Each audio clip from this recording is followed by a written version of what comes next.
Sorry, we're just starting up the stream, and I need to check some tech stuff in the background as well. Oh, it does work. That's crazy. But, oh, I need to switch that.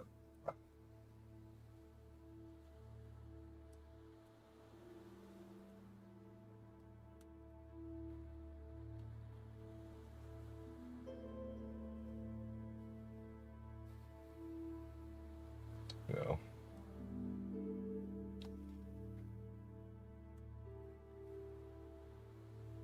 Then I'll add some alerts. Oops.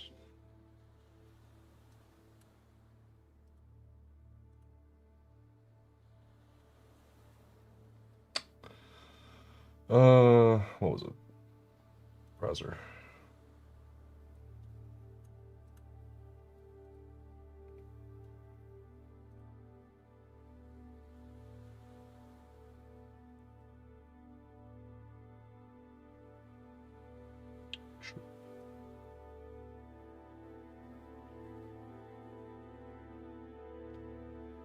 Do people want a chat box?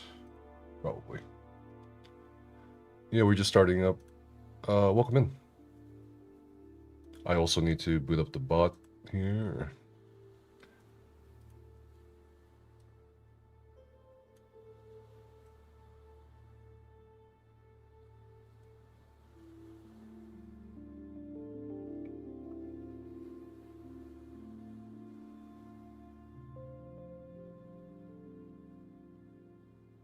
Welcome in, chat. So, just with a refresh poll. Hey, what's up, Punk Gaming? How are you? Excuse me. But just a disclaimer for anyone watching this thinking this is like an actual YouTube video. This is a YouTube live stream. So, if you want a more like TLDR or like a more succinct explanation of what we're going to cover today, wait for the video upload. It will probably be less than 20 to 30 minutes. Just keep an eye on that channel. I get some angry comments saying, why is this video so long? I'm like, nah, this is the live stream. So let me bring this all up. This is actually our first stream after our road trip.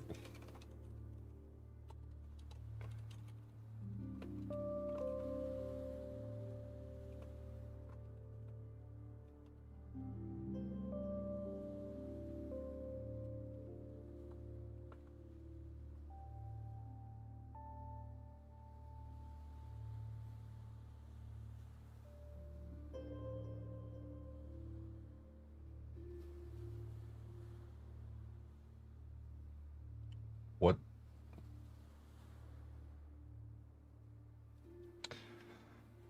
That's bizarre. What's happening? Okay, now it's working. Why is this video so long? What's up, Ava? How are you? Hello, Kankazan. How are you? Welcome in. Let me set up a couple more things.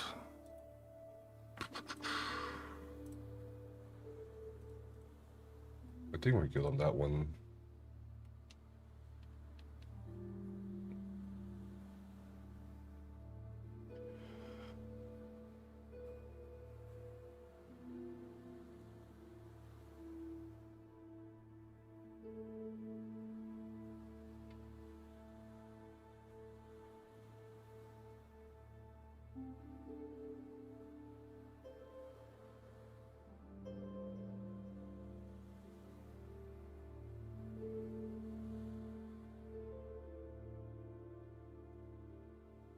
Oh my god. I haven't checked a couple socials in a while. I'm like a billion notifications. What's up, Dimitar? How are you? I'm doing great. My neck's bothering me, but that's really about it. Thanks for asking. Appreciate you though. Vertical on Twitch is looking good. Yeah, I'm actually impressed. It worked. I just expected it to just explode on me.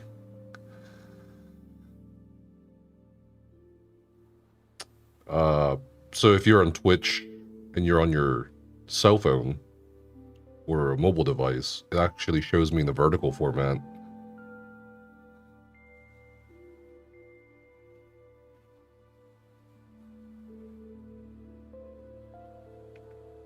Not bad.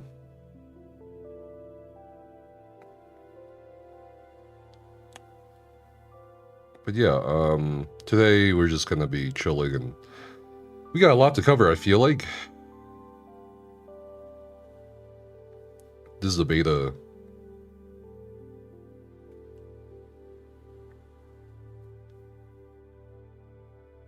Yeah, the beta dual. Yeah, we're in the beta program for the dual format for Twitch. It's looking good so far. It actually is. Amazon server outage. Oh, did you guys see the Discord outage earlier?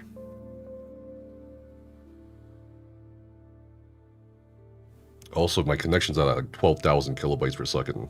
What the?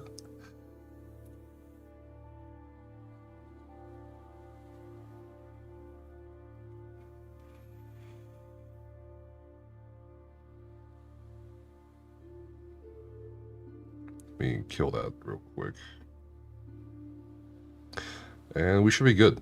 Tech-wise, we should be good.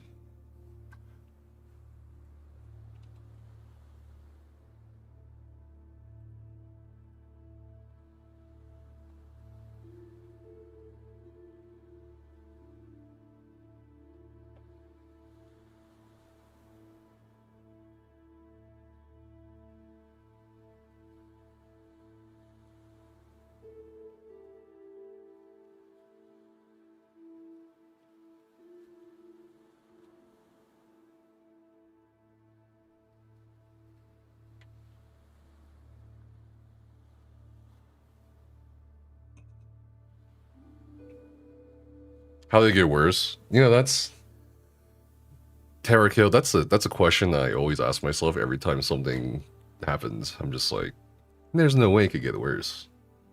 It got worse. I feel like it's a very common theme in the story. Oh my goodness.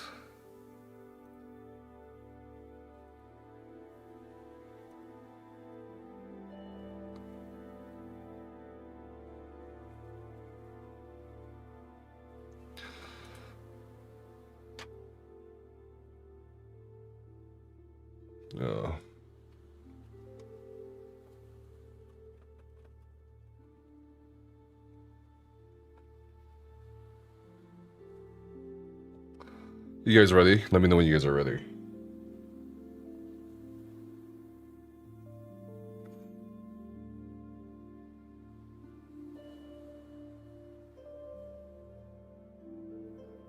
So we're not getting refunds. I think the only people who are actually able to get refunds is people go through the banks or people go through Steam.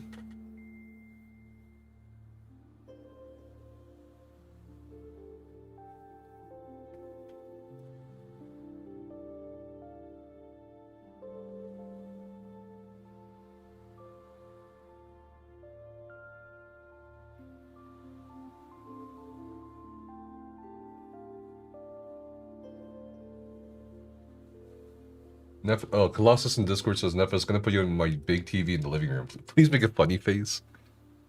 For your baby, okay. How did the board trick Tim Sharif? Their negative campaign knows no bounds. That's true. Wait, so what happened, guys? We're just getting started. Sorry, we had to like spin up the stream, and we were testing the Twitch dual format. So we're all kind of gathering.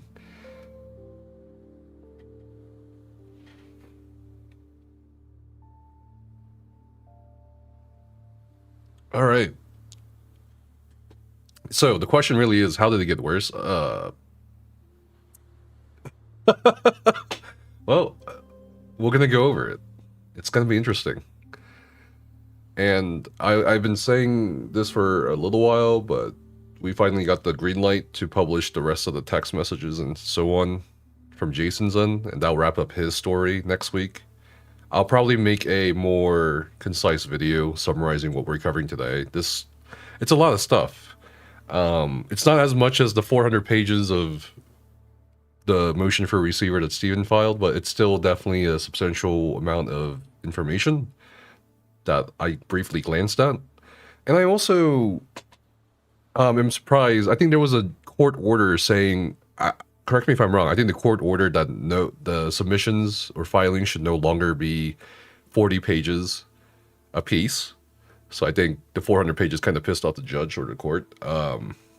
So I think that's why it's in a more fragmented filing order this time around, rather than just like however many pages.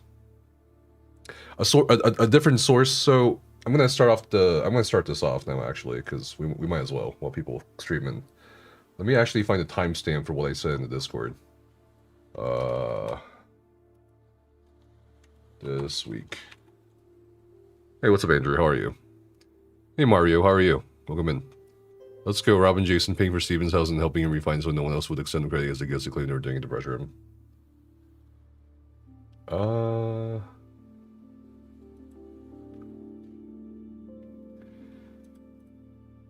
When was this? This was 3 days ago.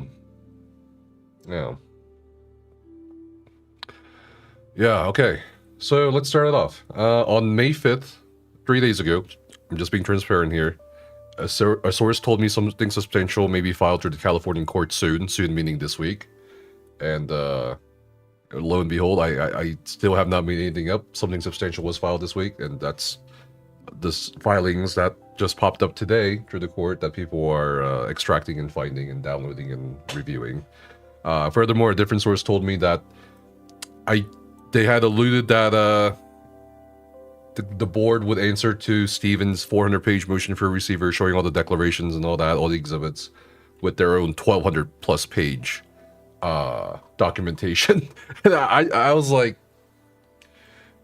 1,200. Over 1,200 pages? Are you fucking kidding me? I don't know if I did. I don't know if anyone has the time for that shit.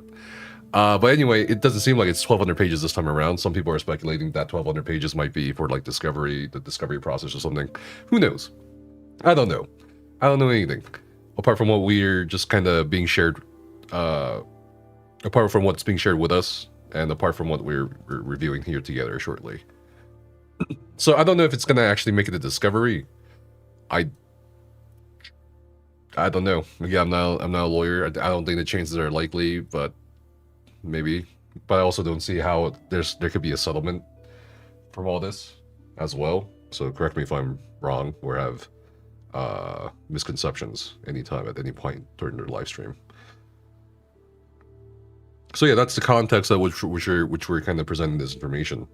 So let's go over it. Yeah, there's 1, 2, 3, 4, 5, 6. I think 6. Hold on. I think it's 6. No, there's 4. I think there's 4 personal declarations. One from Robert Dawson, one from Teresa Fett, one from Ryan Ogden, and 5. One from Douglas Bartels, and not Aaron Bartels. And we also have one very surprising legal declaration from Stephen Sharif's brother himself, his biological older brother. And we had talked about Tim, I think, in one of the live stream conversations that Jason had showed up for, where he was answering people's questions from chat. And he mentioned Tim was also scammed by Stephen. And he went into some detail about that. I did manage to talk to Tim off the record, so I'm not going to share anything what we discussed. But it's not really a big surprise to see his older brother file a declaration against Stephen, opposing Stephen's motion for appointment of receiver. So it's pretty interesting stuff. Tim guy, the merch guy stuff. Tim. Yeah, so Tim Sharif is the guy, the owner of 310 Nutrition LLC that has all that Amazon merchandise stuff for Ashes of Creation, which was very interesting because in the early days, a lot of people thought Tim was in on the scam or scheme, whatever you want to call this situation, right? Where suddenly Ashes is gone, Intrepid's imploded, employees can't be paid or won't be paid, depending on your perspective. Like all this shit storm, people were trying to figure out what was going on, and then it was a natural conclusion, I feel like, even from my end, like, did he give his Ashes merchandise to his brother so his brother can sell it off? Like, and it's been clarified by Jason that Tim was also a victim in all this. So it's going to be interesting to see his declaration in all this. Sorry, let me drink some water. So we'll start with the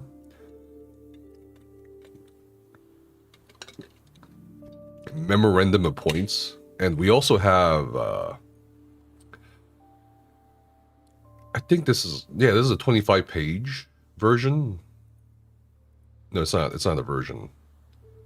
Okay, so it's like 2 different filings about this. Goddamn.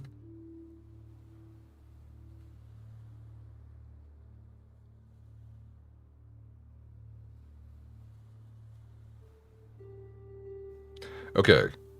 Do we start with this one? The memorandum? Okay. Okay, we'll start with a 9-page one, because I feel like that's more simpler. Okay. So we have a memorandum of points and authorities followed by the defendants. Introduction. In this pending motion for receiver, Plaintiff Tim Sharif seeks the appointment of a receiver over, hold on, what is this?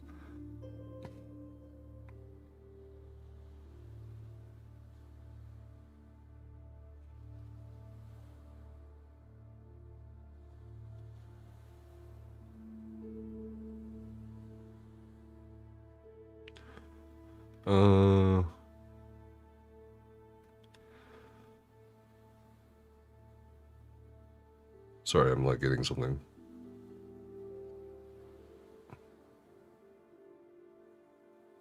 Sorry. Oh, okay, so the chat actually appears, so I don't need to actually put it in. My bad. Okay, so 60 appointment of receiver over Intrepid with full equitable and exclusive powers to possess, control, preserve, or sell the assets as necessary, operate and manage the business, conduct financial administration and accounting, litigate claims, and ensure legal and court compliance. Did somebody, I think it was Zyvac or Leshrak, that pointed out something? What was it? Hold on, let me look it up on the, I think it's on Twitter. It was something weird. I haven't gotten there yet. No spoilers, please. We're just reading the memorandum. Yeah, it was Zyvac, I think.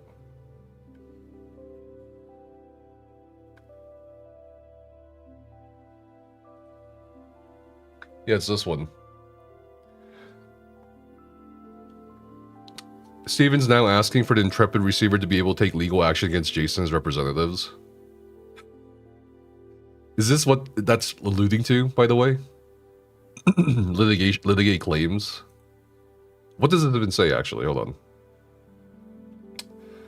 So the receiver should take any actions required, including legal action, to halt ongoing actions undertaken by any party or by non-party shareholder Jason Karamanis and any of their agents or representatives that are harming the value of Intrepid's assets, including but not limited to public disparagement of Intrepid and its assets and associated parties, along with public disclosure of company confidential information. So a lot of people pinged me about this, and they were like, is this guy talking about you? And I'm like, I don't know. What do you guys think? I'm actually kind of curious what you guys think. But also, can a receiver even, as far as I'm aware, I think a receiver is like a certified CPA or a like accounting entity that's supposed to like be like a neutral safeguard, like guardian, right, of assets while things are in dispute. So I'm not sure how a receiver or CPA is going to take legal action against whoever. Are they addressing me? I don't know. What do you guys think? That one was in Steven's narrow receiver request free press.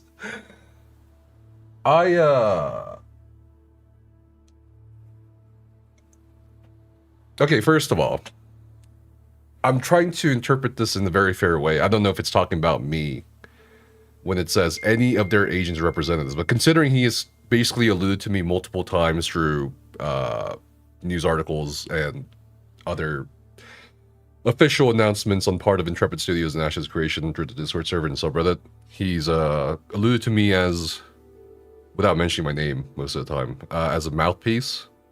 So I'm assuming I am included in the agents or representatives. and I am somehow harming the value of Intrepid's assets.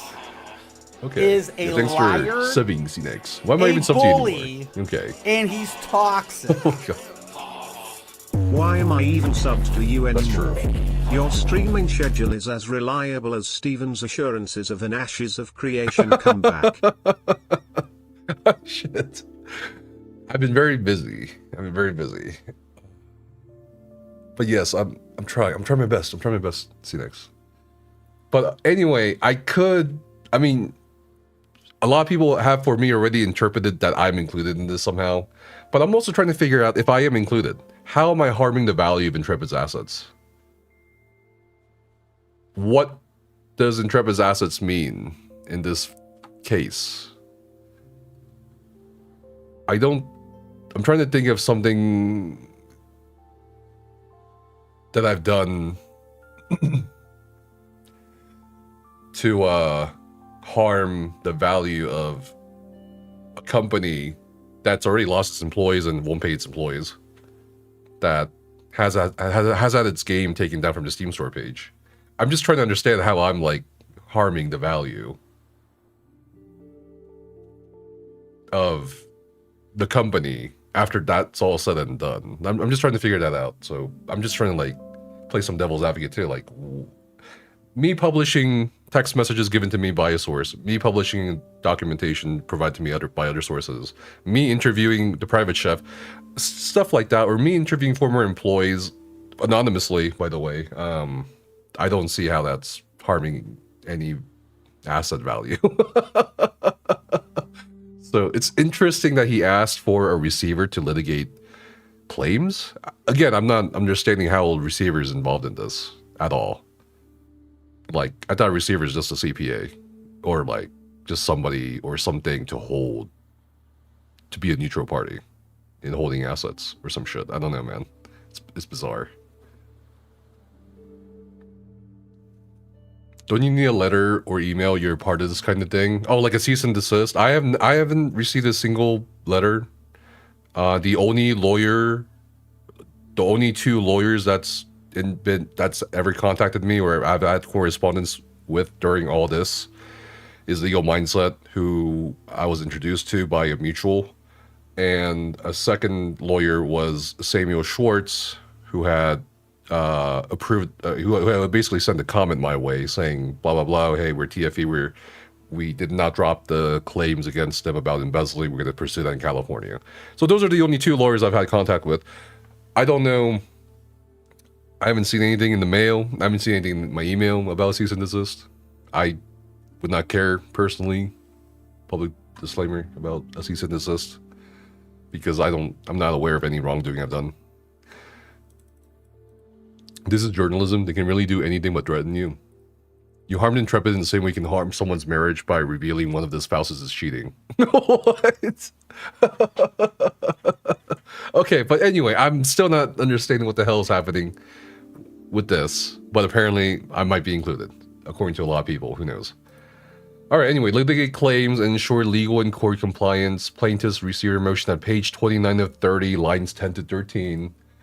Plaintiff's receiver motion is substantively and procedurally deficient, meaning what the hell is he talking about? However, and falls far short of making the necessary showing for the appointment of a receiver of limited scope, let alone a receiver with the unbridled powers requested by plaintiff. Plaintiff cannot make such a showing because the appointment of a receiver is not necessary. In addition to being unjustified, plaintiff's proposed receivership would be prohibitively expensive, cause irreparable harm to defendants, and of course, plaintiff is not offering to fund it. So this is one of the things I kind of brought up in an earlier video. Who's going to pay for it? Track me. Like, who's going to pay for a receiver? Because a receiver is not free, right? Like, I think that's one of the. I think there was an exhibit showing their negotiations over this, and they didn't seem to be getting anywhere. So if either side doesn't want to pay for it, how are you going to get a receiver? It doesn't make sense to me.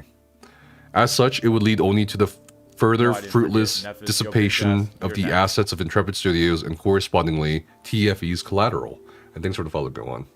And thanks for the super chat. Really appreciate it, DeMarto. Really did. Thank you for covering the Ashes situation. It's very interesting. It's very hard to watch streams at times. So I watch all your videos. Great job. yeah, I'm gonna break this down as well. This is just a stream kind of going over the things with you guys before I basically summarize it and polish it up for everybody else who's not interested in, you know, hanging out on the stream or not interested in like getting in all the nitty-gritty. I'll just take out all the important stuff and present in the video, but we'll see what happens. But we were also planning on publishing the last of Jason's text messages next week. So that's what really started all of this off, right? He published his text messages to our channel. We got a lot of insight through it when Steven wouldn't really be forthcoming, which was very strange for him, I feel like, because he was such a public and transparent figure, at least from what I saw during the development updates and the live streams and the videos I've watched. So yeah, I think Jason's story will be wrapping up next week. And then after that, I think I'm not super interested in like the legal, like a lot of people that I'm like trying to do a legal tuber thing. I'm not really interested in the like day-by-day legal shit. I'm just more interested in like the story. I'm more interested in the motivations. I'm like more interested in the human element of it, which is why I've been doing interviews and all that. What is this? Rob showed good faith, and they said they'll pay up to $65K for a receiver to assist with a foreclosure sale. Okay, we'll continue. Let's see. For the same knowing that his motion was procedurally and factually deficient, plaintiff sought to narrow his requested relief. Oh, that was that Zyback one, right? By notice only, not an amended motion, on the eve of the deadline for the filing of this opposition. For the same reasons set forth herein, oh, why isn't this not going away? Plaintiff's belated request for limited relief also fails. This lawsuit was initiated by plaintiff to contest the validity of the January 16, 2026 foreclosure, the first foreclosure, of Intrepid's assets by TFE Games. The first foreclosure was rescinded on March 25th, hey, that's my birthday, 2026, and substantially all assets of Intrepid were returned. Sure, and then the judge was okay with that. Though the appointment of a receiver is not necessary, any legitimate concerns about the foreclosure process can be addressed by the appointment of a limited receiver, tasked only with marshalling, preserving, and safeguarding Intrepid's collateral, monitoring any Article 9 foreclosure process, and issuing a report to the court as to the propriety of the Article 9 foreclosure process. This is exactly what is being proposed in defendant's counter-motion for receiver, which is being filed concurrently with the opposition. Defendants would be willing to fund such a limited receivership of up to $65,000. Okay, so there you have it. I think what they're saying here is, hey, Steven's like request for a receiver is kind of unreasonable. He's also not offered to pay anything for receivers, but we are willing to compromise. We're willing to have a limited receiver, or more limited receiver in their capacity to do things. Again, I'm not familiar with like in depth apart from what the receiver is, what they can do outside of, you know, the usual counting and CPA and holding of assets thing. But they're also willing to pay up to $65,000 for a receiver, which given the fact that there's like no value right now in terms of liquid, in terms of brand value for Intrepid or Ashes, more than fair. But that's just my opinion. There is a significant overlap between the relief sought between the parties, where defendants do not follow plaintiff is the creation of receivership that amounts to a roving commission, tasked among other things with investigating the validity of defendants' liens and start legal challenges against defendants and non-parties, which authority permeates both plaintiff's motion and its 11th hour request for limited relief. Defendants do not agree to such a broad scope, so they're saying they don't want a receiver to do all this, and will not agree to fund it as it would cause irreparable harm. I'm just curious how it will cause irreparable harm. Investigating the validity of defendants' liens and to start legal challenges. Okay. Plaintiff's receiver motion should be denied, and to the extent this court deems the appointment of a receiver necessary, it should be a receivership limited to the terms set out in defendant's counter motion. Okay, so here's their statement of facts from their perspective. Here we have Intrepid's current standing. Intrepid is not operating, and remember this is from the board's perspective.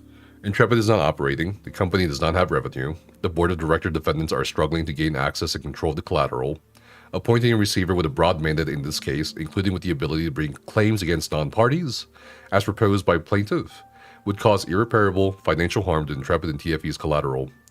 As set forth herein, such relief does not meet the standards required for the appointment of a receiver in the Ninth Circuit. Intrepid's long-standing lack of effective corporate governance. From Intrepid's inception on May 20th, 2015 through approximately October 2025, the company operated without any formal board of directors or managers. See the FET Declaration, Part 5. During that entire period, Mr. Sharif and his husband John Moore were the only C-level officers, collectively serving as CEO, COO, CFO, and CTO. They exercise exclusive and unilateral control over all corporate decisions, finances, and operations with no independent governance oversight. The board of directors met in August 2025, but formally convened for the first time in October 2025 and has remained active since that time. The board operated through formal processes with regular meetings, notices, and collective decision-making. The convertible line of credit, promissory note, pledge and security agreement, and related documents were properly documented, valid, and effective contracts, saying that their equity, their credit, all that stuff, all their loans are valid. Robert Dawson and Intrepid entered into the convertible line of credit promissory note on March 23rd, 2022 in the amount of $8 million. And they'll share the line of credit note. Okay. 1 year later, Mr. Sharif, on behalf of Intrepid, solicited additional funds from Mr. Dawson on March 21st. Why is this all happening in March, like close to my birthday, by the way? It's kind of crazy. It's like March 23rd, March 24th, March 25th, March 21st. Like, it seems like March is a very interesting recurring month here on the timeline. On March 21st, 2023, Mr. Dawson and Intrepid entered into a convertible promissory note in the amount of $1.4 million. Okay. A receiver can wind down the company. Like, they could just shut it down? Or like, what? What do you mean by that, Mega Johnny? Again, I'm not really familiar with the in-depth details of what a receiver can do. Anyone else can feel free to pitch in the comments at any time or questions. Okay. So another $1.4 million were done on March 21st, 2023. There's been 54 separate loans.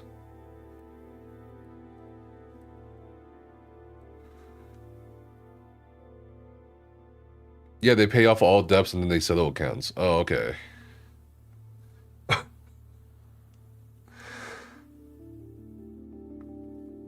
Can I just say something? 54 fucking loans. Most people have trouble getting one. You know, I'm just very surprised. I think we've only seen documentation of mostly Jason stuff. We've seen things in the ledger that imply that there are more creditors and more promissory notes.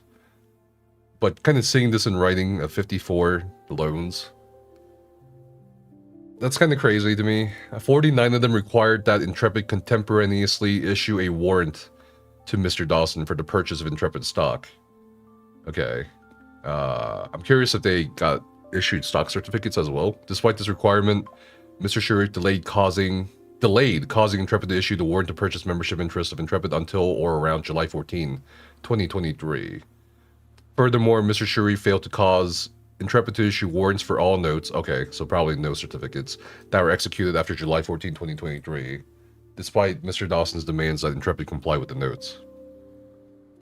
Plaintiff accuses Mr. Dawson of impropriety regarding the warrant to purchase membership interest, but fails to explain to the court that each promissory note issued prior to July 14, 2023 between Intrepid and Mr. Dawson contained a fractional interest that adds up to 10.037% squared. No, that's not squared. I'm sorry. The math in me. That's just the footnote.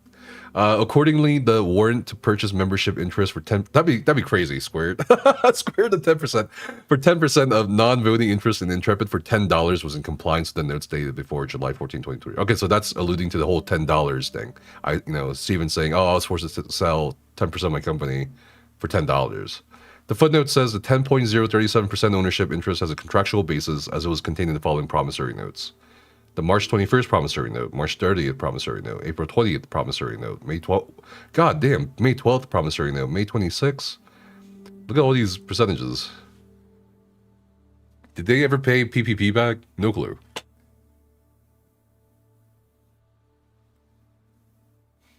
Can I get a recap? How did it get worse? We just started.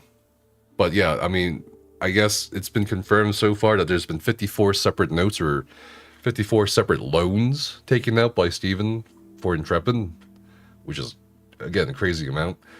And that's just, I guess, between Dawson / investors and Steven. It's not including, I believe, the other loans or liens between the banks or credit or the other creditors.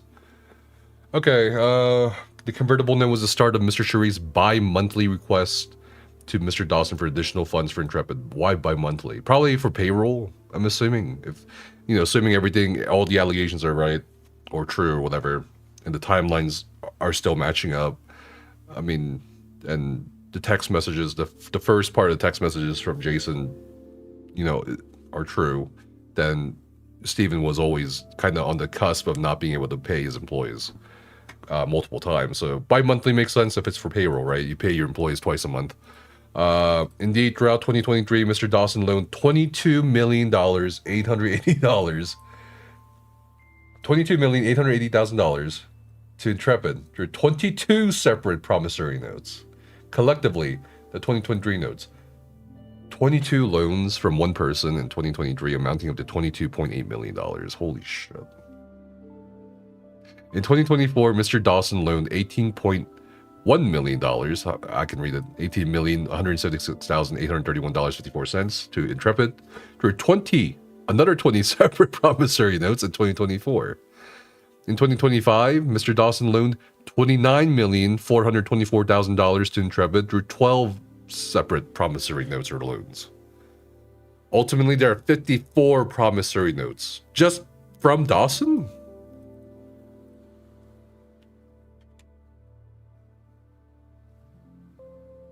Contrary to Mr. Sharif's misrepresentation in Part 12 of his declaration, all of the notes expressly reference the security agreement and thus are secured. It's fucking crazy how much money that is. On May 13, 2024, Mr. Dawson caused a UCC-1 financing statement to be filed with the state of California, and they'll have an exhibit for that.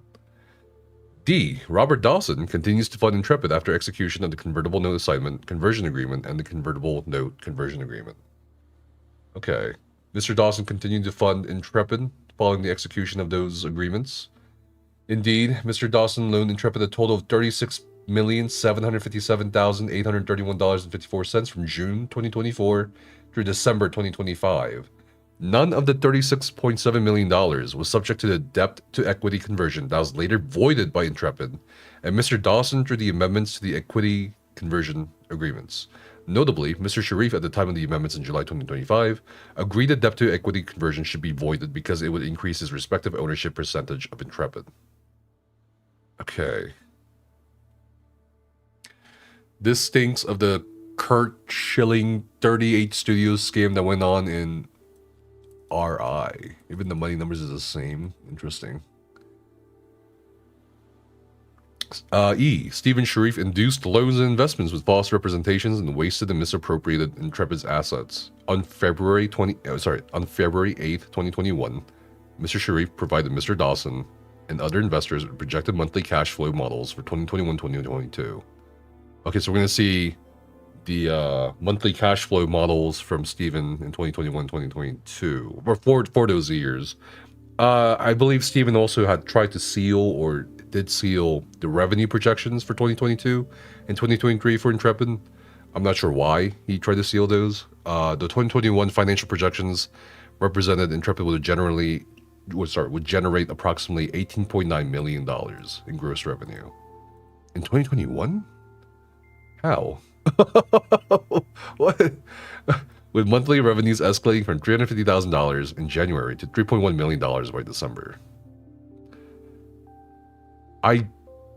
Okay. The projections showed Intrepid reaching a positive cash position of approximately $7.7 million by the year end of 2021 and generating EBIT of negative $2.6 million. The 2022 financial projections were exponentially more aggressive. Mr. Sharif projected gross revenue of approximately $526 million for 2022. How? With monthly revenues reaching $66 million. Huh? Hold on. What the fuck is this? I don't understand how this was taken seriously still.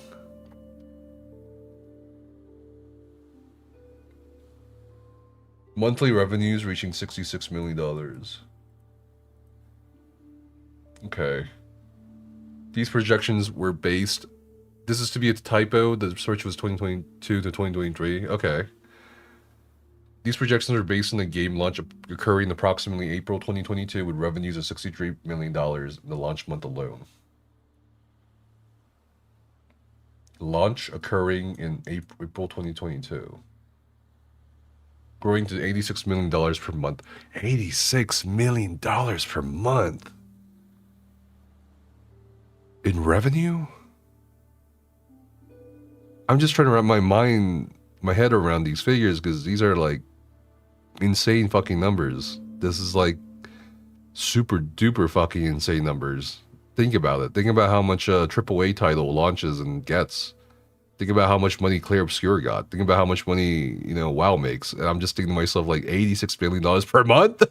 Like, it's fucking crazy. I think that's crazy. It's a crazy... Wait, hold on. Look.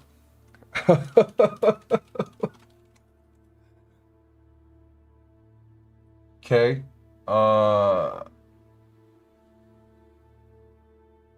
I'm just like... For example, WoW makes... roughly about 680 million as of 2026 earnings per year.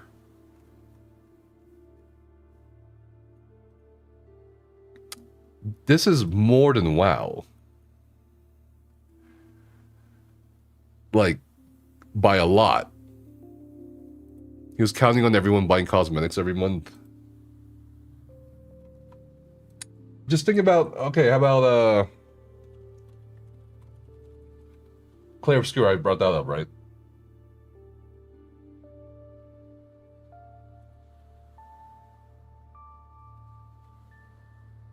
Claire Obscure estimated to have generated over $175 million at 5 million units sold. You're gonna be doing half of Claire Obscure sales every month and also outpacing WoW revenue yearly by like at least 100 million. Like, that's crazy. I'm just like, I think that's fucking crazy. I think this is crazy, guys. Whatever, I don't get it. Anyway, these projections were wildly, recklessly, and materially false. Ashes of Creation did not launch in April 2022, and in hindsight, could never have launched on that time frame.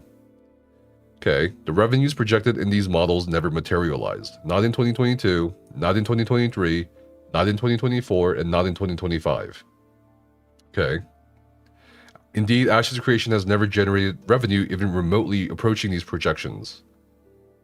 There's gonna be a lot of declarations and exhibits, that's for fucking sure. The actual revenues from the Phase 3 launched in August 2025 were approximately 30,000 to 36,000 per day. Oh man. A fraction of a fraction. This lawyer. He's hilarious. A fraction of what Mr. Sharif projected. Mr. Sharif represented that $14 to $18 million would finish and launch the game in 2022. Okay, so $14 to $18 million in funding would finish and launch the game in 2022. That figure has since risen to over $100 million, and Mr. Sharif still has been unable to launch the completed game. Well, I mean, there's a lawsuit. I mean, you can't really launch the game right now. The gap between Sharif's representations and reality is not a matter of reasonable business judgment or optimistic forecasting. It reflects a pattern of systematic misrepresentation designed to induce continued investment. In addition to the false financial projections and systematic misrepresentations described above, Mr. Sharif engaged in a pattern of financial misappropriation self-dealing company funds. Mr. Sharif routinely used company reimbursed credit cards and company funds to pay for personal expenses that had no legitimate business purpose. These included personal travel, luxury goods, dining, entertainment, and other lifestyle expenditures charged directly to the company. At a time when the company was perpetually cash-strapped, when Mr. Dawson was being pressured on a bi-weekly basis to fund emergency payroll, Mr. Sharif was treating the company's accounts as his personal checkbook and as a quasi-grant program for his family and close friends. These charges were never disclosed to or approved by the board. Ooh, okay. So they're making the embezzlement allegations here.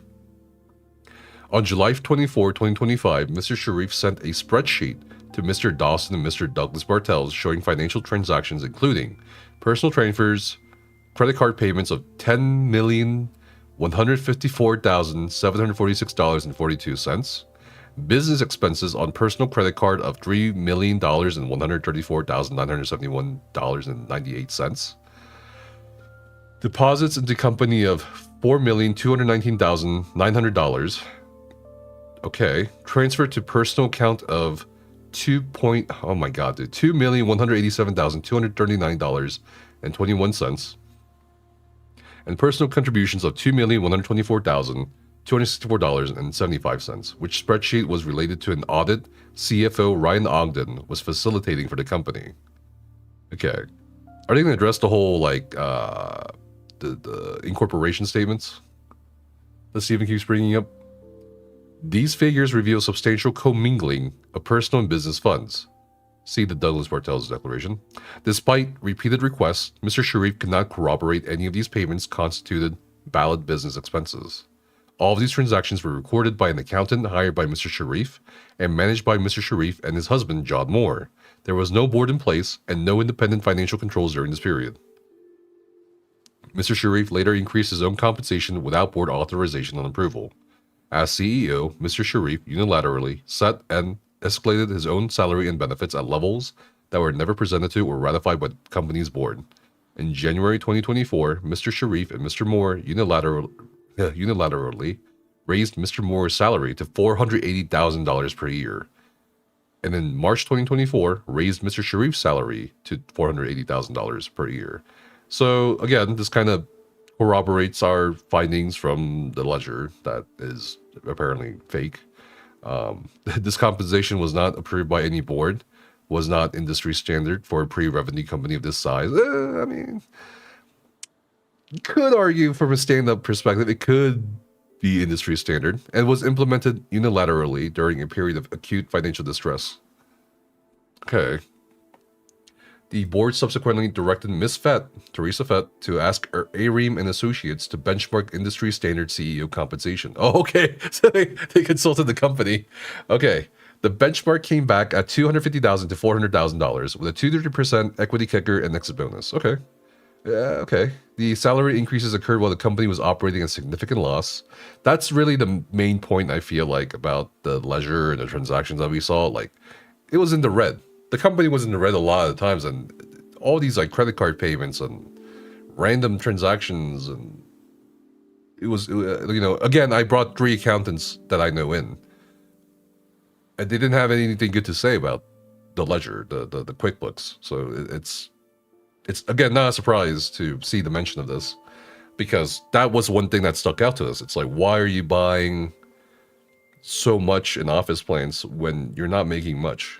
Why are you buying, you know, so much DoorDash? A lot of which seem to be a meal for one. So it's like, and why is there a private chef transaction too? Like, and you know, we already covered that with the private chef interview. So it's like, I think that's the main point here that a lot of people are kind of like questioning. Why were these expenses truly necessary? Who knows? Let's see. The salary increases occurred while the company was operating a significant loss, while employees were being told that layoffs might be necessary, and while note holders were being pressured to provide emergency capital to cover basic operating expenses, including payroll. So these are their accusations. Mr. Sharif's self-authorized compensation represented a direct misappropriation of investor capital and breached his duty of loyalty to the company. Mr. Sharif maintained exclusive control over the company's financial accounts, payment processing systems, including PayPal and Stripe, and banking relationships throughout his tenure as CEO. He resisted all board efforts for transparency into the company's financial operations and refused to provide the board with direct access to financial records and systems. Jason sued him for it, right? But then he backed off? Question mark. And a lot of people had issues with that. Upon information and belief, Mr. Sharif directed or caused company revenue to be diverted to accounts or entities under his personal control, or to be used for purposes other than legitimate company operations. Mr. Ogden, as CFO, requested full access to Gusto, the company's payroll and independent contractor payment system, on multiple occasions. There will be, I guess, a declaration/exhibit. Mr. Sharif did provide Ogden with access to the employee payroll portion, but deliberately withheld access to the other modules. Which are the other modules? The capital loan to and invested in the company was provided for the purpose of developing and launching Ashes of Creation. Mr. Sharif deployed this capital in ways that were inconsistent with, and at times directly contrary to, the representations he made to induce these various investments to fund the company's operation and mission-critical prerogatives. Funds that were represented as necessary for game development, payroll, and operational expenses were instead diverted from their originally intended use and used to sustain Mr. Sharif's personal lifestyle, fund unauthorized expenditures, and support a corporate structure designed to insulate Mr. Sharif from accountability rather than to advance the company's business objectives. Mr. Sharif's original $14 million projection for finishing the game ballooned to over $100 million, with no completed product to show for it, in substantial part because of the systematic diversion of company resources for non-business purposes. So they're saying it wasn't even just mismanagement in his job, it was a commingling, with potential commingling. It was the alleged mismanagement of funds that also contributed substantially to the failure of Ashes of Creation. The totality of Mr. Sharif's financial misappropriations, personal expenses on company accounts, all that demonstrates a pattern of conduct that is fundamentally incompatible with his current position before this court as a fiduciary seeking equitable relief. The party who misappropriated company funds cannot credibly petition the court to appoint a receiver to protect those same funds from the board that was attempting to stop Mr. Sharif's serial and bad faith misappropriations. Oh my goodness. Yeah, there's a link in Discord. I'm gonna make a summary video covering all this and explaining the important things, and I'll probably upload I'll also put the link in the video description if you want to wait for that. Oh, up to you. You've seen student NGOs, organization being run better. Okay, so it's a bit weird. Steven and a lot of his supporters have said the ledger's fake or can't be trusted. But I think he went to the hot dog thing. I think he went to Dusty Y's Twitch stream a few weeks ago, and he clarified that the hot dogs were like an employee event and that they bought roast beef from the hot dog place. But like, how can you say that the ledger is like fake, but then also clarify that the transaction is real? Like, it doesn't make sense to me. And I'm just getting a lot of mixed signals from that end.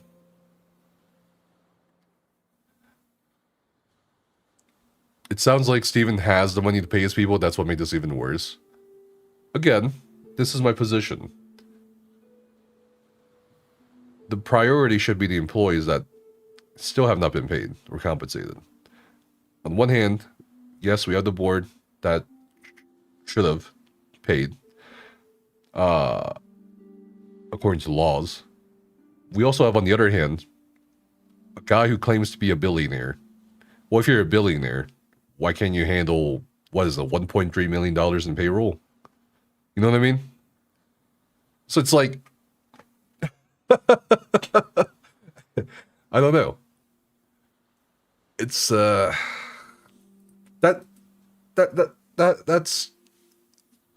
the view I can sympathize with. You know what I mean? So in George Orwell's 1984, what do you mean? Remember the money that went to pay off Steven's house was meant for the employee severance? Allegedly. Let's see. Okay, here we go. Among the misrepresentations Mr. Sharif made to induce continued investments in Intrepid was a purported deal with Riot Games. Riot Games mentioned again, let's go. The developer of League of Legends and one of the largest gaming companies in the world. Mr. Sharif, represented Riot Games, had expressed significant interest in a strategic relationship with Intrepid. Yeah, he had a lunch with CEO with his private chef. I think they also had like a brief email exchange, at least one. And Trindamir himself has confirmed that, yeah, there were discussions, but I don't know if that actually went beyond the discussions. Upon information and belief, the terms and nature of this purported deal were materially overstated or fabricated, and no binding agreement or significant commercial relationship with Riot Games ever materialized. So it seems that this is acknowledging that, yes, that there may have been discussions as represented by Steven, but it didn't end or result in any actual commercial relationship. Or even, I wonder if they even had a letter of intent, which are non-binding usually, but that could help Steven's case maybe. Even on that end. Mr. Sharif also made misrepresentations to the public regarding how Intrepid was funded. In numerous YouTube videos and public statements, Mr. Sharif held himself out as having funded Intrepid entirely by himself with his own money. This was, of course, false. The company received approximately $125 million in total capital from outside investors, with approximately $78,480,000 in principal from Mr. Dawson. Mr. Sharif also stated he and John Moore had invested $5 million and $1.35 million respectively, when now he only claims to have personally guaranteed certain portions of the company's debt.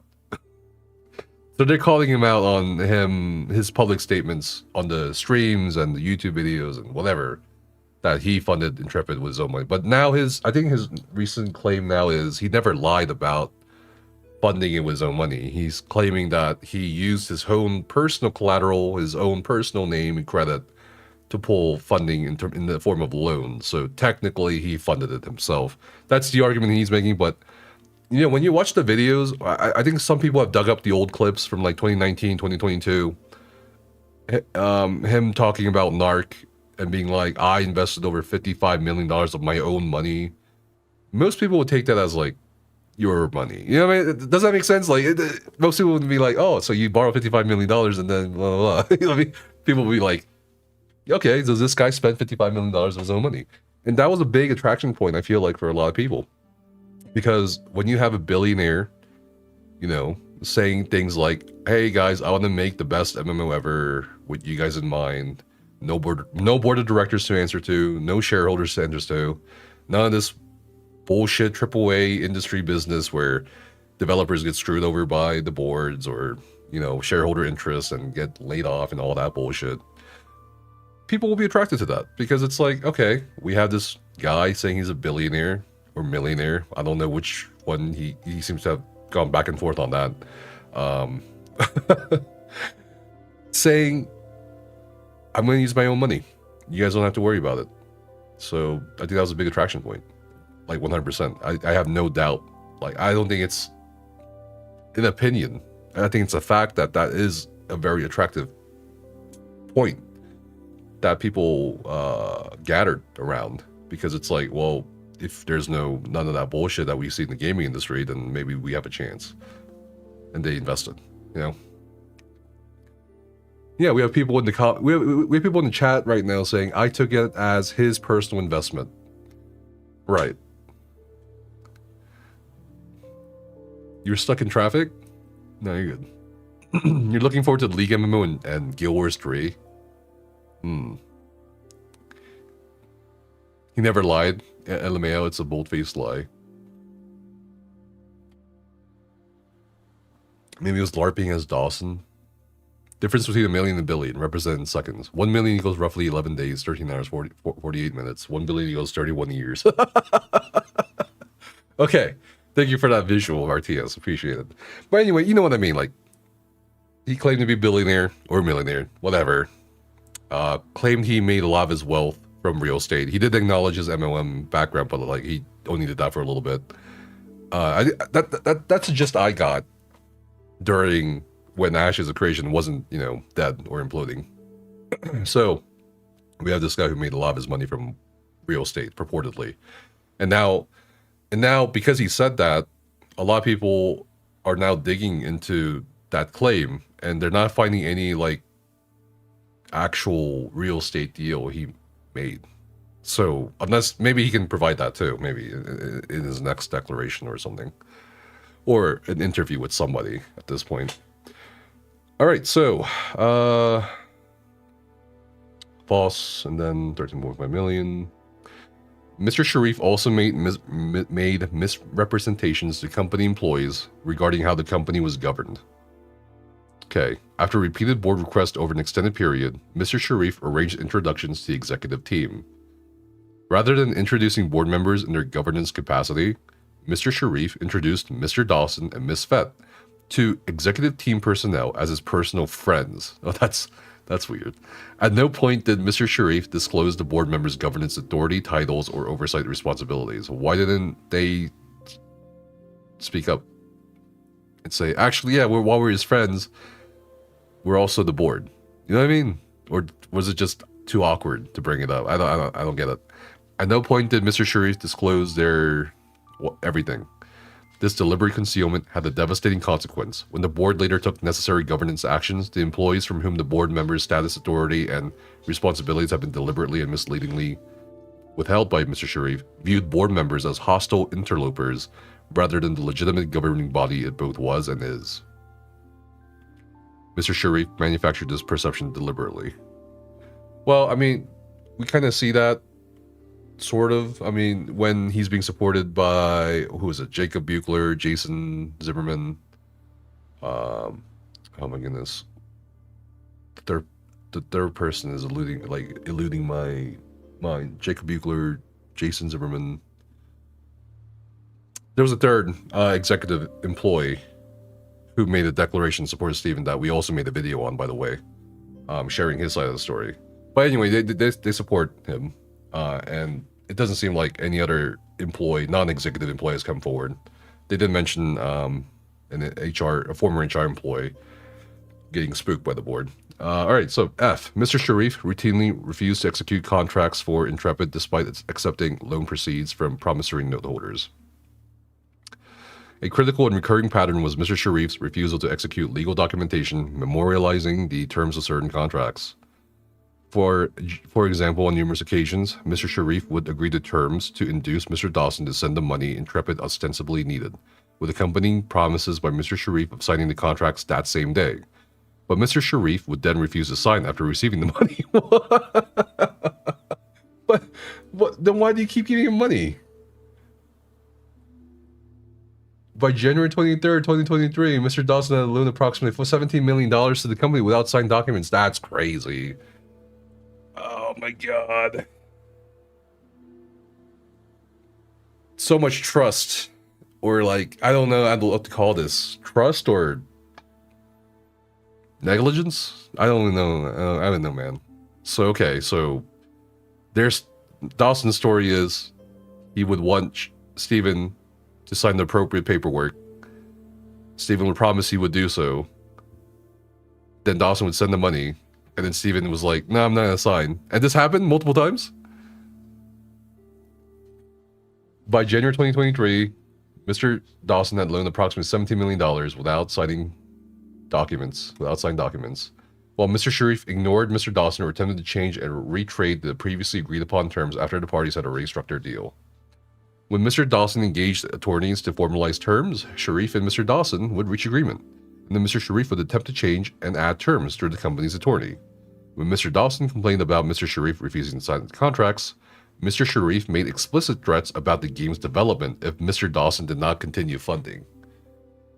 Notably, it was Mr. Sharif who wanted Mr. Dawson's initial investment backdated because Mr. Sharif had brought in investors at unrealistically higher valuations before Mr. Dawson funded the line of credit note, and Mr. Sharif needed to reconcile the discrepancy. Okay. Mr. Sharif destroyed Intrepid to protect himself. This is a very interesting allegation. Okay. On multiple occasions, Mr. Sharif approached note holders and or investors, including Mr. Karamanlis and Mr. Dawson, to demand they provide or arrange financing for Mr. Sharif's personal residence to prevent its loss through strict foreclosure. Mr. Dawson agreed to assist only because Mr. Sharif had no other available financing options. This is corroborated by Jason's testimony. No institutional lender was willing to offer Mr. Sharif acceptable mortgage terms. Mr. Sharif persuaded Mr. Karamanis and Mr. Dawson into purchasing the approximately $4 million first mortgage on the real property by threatening to quit and leave Ashes of Creation if his husband lost the house. Oh my god. Again, I think, who was it? Someone very early on in the stream was like, how could it get worse? It got worse. What the? Okay. So their story is, and this is backed up, I believe, by the text messages that we'll be sharing partly today and next week. Like, I'm just trying to understand. So he threatened to leave Ashes of Creation, Intrepid Studios, and threatened to quit if his house wasn't paid for by two investors that should not even be remotely close to the house matter at all. Like, you know what I mean? This is like several degrees away from investing into a product. It has been obvious from the start. What's been obvious? That explains the oil company payments that they use company funds to pay them back. Well, no, we covered that in the ledger video. That, hey, the Gore Oil Company means this. But I think that Gore Oil Company stuff is just the tip of the iceberg here. You've been saying this all along, Finksburg says. He was trying to save his house. It has been obvious from the start the bank had collateral on the home and he wanted the investors to guarantee the debt. Yeah, no terms. So here's 20% of half your company's collateral. So much for being a billionaire real estate mogul. Mogul. So this is a man baby to you. Read the rest of the message. What message? Oh, no, I think I read it. What is the legal definition of embezzlement? The legal definition? I mean, I know the definition. I don't know the legal definition on the top of my head. Stealing money from a company. Basically, is how I understand embezzlement, or how anyone understands embezzlement. The legal definition might be a bit more specific, though. Especially for white-collar crimes. But I think that's basically the gist of it, right? Anyway, okay. So the allegation that Steven threatened to quit and leave Ashes of Creation if they lost their house. Okay. Mr. Dawson warned that this put Intrepid at risk, as Mr. Dawson was not liquid and was rapidly running out of cash. Ultimately, Pathway Bank bought the mortgage from Mr. Karamanis and Mr. Dawson, and the two investors in turn put the $4 million into Intrepid to make payroll.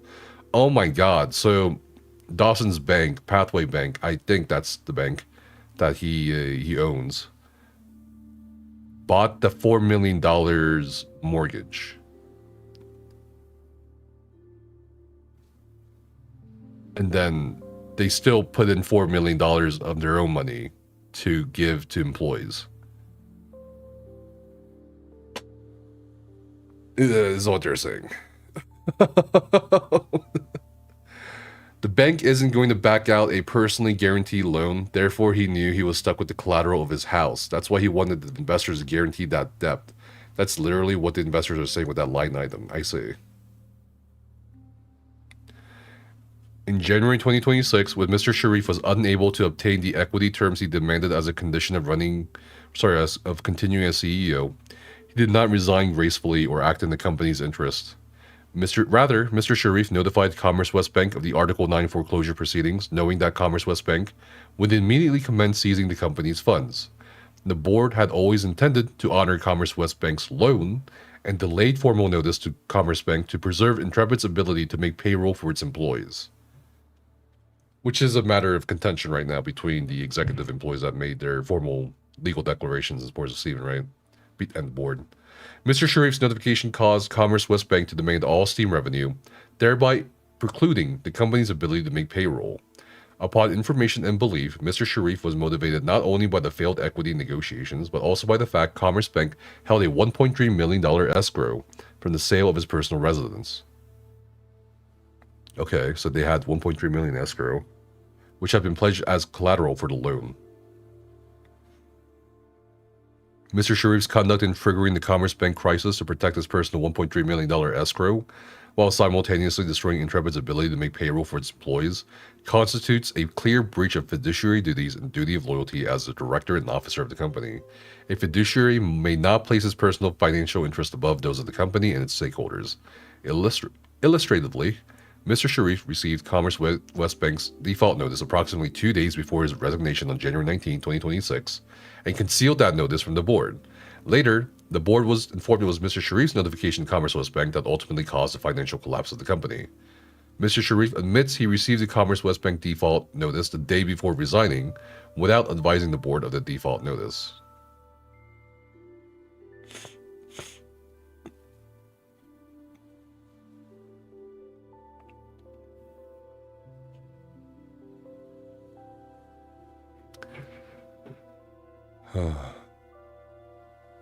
You guys don't understand. The judge hasn't said Steven is guilty of anything yet, therefore he's innocent of everything.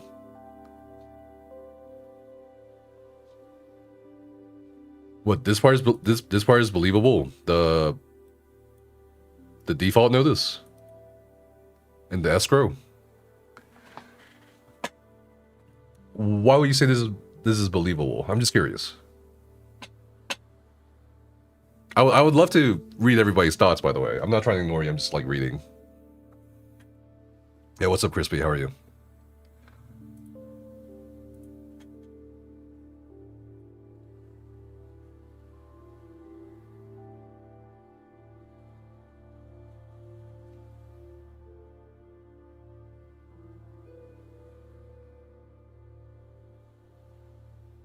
I can hear everyone typing in the... I'm well. I can't believe these people calling you unbiased. Calling... Oh, I don't know. I don't either. But, yeah, so this last part about them trying to honor the West loan and delaying the formal notice, I don't know how that's going to fly. There's a written paper trail of the collateral against that house on the internet. They're suing him if he didn't pay the obligations against the loan. That's why they sued and he defaulted. The bank will come after the house. Okay.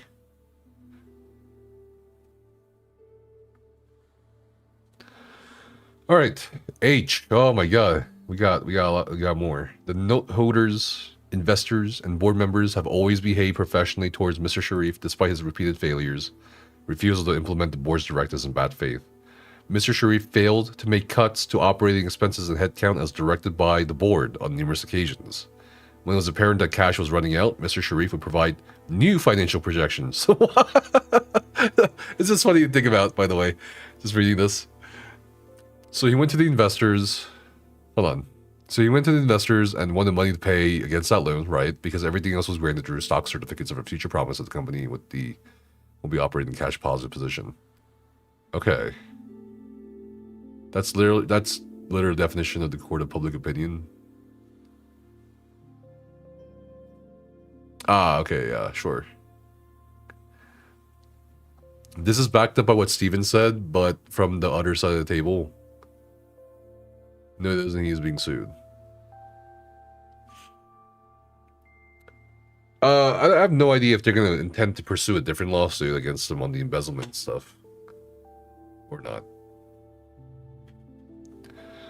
But it's just funny reading this sentence because it's like, alright, there's no more money. Money's running out. And then Steven is just like, wait, we're not actually running out of money. Well, we are, but here's some new projections. With like just fucking, you know what I mean? Like out of nowhere. You know what I mean? I think I just think the idea, the visual of it is just funny. That's all. Okay, so he would provide new financial projections showing that revenue would materialize through sales in a very short window of time. These projections were consistently and dramatically wrong. Whew. The board's restructuring plan that was contemplated as early as October 2025 called for the reduction of approximately 100 employees to be carried out in stages. This phased approach was designed to minimize disruption and treat departing employees with dignity.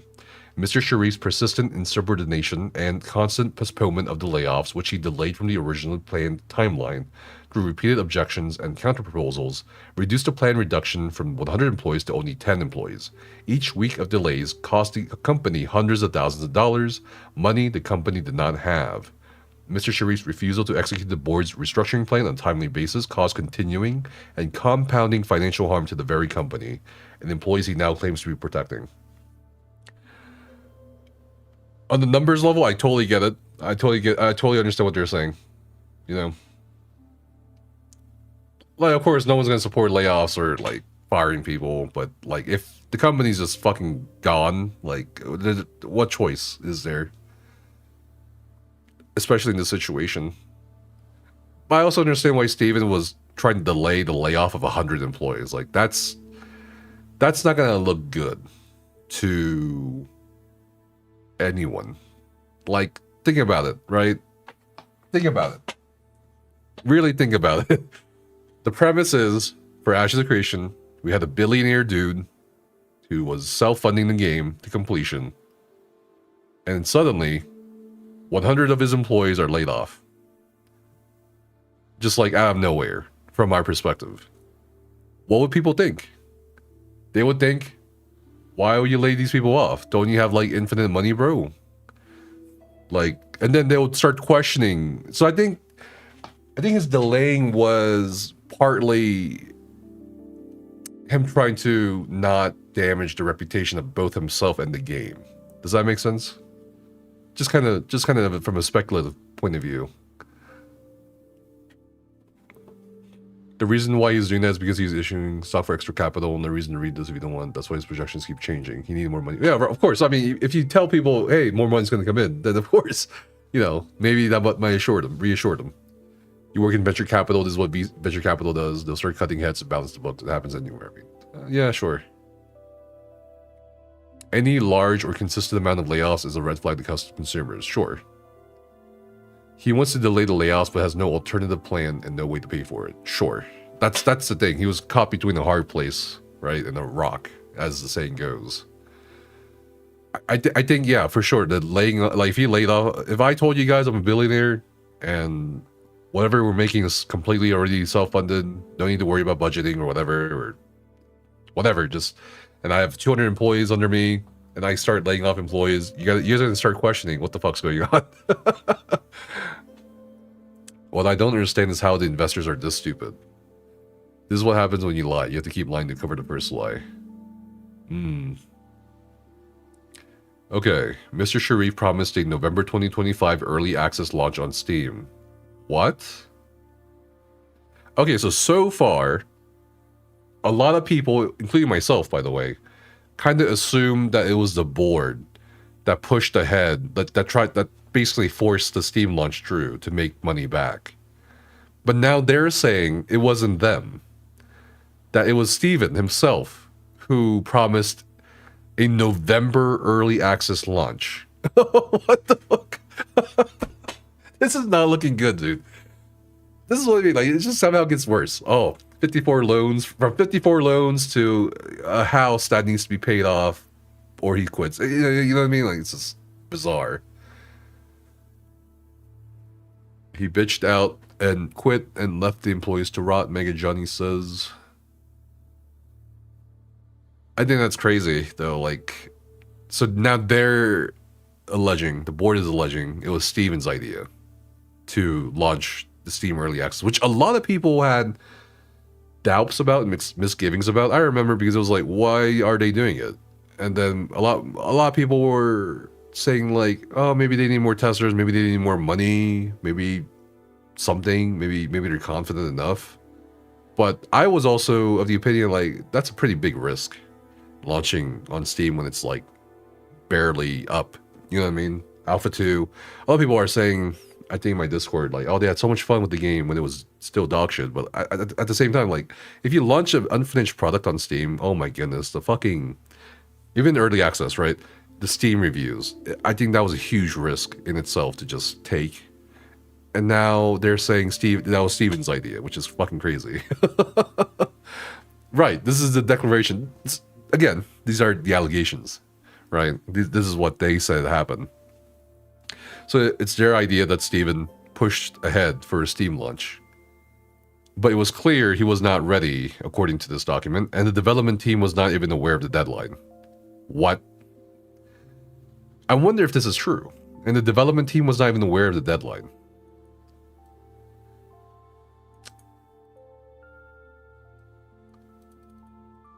Like all of them?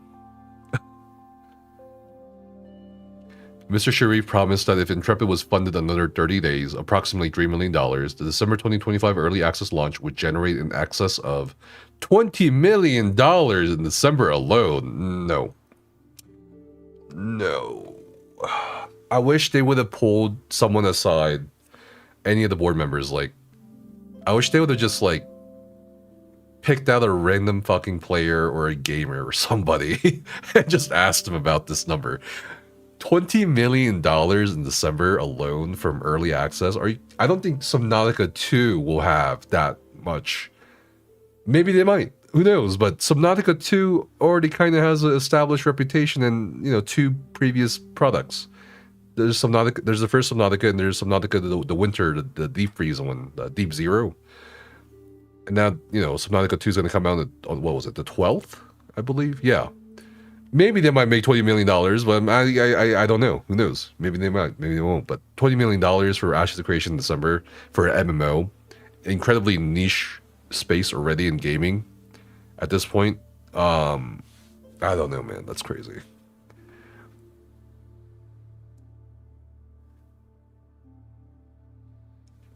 I don't know. $20 million. Mr. Sharif did not hit his revenue projection. I love how the lawyers to mention this. Mr. Sharif did not, in fact, hit his revenue projection of $20 million for December, achieving only 30% of that projection. The board met in December 2025 and acknowledged revenues had fallen far short. The company was running out of money and drastic cuts were necessary. See, this part I believe, because it's like it starts lining up with the timeline of the layoffs. It starts lining up with the meetings. It starts lining up with the capital call that multiple sources have corroborated at this point. So this is very interesting to me. I think this part 100% happened. Mr. Sharif refused to make those cuts. Instead, he continued to resist every effort at fiscal discipline and operational restructuring. Ms. Fett, Aaron Bartels, and Mr. Dawson all repeatedly urged Mr. Sharif to execute the workforce reductions the board had approved. Each week of delays cost the company hundreds of thousands of dollars it did not have. Okay. You just want to be in the court to see all the faces and death stares that happen. Okay. Mr. Sharif has alleged that following the December 15, 2025 board meeting, Mr. Dawson confronted them in a physically intimidating manner and coerced them to sign documents. Right. This is a big point. If it happened, it's serious. I think there was the whole thing about like them huddling close, and then was it Jason? No, it was Jacob Buechler or somebody that saw them purportedly, and then Steven told him that it was meant to intimidate them, which is hearsay. This allegation is false. Okay, we'll see his declaration. Mr. Dawson never touched Mr. Sharif. Okay. Like, ever? Not even for a handshake? You know what I mean? Get some more. They were bromates. Okay, Mr. Dawson never touched Mr. Sharif, never coerced him, never physically menaced him in any manner. Following the December 15, 2025 board meeting, Mr. Dawson did speak with Mr. Sharif. Indeed, the board had been attempting over an extended period to obtain information, execute governance decisions, and address the company's dire financial condition, had been systematically obstructed by Mr. Sharif at seemingly every turn. The documents presented to Mr. Sharif reflect decisions that have been discussed and made at board meetings in which Mr. Sharif participated. The request that he execute signature pages for decisions already made by the board was a routine governance request. So basic shit. Okay. So is all this court back and forth trying to determine liability of who's going to pay the employees? I think right now the focus is on the receiver. If there should be a receiver or not, and if there is, what kind of scope it has. As for the employees, I'm really hoping whoever their lawyers are for the Warden Act violation is keeping up with this shit. Like, honestly. Steven is the type of guy, civilian medic says, if he shook his head no hard, he would try to sue. Homie is scared of his own shadow. Would their servers even be able to manage players worth $20 million? It's about 400,000 players, Dimitardo says. Who knows? Who knows? Would, the employees are fucked. That's kind of the vibe I got from Steven's 400-page motion. Like, it doesn't seem like anyone's willing to cough up yet.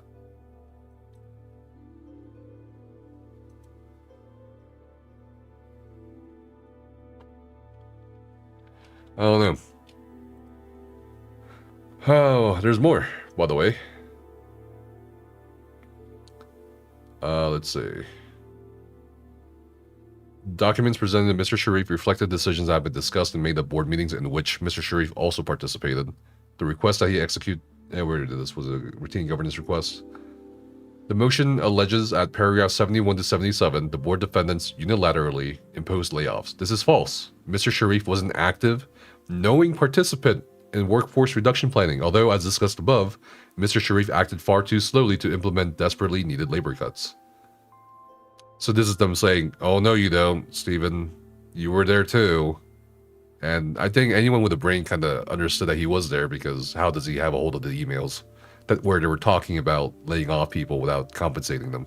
You know what I mean? Like, like, I think that was kind of figured out by everybody, that Steven was aware of these talks and he was also a participant, given that he did share a rather damning email from Aaron Bartels talking about how he didn't want to pay severance or PTO to people being laid off, that they're bottom performers. But I think that's like one email out of like 10 emails in that chain.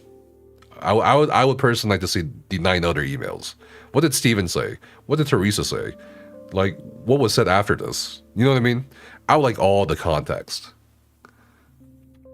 But anyway, here we go. On December 26, 2025, right after Christmas Day, Mr. Sharif acknowledged it's a rough expectation to terminate those people the day after Christmas, and with no PTO payout?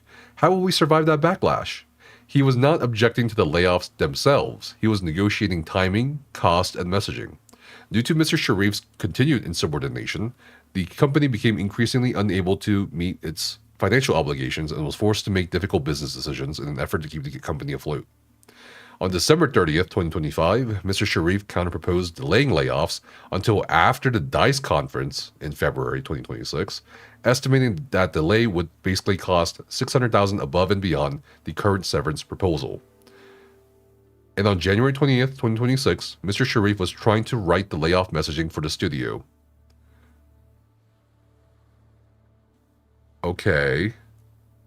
Is this alleging that he was the one who wrote that email as nihil deceit? As he will not speak. I'm really curious who wrote that email though. That was it Jacob Buechler? Was it Steven Sharif? Was it a member of the board that wrote the email as nihil deceit and not their real names? That would be crazy if it was Steven. But it would also make sense because some employees told me they thought, you know, that nihil deceit may have been like a way for that person who wrote the email to protest the layoff decisions and shit. But who the fuck knows? Like, I'm really curious to know who wrote that email at this point. We may only find out in Discovery. It doesn't really matter who wrote the email at the end of the day. Oh, well, I feel like it matters to some extent because, like, you can look at it in so many different ways. Like, why are you not brave enough to lay us off yourself? Or was this a quiet protest against the board? You know what I mean? Like, I think it matters to some extent. Not like super important, but I still would like to know who it was. Because I think it would complete some of the context.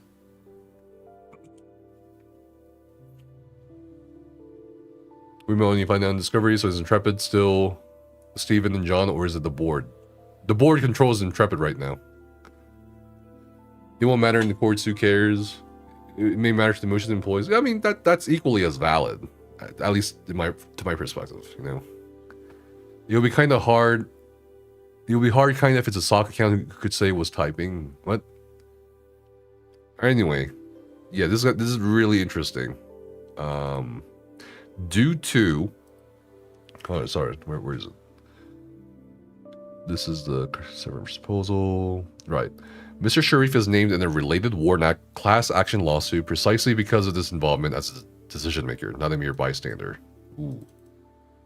I mean, isn't everybody named? Isn't Intrepid named? You know, but by that logic.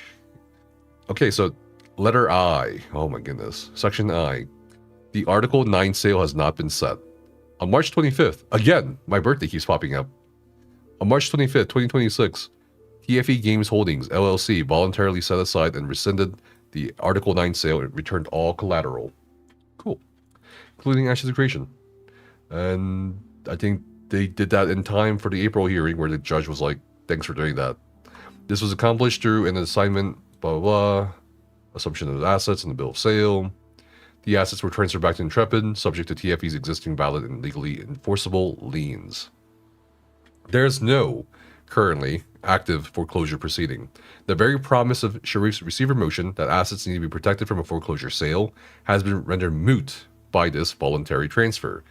The assets are back in Intrepid's hands, subject to existing security interest, and there is no current sale process for a receiver to oversee. So this is our argument that, hey, we're not going to do a foreclosure anytime soon. How true that is, we don't know. 3 legal arguments. Receiverships are an extraordinary equitable remedy, and plaintiff bears a heavy burden to demonstrate its necessity.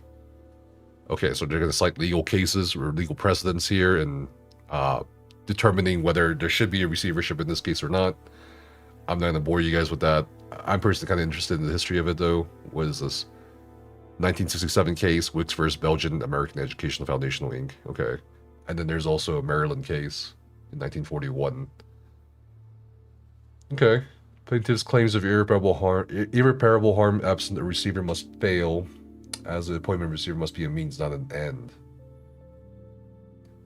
In this discussion of irreparable harm, plaintiff contends in error the following: the absence of any neutral gatekeeper who can sort through the legality of Mr. Dawson's and TFE's original purported lien ahead of any sale and otherwise shepherd a commercially reasonable sale at the moment of disposition is precisely what makes the harm irreparable. Okay.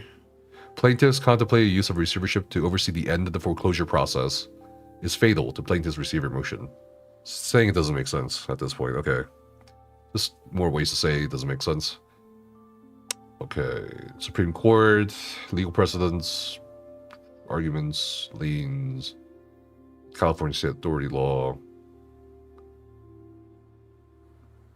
There is no imminent danger to the collateral, and plaintiff cannot establish a likelihood of success on the merits. More legal precedents being cited here. Plaintiff has not shown fraudulent conduct by the defendants. Okay. The entirety of the fraud claims rest on the unwound foreclosure sale. Defendants have gone great lengths in their statement of the facts above and in accompanying declarations that demonstrate the conduct plaintiff seeks to portray, albeit unsuccessfully.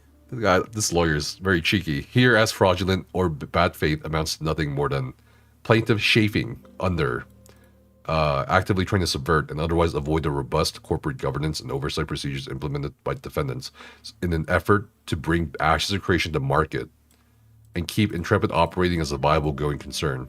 So they're saying Stevens is trying to delay this shit for no reason. And by the way, we're trying to bring Ashes of Creation back and also make the company viable again. I'm curious. I just want to read the vibe of the room at this point. Do you guys believe that the board will try to bring Ashes of Creation back? Do you think that's even possible? Because this is a recurring question for various reasons. One, people are still holding out hope or coping that it might somehow come back. Somehow. I don't know how. But second, the board keeps mentioning it now at this point. This is the second time they've mentioned it publicly, that they want to make Ashes of Creation a product. I don't know. I think it's in their best interest to say that. Whether it's true or whether it can be done, who knows? That's my position at this point. Absolutely not. No. Okay, you guys don't believe it? They're gonna try to liquidate your position and move on. I honestly don't think they will. Could they? Yes. Will they? No. Lots of no's. To the extent that will make them money, yes. Otherwise, no. I honestly don't think they will. Okay. Yeah, what's up, Subli? They need to keep saying that to keep the value up. Even if they bring it back, how many people will invest money again into them? Not many, I think. What's up, Hometown? It is possible, Neurotoxin says, but it cannot continue the trajectory it was on.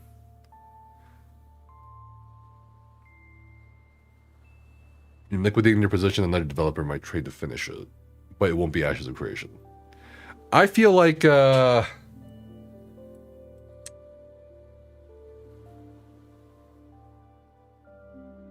think first step, like, my honest opinion, if they were really serious, I think a rebranding would have to occur of some sort. I don't know, man. Like,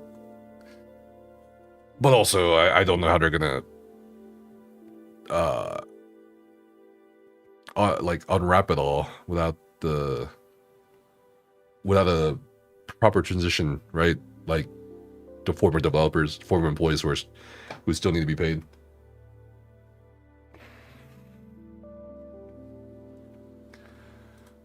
So, I don't know. I was just asking you guys because I was like, I don't know if I'm like, maybe I'm being like too cynical. But I'm like, I don't know about that one.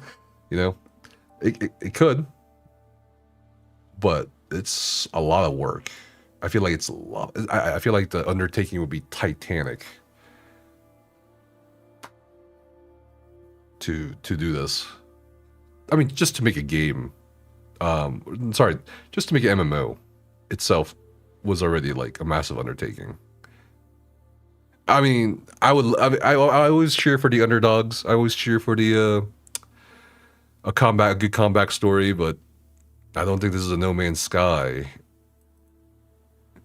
as of now. You know what I mean? They should have sold it to Riot Games. Again, these guys are saying there was no deal. There was no deal made ever. There was no commercial relationship. Again, I'm curious if there was a letter of intent or not. And, you know, even then, I think that'd be shaky because most letters of intent are not binding. So, and based on what Trindamir said from Riot Games, who confirmed that, yeah, talks happened, all he confirmed was talks happened. Doesn't mean any deal was made at any point. You know? The efforts to which defendants have gone to aid Intrepid financially after receiving repeated representations from plaintiff that the market entry of Ashes of Creation were imminent. Defendants have been turning the corner for the better part of this decade. Oh my god, it's me and Brian. I have nothing to show for it. As a statement of facts and declarations demonstrate, defendants have been patient, understanding, and supportive to a fault throughout this process. It was only when Intrepid ran out of road financially that defendant's hand was forced to seek to monetize Ashes of Creation for the benefit of Intrepid and all of its stakeholders. Again, plaintiff's argument on the second Canada life factor is without merit. I say it's a legal precedent, and without more should be rejected by this court. Plaintiff's receiver motion should be denied on this basis as well. The balance of the equities weigh against a receiver's appointment, and plaintiff has unclean hands? Is that a legal term? Unclean hands? Defendants respectfully submit that plaintiff's contention on the balance of equities satisfies factors 5 and 7 of the Canada Life Standard as not being the case. As discussed at greater length above, defendants have been waiting for years to see a return on their investments in Intrepid and its development of Ashes Creation. Plaintiff has disingenuously and in bad faith portrayed defendants as lacking in patience and that they somehow rushed to purportedly terminate Intrepid's operations prematurely. These claims are specious. The blame for Intrepid's current state of affairs must be laid where it properly belongs, at plaintiff's feet. Damn, okay, they're going ham now. On multiple occasions when Intrepid was in dire and desperate need of funds to meet its obligations, make payroll, pay vendors, and otherwise meet its obligations, defendants answered the call. Consistently, plaintiff makes much of Ashes of Creation constituting his dream or passion project. What is minimized in this worldview is how much of defendants' dreams, efforts, sacrifice, hard work, drive, and determination is bound up in the loans made to Intrepid. Just like, Yeah, you may have had a dream, buddy, but that money also came from our work and dreams. Thanks for the entertainment. Thanks for the no. I'm bricked. I'm bricked. Appreciate you. That's funny. Like them just saying that is pretty funny. Yeah, I mean it was his dream and everything, but by the way, you know, we also put a lot of hard work into that money that we gave him.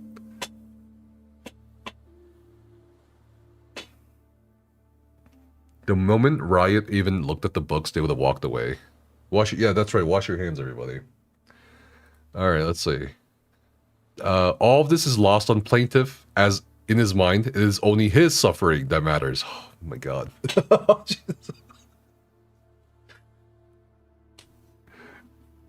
Things are getting personal. A little bit personal here. And I mean, and they're also calling him out on the claims he'd made. The one thing they haven't mentioned though is the whole PTO thing. They just said basically like Steven's also complicit. Yeah. I think they're implying that yeah, we tried to skirt the labor laws, but also Steven was in on it too. That they're basically taking him down with them. That's how I'm seeing this right now. You know what I mean?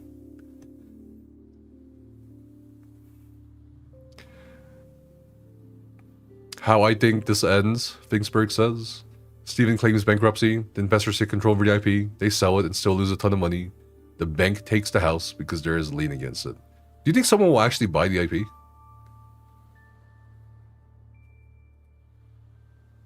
What happens to the people who bought the house from Steven and John Doe?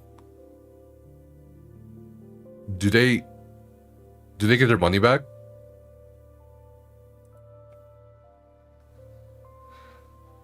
Because they did sell it to like a couple, right? Someone bought Kingdoms of Amalur. I don't know what that is.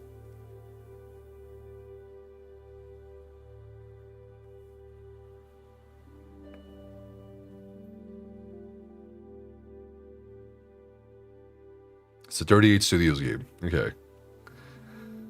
Alright, the key fact here for the court to assimilate is that it is defendants who are injured by every day, hour, minute, and second of delay in bringing Ashes of Creation to market. That game is undoubtedly worth more today than it will be after months of years of litigation, and the market ultimately moves on. I think the market's kind of moved on already, but that is the whole point of plaintiff's litigation strategy.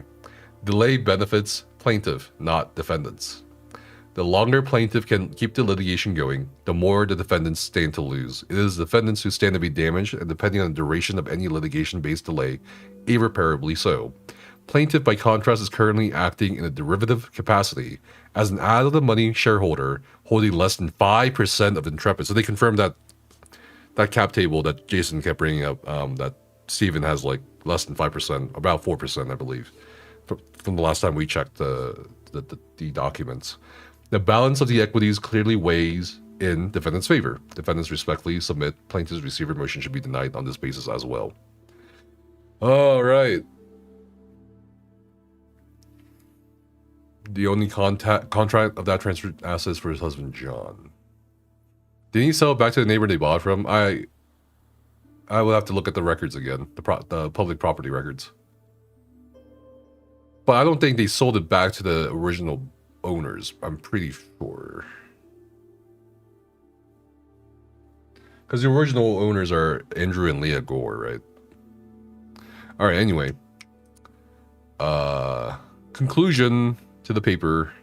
For all the reasons set forth above and in the supporting declarations, no receiver is necessary or appropriate. As a threshold matter, on March 25th, 2026, TFE Games Holdings, LLC voluntarily set aside the Article 9 sale and transferred all collateral, including Ashes of Creation and all associated IP, back to Intrepid Studios Incorporated. There is no active foreclosure proceeding. The very premise of Sharif's receiver motion has been eliminated. The assets Sharif claims need protection have been returned to the company, subject to existing liens. There is nothing for a receiver to oversee, administer, or protect from foreclosure because there is no foreclosure.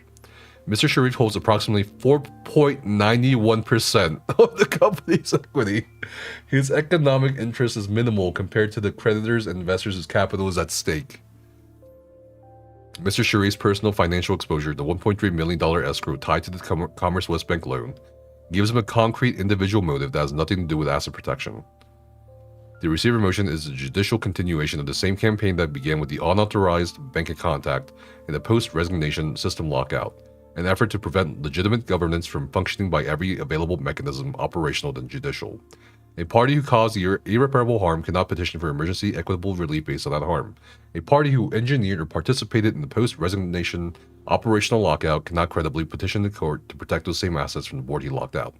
A party with unclean hands, documented self-dealing, financial misappropriation, personal expenses charged to the committee, unauthorized compensation, false projections, and concealment of the board's existence cannot invoke this court's equity to obtain a receiver.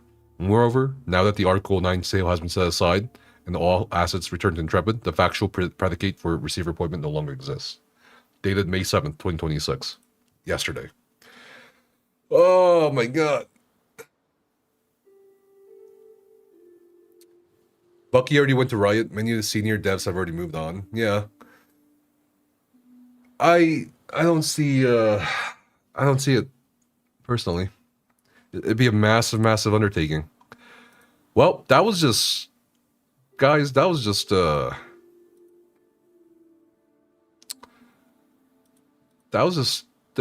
summary of what they're gonna talk about here. This is fucking crazy. Oh my god. There's more. Just like with Steven's 400-page motion for receiver, there's more. Yeah, that was just the counter motion. That was just the summary. That's like, hey, here's the bullet points, and here's the legal precedents. Yeah, there's more.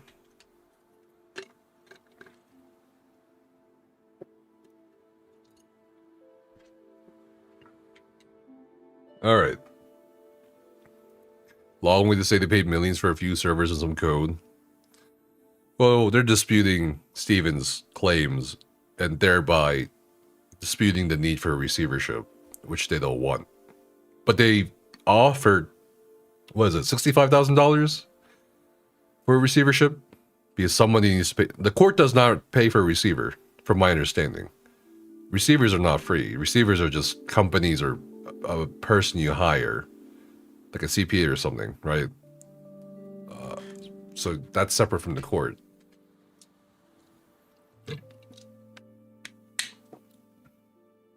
It's almost an infomercial at the moment. But wait, there's more. Billy Mays here with an outstanding offer for everybody at home. Not one lawsuit, not two lawsuits, not three, but 4. Actually, how many lawsuits are there now? Court appoints them. Right, exactly. They don't pay them.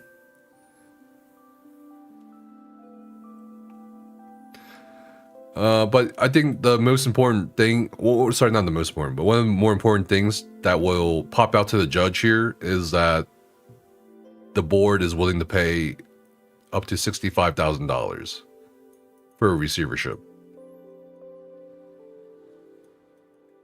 And they also pointed out that Steven's not willing to pay anything as of yet for a receivership. So it will look to the judge as if they are trying to compromise here. Yes, they don't want a receivership, but if they need to, and the court mandates it, they're willing to pay up to $65,000. We haven't seen anything like that from Steven just yet.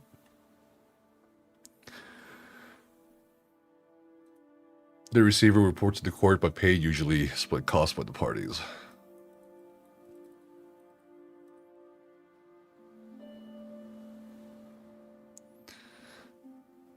All right. So, we have more. And this is probably going to be the most interesting declaration made in support of the defendants / the board against Stephen Sharif, the plaintiff. This is a legal declaration made by Tim Sharif, the biological older brother of Stephen. saying that he also opposes the plaintiff's motion for a receivership, and that he is basically declaring support for Rob Dawson and company. Very interesting. Not surprising to me, given what Jason has said about Tim being scammed by his own brother. And I'm hoping this declaration sheds some light on what the hell is happening between the two, or what happened between the two. Because I just can't comprehend this on a personal level, like family-wise. I can't imagine scamming my own brother or some shit like that. You know what I mean? Like, so this is gonna be. I think this is gonna be the most interesting declaration to me. So let's. You guys ready? You guys got some snacks? His own brother sides with the board. Yeah, his own brother. His own. I think he has two brothers, and this is the older brother. All right. This is the declaration of Tim Sharif. I, Tim Sharif, declare as follows. I am over the age of 18 and competent to testify to the matters stated herein. I have personal knowledge of the facts set forth in this declaration, except as to those matters stated on information and belief, and as to those matters I believe them to be true. If called as a witness, I could and would testify competently to the matters stated below. I am the founder and chief executive officer of 310 Nutrition, a direct-to-consumer nutrition company I have built and operated for approximately 14 years. Stephen Sharif is my younger brother. He's approximately 10 years younger than I am. 10 years is, I think, quite a difference. For sure. I think that could, like... yeah, I mean... That's quite a difference. Steven is the founder, CEO, and creative director of Intrepid Studios, the company developing the video game commonly known as Ashes of Creation. Steven and I were not close growing up, and our relationship in adulthood has been driven in significant part by Steven seeking financial support from me. Yeah, I mean, 10 years... I mean, I can see why they wouldn't be close growing up, you know what I mean?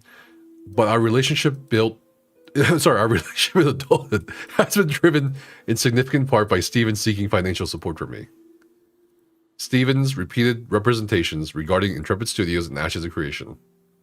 Over a period spanning multiple years, Steven made repeated representations to me regarding the status, timing, and commercial prospects of Intrepid Studios and Ashes of Creation. These representations included, but were not limited to, the following. That the launch of Ashes of Creation was imminent. The specific timeline Steven represented varied over the years. At times, he stated launch was approximately 1 year away. 1 year away? Okay. At other times, approximately 6 months away. Wasn't like the general vibe or like the general opinion of most people who bought into Ashes, including myself. I feel like our opinion was like, oh, probably 2030 or some shit like that. You know what I mean? Like 2028. You know, I just never... every time I looked at the development update for Ashes Creation, I'm like, man, that looks so good. Probably gonna be really good to play in like 5 years, 10 years or shit. You know what I mean? Like, remember Steven told us the game was launching in 2020? I don't recall that. What the hell? What, is there a clip of him saying that?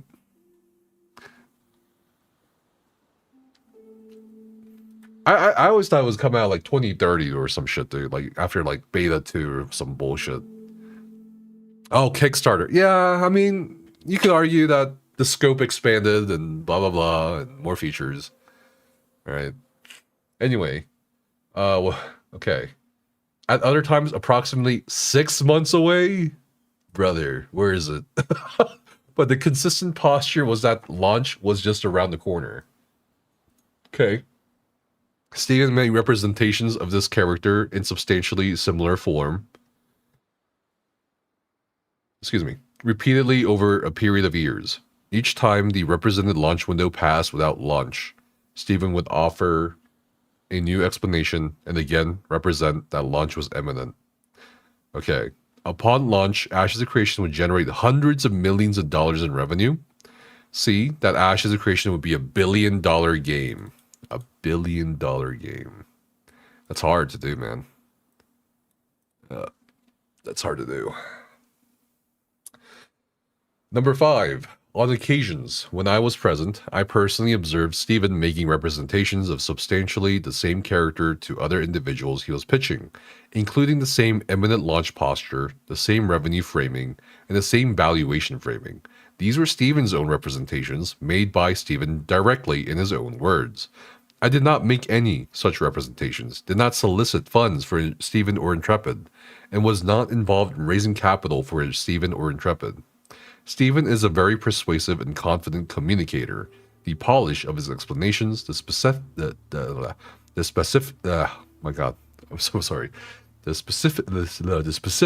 of his timelines, and the confidence of his projections gave people who had no independent means of verifying the underlying state of the company a reasonable basis to credit what he was saying. As his older brother, I had no reason at the time to doubt him. The same representations were made repeatedly across multiple years, with the same confident framing and the same imminent launch posture, while the underlying timelines never materialized and the financial projections were never realized.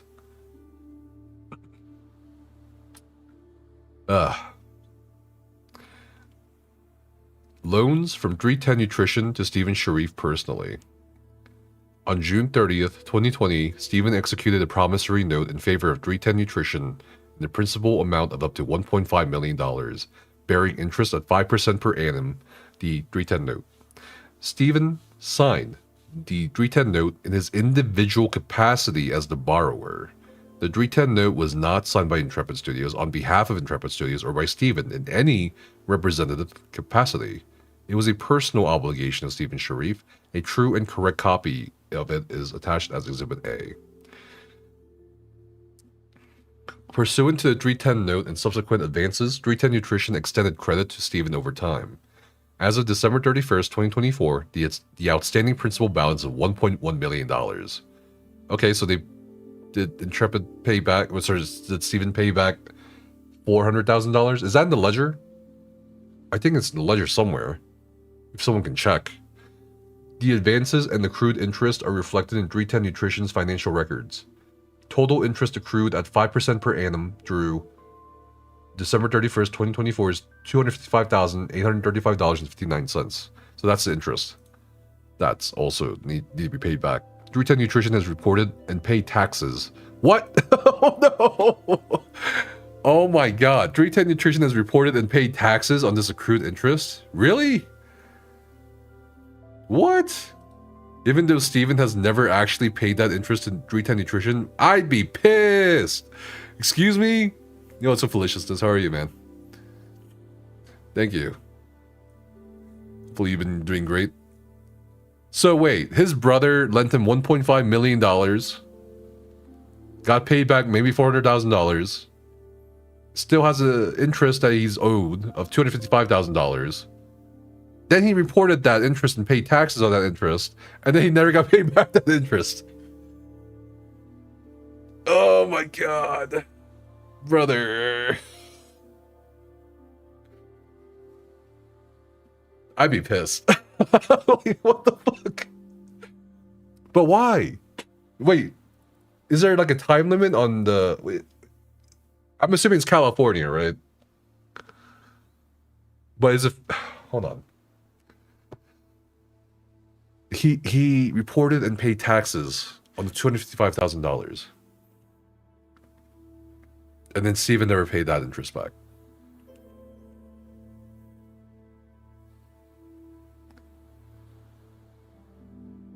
So just to clarify, this is his brother, Tim, saying he lent Stephen through his company, 310 Nutrition, personal loan of $1.5 million.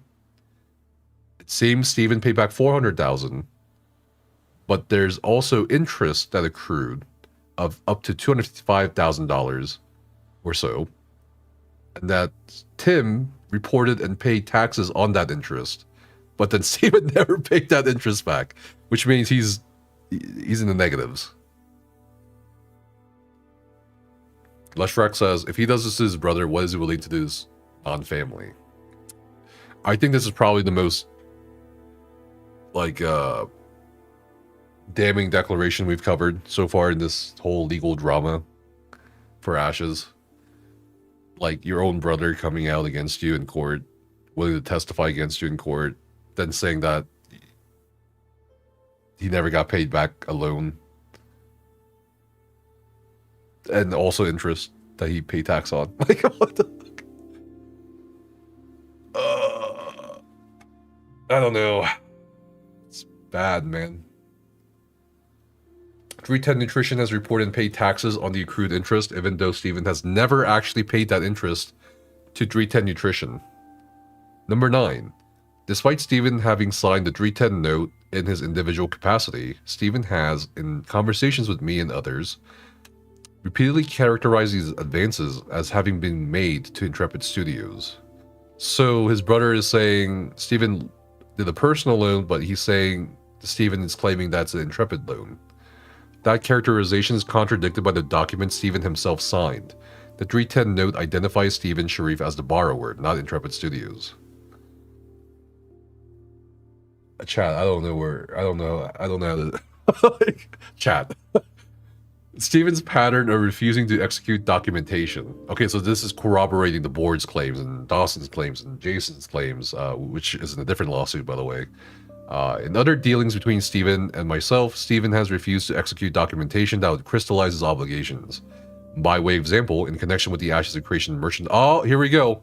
Now we'll know what the hell is happening with the Ashes of Creation merchandise being on Amazon, being sold by Tim's company. All right, in connection with the Ashes of Creation merchandise program, over an extended period, Steven and his team directed my company, 310 Nutrition, to order Ashes of Creation branded inventory. What? Order? Like buy? Okay. So Steven and his team directed Tim's company to buy Ashes of Creation merchandise on the basis of repeated assurances from Steven that he would actively promote the merchandise to the Ashes of Creation community and would execute a written agreement formalizing my company's role. In reliance on those assurances, my company ordered approximately $300,000 in branded inventory at Steven's direction. Steven and his team subsequently did not promote, sell, or meaningfully support the sale of that inventory to the Ashes of Creation community, despite repeated expressions of community interest in such merchandise. What?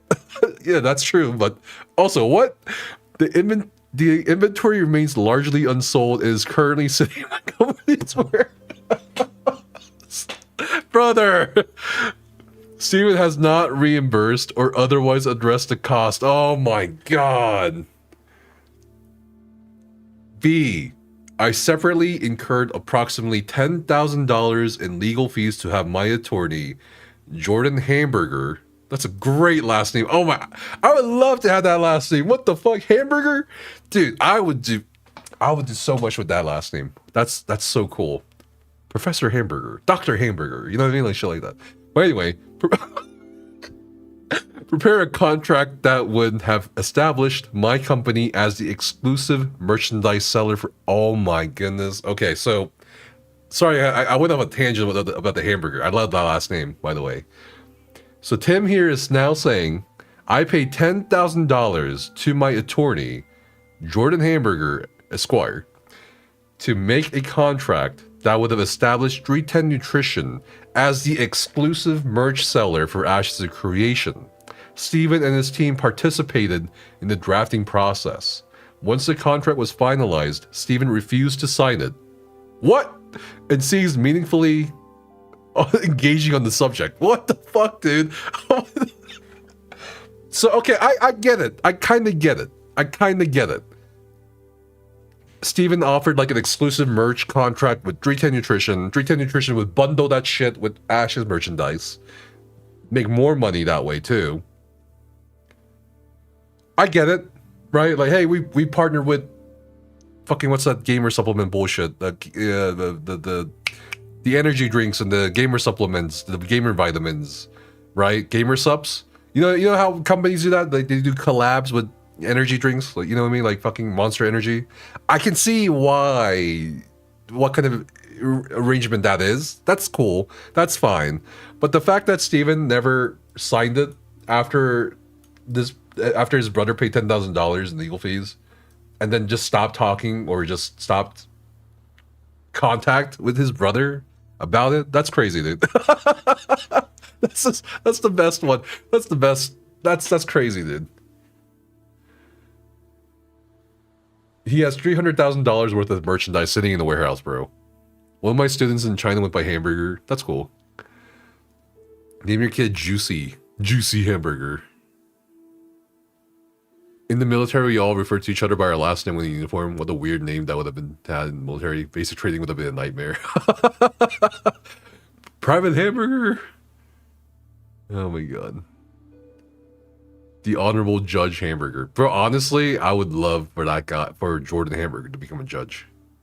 All rise for the Honorable Judge Hamburger. You can't make this shit up, by the way. You just can't make this shit up. You located that warehouse? That's crazy. What? What are you guys doing? Having the last name Victoria was bad enough for me. I can't imagine. Alright, so what do you guys think so far? About this? This explains a lot. This explains why 310 Nutrition suddenly is selling Ash's merchandise. This I can 100% believe, because it's like, why the hell would a nutrition company run by Steven's older brother be selling Ash's merchandise? And now he's saying there was supposed to be some sort of a brand arrangement. He was asked to buy $300,000 of inventory on top of the $1.5 million loan and the interest that he paid taxes on that was never paid back. So how much money did he lose, chat? Let's say 1.5 million. Well, let's say 1.1 million, 255k, 1.38 million, another 300k, 1.6 million. So about another 10,000 on top of that. So about 1.6 million, maybe, you know?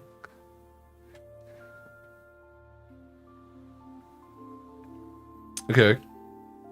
In each of these instances, the pattern has been the same, Tim says. Steven actively encourages a course of conduct, induces expenditure or commitment on my part, and then refuses to execute the documentation that would crystallize his corresponding obligations. Oh my god. I feel like we don't need to even, like... Do we even need to read the other declarations at this point? See you in a bit, bad ever. Conclusion... Conclusion. Steven, over a period of years, repeatedly made the same representations to me regarding the imminent launch and commercial success of Ash's creation. He has, in his dealings with me, signed documents in his individual capacity acknowledging personal obligations, such as the 310 note attached as Exhibit A, and then subsequently characterized those obligations to others as obligations of Intrepid Studios.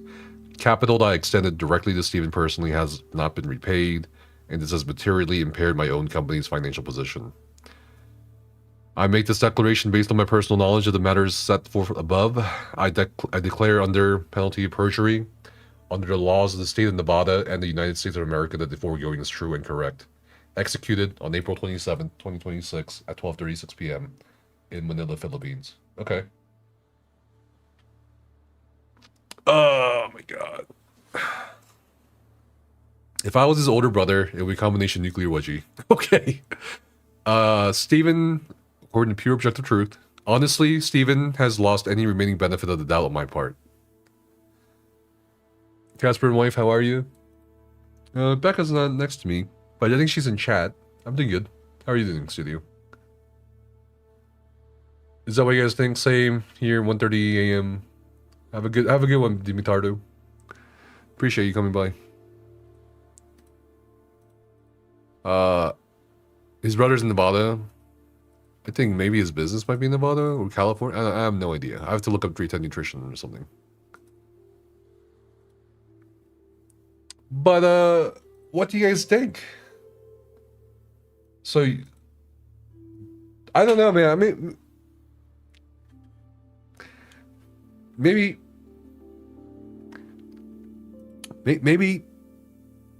Tim's lying. You know, maybe... maybe, you know, he's acting as a mouthpiece or something. I don't know. I have questions, but I think I got a lot of answers. I think I got a lot of answers, especially about the Ashes merchandise. I think it all makes sense.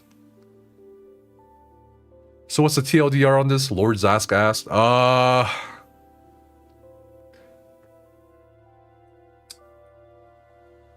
It's hard to come up with a TLDR because there's so much already, just from this declaration. Basically, Tim, his older biological brother, is claiming that Steven scammed them by reneging on the loan, by reneging on an agreement over $300,000 worth of Ashes merchandise that Steven never marketed or sold or promoted. Basically, he got screwed by his brother.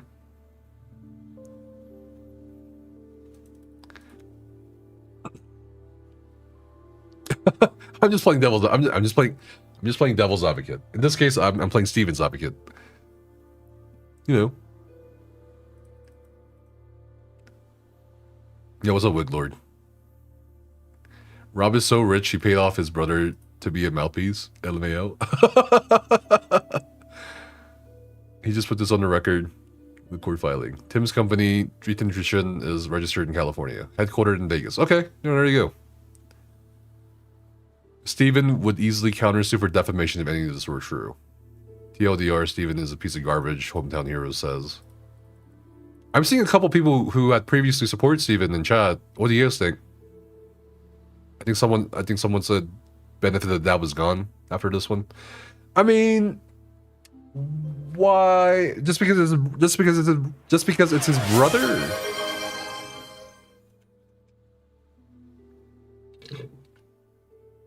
I get it. I get that. I'm just trying to like not let my personal bias get in the way here. I also feel like this makes sense to me. The whole thing about the merchandise, especially. Like, why the fuck does Tim Sharif and 310 Nutrition have so much merchandise to sell? Bought $300,000 worth of merchandise. Also, weren't a lot of people in the Ashes community really wanting official merchandise at various points? But Steven would be like, it's on the way. So what? My question is, I have a question. Why didn't Steven? A few moments later. Thanks. Why didn't Steven promote? Why didn't Steven sell the merchandise? I don't get it. Yo, what's up, Carthos? How are you? How you been? What's up, Jalan? How are you? Welcome in. My question is, why didn't he sell the merchandise? Make sure you guys check out Jalan. He's been covering the financial aspects too of the Ashes creation implosion. Steven is looking at securities fraud and probably tax fraud. These filings also show at least $83 million that Rob put into companies is straight up missing. Missing or spent? Or like, are you saying there's more? He was too busy going blind. What? Then he was gonna tank. He's been trying this from the church.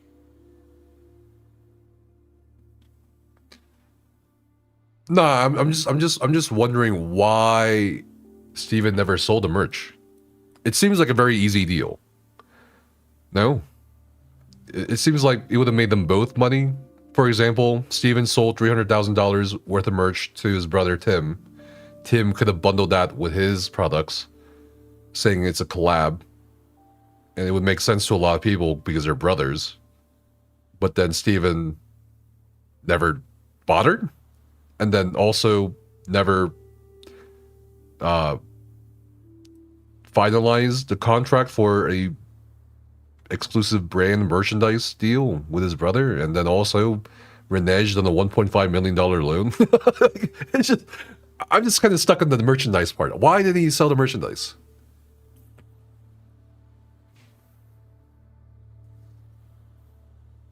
What's the TLDR for those who joined now? Steven's brother, Tim Sharif, has filed a declaration against him through the court, saying that he essentially got scammed by his brother, and that he supports the board. Nefas, the warehouse, by the way. Oh, I see. The GeoGuessr guy. Because he got the money already, but that doesn't make sense. Wouldn't you want to sell more merchandise? When did he order the merch? I have no idea. We'll see the exhibits. I've like 5 different windows open with exhibits. So it's like, and I might share a snippet of the text messages. We have like 300 pages more of text messages from Jason Karamanis. He's providing for next week's publication, maybe. And I might share a snippet of that in regards to the house that keeps being brought up on stream, but we'll see. But anyway, that's the TLDR right now. There's a bunch of other stuff, but you can look at it yourself I'll be making a summary video of all this, by the way. So don't no worries if you're missing out the early stuff.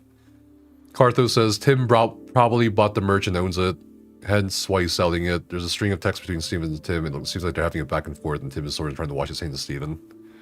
His brother's company is MLM, and he didn't want to be associated with MLM anymore. Yeah, but people will understand, like, it's his brother. He's doing his brother a solid. They're doing each other a solid, and I want to support the game. Why didn't he sell the fucking merchandise? I'm just like super confused by this. It just seemed like a really easy deal to me. It just seems like a really easy deal to do. It makes no sense. All he had to do was promote it and help his brother sell the merch that a lot of people wanted. I don't get it. I really don't get it, man. It can't just be he didn't want to be associated with MLM, but you know what I mean? Like, just logically and emotionally speaking, I think it would have been fine.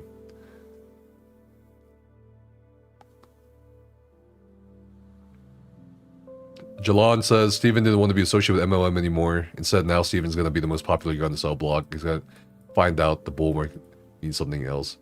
Do you guys really think he's going to go to jail over all this? Over the Ashes of Creation stuff? Or is that what you guys are just hoping for?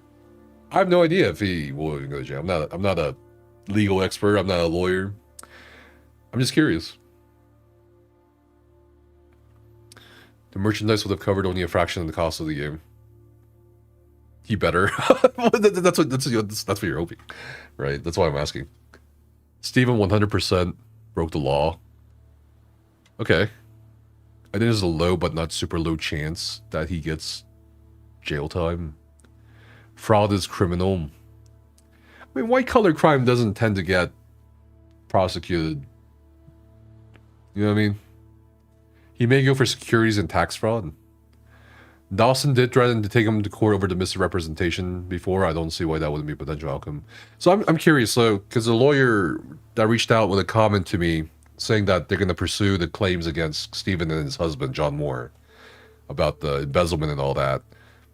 That would require a new lawsuit, yes, in the state of California, because this lawsuit's mostly about receivership now at this point, ownership, foreclosure. It seems like they're going to wrap it up here pretty soon, maybe.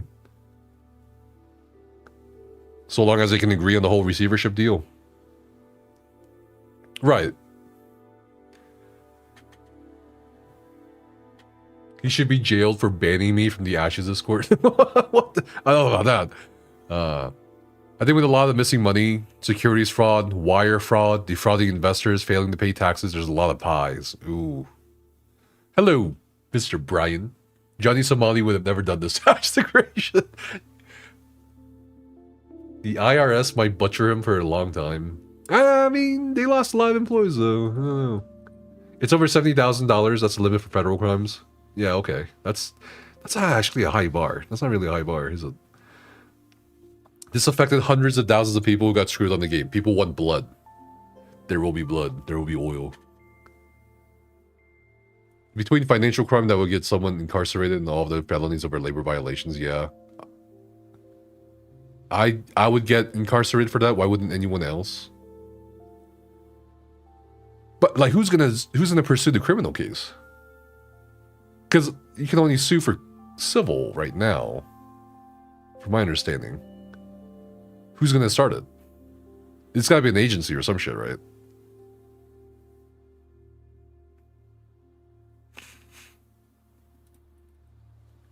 The IRS? I don't know. former staff, maybe. All right, so this was Tim saying I got scammed by my brother. Yeah, I appreciate Tim's legal declaration because it really answers why he has Ashes of Creation merchandise. The only way if this gets to criminal court is if you can pay back the loans in the settlement. All right, we got, oh my god, 1, 2, 3, 4 more declarations and a whole ton of exhibits. You hear someone has what, filed a lawsuit? Oh, like filed a complaint with the IRS, FTC, and the Attorney General.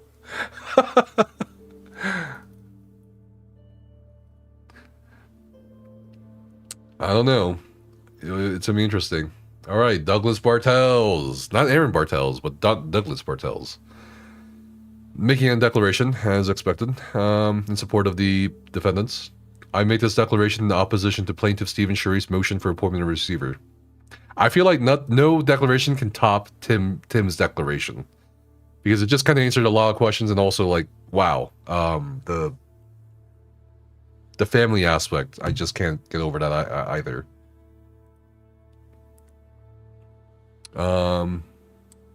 Stephen vindicated of all charges and game will release end of the year. I think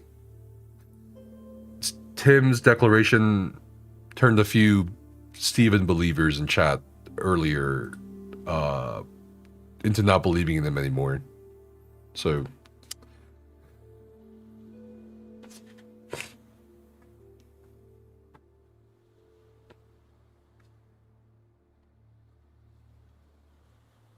okay, so this is Douglas Bartels' declaration. He's a chartered financial analyst or CFA with undergraduate and graduate degrees from the University of Notre Dame, including an MBA in consulting and finance. Is this a job resume? What the? A BBA in accountancy and a BA in computer applications. I have over 2 decades of executive leadership experience. Most recently, I served as COO of the Wealth Management National Investment Practice at Northern Trust Corporation, a global financial institution. I've never heard of this one. Northern Trust Corporation. Northern Trust Corporation.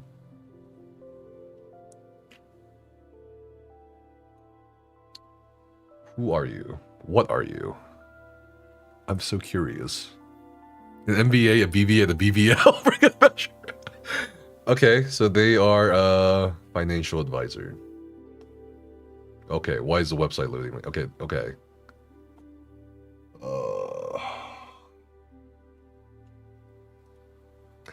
Can companies just fucking tell me, like, what do I have to go through this song and dance? What do you do? Just tell me what you do on one page. It's like, it's a thing that annoys me about startups and all that shit, dude. It's crazy. What the fuck do you do? What's your product? Okay, so they're just a financial management service. Okay. Cool. That website looks fake. What the? This website is for the investors, Mr. Streamer. Okay, buddy. All right. Okay, so we got that one down. He managed the overall technology and operational platform strategy.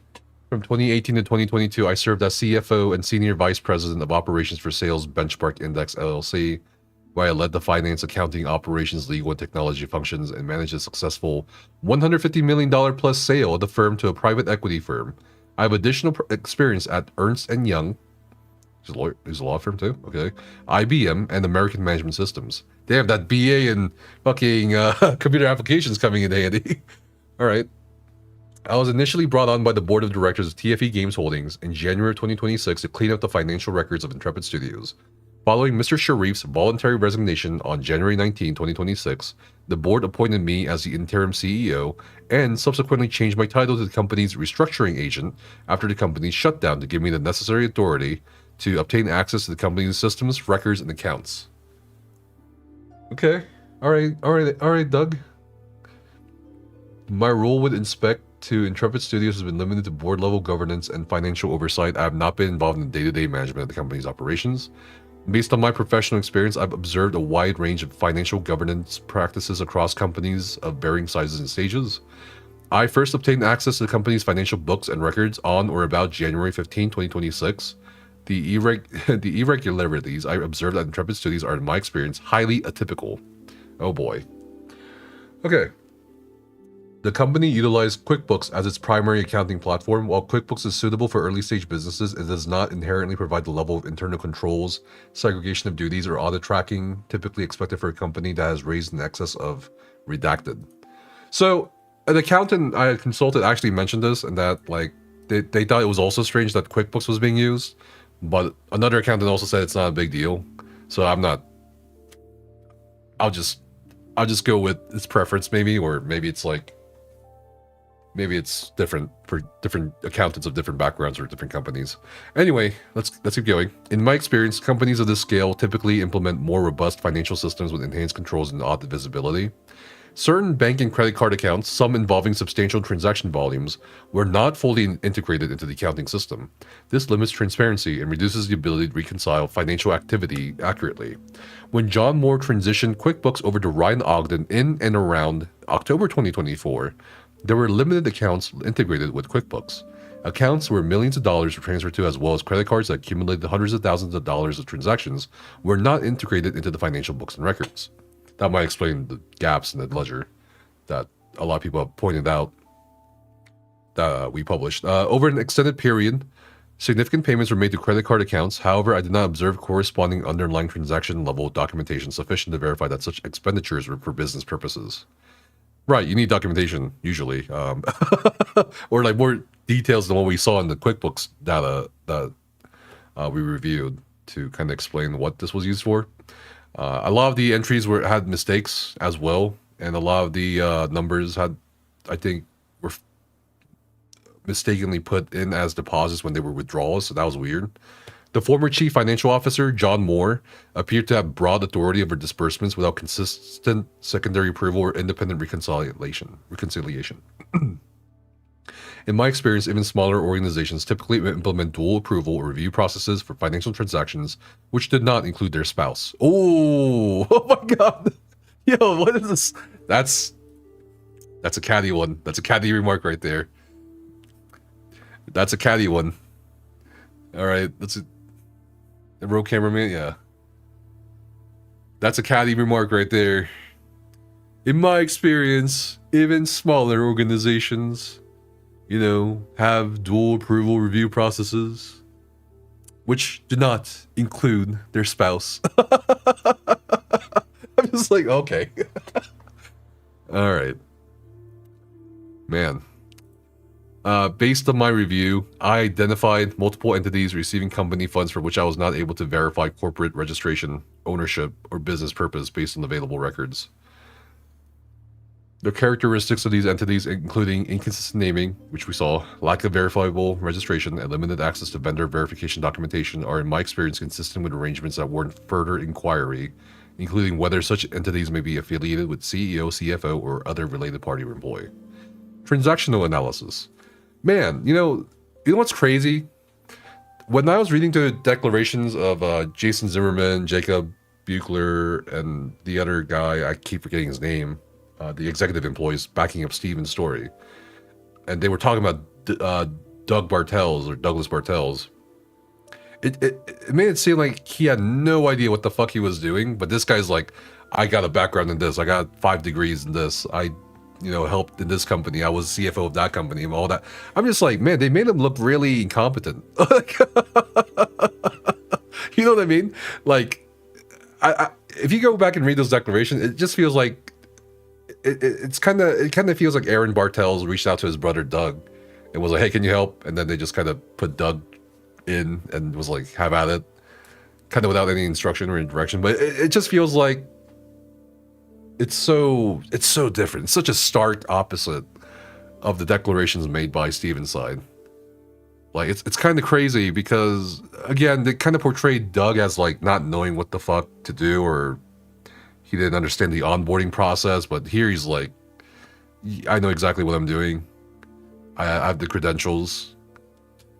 It's kind of interesting. It's kind of really interesting, and this is why with legal declarations, even you should probably take it with a grain of salt.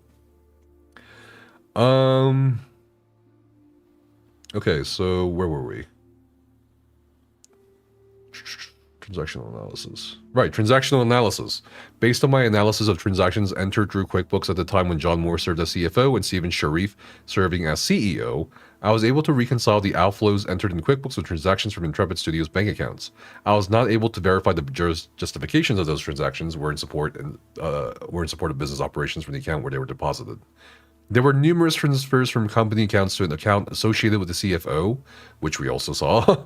These transactions occurred during periods when investor funds were being received and appeared to cease following the appointment of a new CFO in or around October 2024. Particularly, there were hundreds of transfers out of Intrepid Studios accounts to an account titled in John Moore's name and to his Bank of America account ending in 6009. I investigated the timing of those transfers.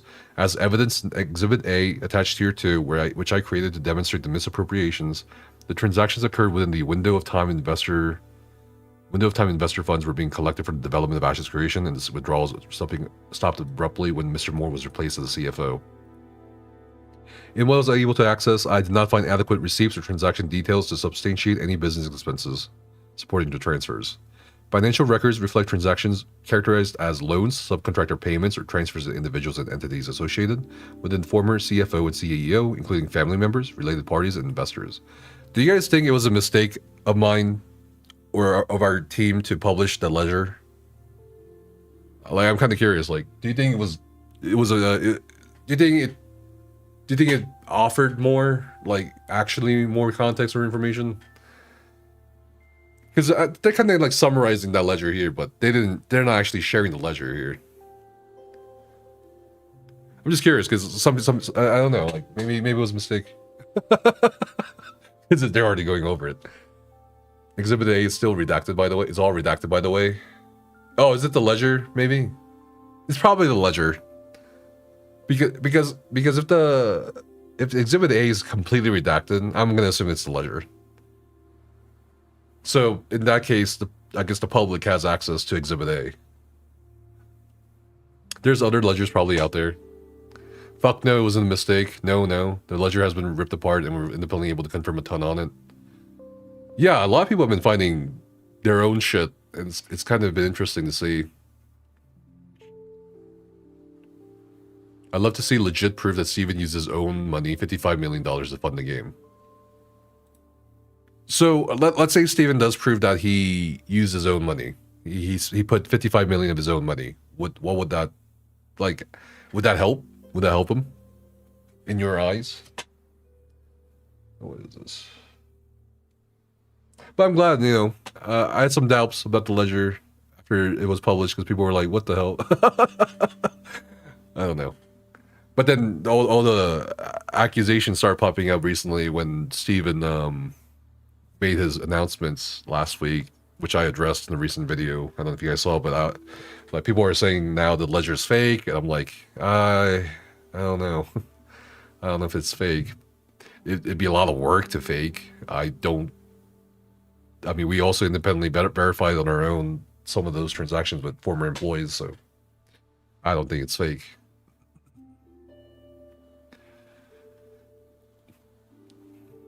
I was able to figure out Steven was using the previous owners of his house to carry the loan on it with the Gore oil payments, and then these filings confirmed that because Steven actually says that in the text messages and exhibits. Interesting.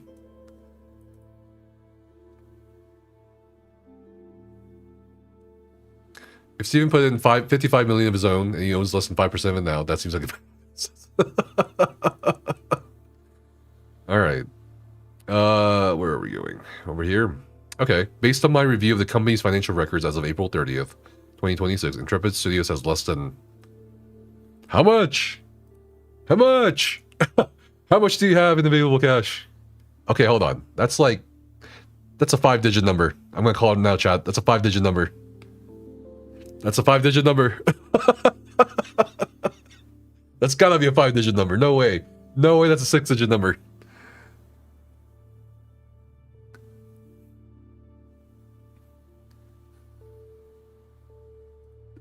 How much does Intrepid have left? With $1? Yeah, that's a 5-digit number. Copy paste? No way that works. No fucking way. No way. You're trolling. No way. Yeah, it just shows an NIN. They properly redacted it, I think. $10. Give me like 25M. Yeah, okay, maybe, sure, why not? The emails. Oh, we're Ogden's asking this for proof. It's common Google. He said 3 times over the course of that silence from Steven. Okay, we'll get to that. It was worth a try, yeah. Alright, so Intrepid Studios less than. Let's make up a fun number here. It has less than $5 in the available cash. Approximately. What could that be? Approximately how much at Pathway Bank? $10 at Pathway Bank and something at Commerce West. Right, there's a Commerce West checking account, right? Which again verifies that, helps corroborate the ledger's veracity, by the way, because there was a Commerce West checking account in there too. The company carries total liabilities of approximately a lot of money, including a lot of money in accounts payable, unpaid federal payroll, taxes, a lot of money owed to Commerce West Bank, $1 bajillion in accrued interest expense, and approximately $1 quadrillion in convertible notes payable to investors. Total equity is negative. I wish they could. Why did they redact this, dude? Why did they redact this? The company is currently operating at a monthly burn rate of approximately Guild Wars 2 revenue to stabilize the business and support the legal process. The company generates no revenue. Okay, well, that's Douglas Bartel. He's just kind of clarifying, hey, I'm not an idiot, and the books didn't look right. Cool. What's the next one? This is, who is it? Riot Ogden. Okay, guys, next declaration. Have you also noticed, by the way, I don't know if you guys noticed, there's a lot less hearsay compared to the declarations made in support of Steven. Like, there's a lot less. I don't think there's been any much I don't think there's been any hearsay. And by hearsay I mean like John told me that Robert told him, that kind of stuff, you know what I mean? There isn't much. It's just like very, it is what it is. It's interesting. All right, so let's go to Ryan Ogden. I make this declaration in opposition to plaintiff Stephen Sharif's motion for appointment of receiver. Okay, Ryan Ogden is a certified public accountant, a CPA, with a master's degree in accounting and a background in Big Four public accounting. Big Four, meaning like the tech companies? What does that mean? What does he mean by Big Four? The tech companies, right? You mean there's no, Jason said he was going to break my jaw, trust me bro, he said that? Yeah, hearsay. Well, if he said Jason called him, that's not exactly hearsay, but if he had said, yo bro, Jason, well actually, if he says to someone, Jason actually called me and said he would break my jaw, that's hearsay. If he said, Jason called me to break my jaw, then that's not really hearsay, is it? Ernst & Young, Deloitte, McKinney, all the accounting firms, okay. I was like, the first thing I thought it was the tech firms, like Google and shit like that. I was like, Facebook, Google. Okay. The Big Four public accounting. So this guy's like, I am also professionally certified. Ernst & Young is one of them. Okay. All right. I have over 15 years of experience as a CFO of $1 billion company. Holy shit, really? What was that company? I have been a controller for both public and private companies with experience in global expansion, internal controls, and financial restructuring. I am also... What the fuck?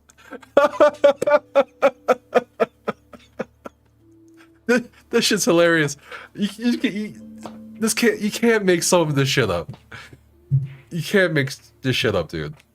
I am a CPA with a master's degree, and I've accounted for the Big Four. I'm also the CFO of $1 billion company, and I've been a controller for public and private companies, worldwide, international, fucking to the moon. By the way, I'm also a small business owner. What the fuck? What?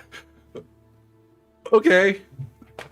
Cool. It's like an astronaut walking up to you and being like, yeah, I've gone to the moon. I've done spacewalks. I know how to do astrophysics. I know how to do calculus with my fucking fingers, with my 2 fingers, dude. I can calculate the trajectory of a bullet shot from fucking Jupiter to Venus. By the way, I like painting miniatures or something. Yeah, it's like. By the way, I like to take walks. I like dogs. I don't know. I think it's just so fucking funny the way they word it. I don't know. But anyway, let's continue. All right, Ryan. I served as CFO of Intrepid from late 2024 until December 30th, 2025. But as discussed below, my role as CFO was undermined by Mr. Sharif's attempts to conceal his misappropriations. Okay. I still serve as a member of the Intrepid Board of Directors. Your Honor, I was just a small streamer who likes chocolate cake. I hate chocolate cake, actually. Didn't Balls Aldrin punch some guy in the jaw for claiming the moon landing was fake? Who knows? Oh my god. Alright, anyway. Oh my god. That's so funny. I just can't. Alright. I've invested approximately $1,625,000 of my personal money into the company. Yeah, in addition to all this, and being a small business owner, I'm a millionaire as well. Whatever. In my capacity as CFO, I had direct knowledge of the company's financial condition, cash flow, and capital structure. I was brought into the company as an employee in October 2024, and from that point forward, I worked to improve the financial reporting and transparency of the company. My efforts were challenged nearly every step of the way by Mr. Sharif. When I was first hired by the company, I coordinated with Mr. Sharif and flew to the office in San Diego to meet with the team and learn more about the company. Okay. Unfortunately, when I got there, I was not allowed inside the office. What? Why not? I was completely walled off from all other employees and had to work the whole time from my hotel room. What? That's bizarre. What the fuck? I've won the Nobel Prize for Physics, written 6 best-selling books, married the beauty queen. My main hobby is stacking marbles. Oh my god. Isn't this bizarre? He wasn't allowed in the office, but was told to work from the hotel room. That's bizarre, but okay. I now know that this was because Mr. Sharif did not want anyone to know that there were any other investors or decision makers involved in the company. Okay, so I have a question. Because it's kind of been bugging at me. Because so far, these guys, Douglas and Ryan, they're not MLM people. Because right now, a lot of people are saying, oh, the board's full of MLM, and I'm like, I don't know. Are they? That's something that's been bugging me. Like, this guy doesn't sound like he was doing multi-level marketing. This guy sounds like he was just a fucking accountant for a bunch of big companies. Like, I don't know. So it's interesting. It's interesting that Jason and Rob apparently have MLM backgrounds, but the other people don't so far. The other investors don't. So that's pretty interesting. The investors were MLM. The people they hired are just employees. No, this guy's an investor. Ryan Ogden is an investor. He said he invested $1.6 million into the company. They're all in that world, but it doesn't mean they're doing it now. I'd be interested to interview them and ask about their backgrounds and shit. You know what I mean? Like, I don't know. Isn't this the guy who submitted the form but only included Steven and his husband as members of the board? That's what I'm saying. Like, that's why it's so frustrating that Steven's just ignoring, like, the things I brought up that would help, I feel like, shed light on the things he talked about. In support of him, by the way. Like, one of the main things I talked to him about was, of course, or tried to talk to him about was, you mentioned the statements that are the filed statements to California. And yeah, there is a weird contradiction between those. Would you like to talk about it? I'm like, I still have no answer to that. Like, what the fuck happened there? You know what I mean? Okay, so Ryan Ogden was MLM. Okay, so he was CFO at Genesis Global. That's good. Thank you for pointing that out. I remember Jason telling you the MLM world was small and tight-knit. So, Insero, I'm just like, I want an answer to that. What the fuck is happening with that? Because that, in Steven's favor, by the way, is shady as fuck. But also, like, I don't know what the fuck happened with that. I don't know. But anyway, maybe they're all MLM. Who knows? I haven't done a deep dive into them yet. I've invested approximately $1.6 million. Okay. And then he was not allowed in the office. I was asked to guide the company through an independent financial audit. Okay. Despite working for several months and substantiating everything to the auditor's satisfaction, we were never able to complete the audit because Mr. Sharif refused to give an accounting of the personal funds that he and Mr. Moore had taken out of the company. Okay. Mr. Sharif did everything that he could to prevent me from gaining access to the company's systems, information, and employees. Access to the Intrepid books and records required multiple requests and diligent follow-up, and it took months before I had access to basic financial information such as accounting records, bank accounts, payroll data, tax returns, and email. This pattern of hiding information and refusing the access to the systems continued throughout my tenure with the company. Okay. As CFO, I eventually learned of the commingling of personal and business funds under Mr. Sharif's leadership. I sent a spreadsheet to Mr. Sharif from the QuickBooks file that I obtained from his prior accountant. On multiple occasions, Mr. Sharif acknowledged that he was aware of these financial transactions, including what?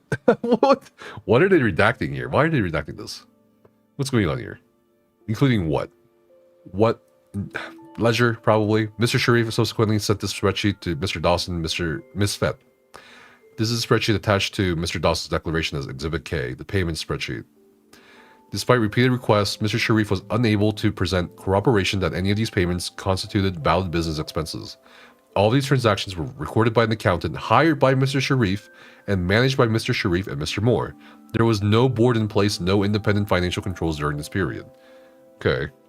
True and correct copy of email showing multiple attempts to get explanations of payment spread. Okay.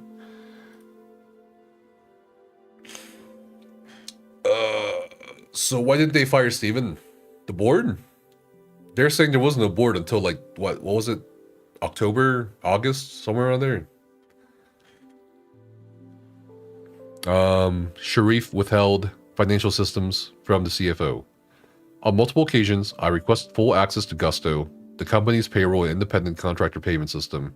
Mr. Sharif provided me with limited access to the Gusto system as late as December 2025, over 1 year and 3 months since first starting with the company.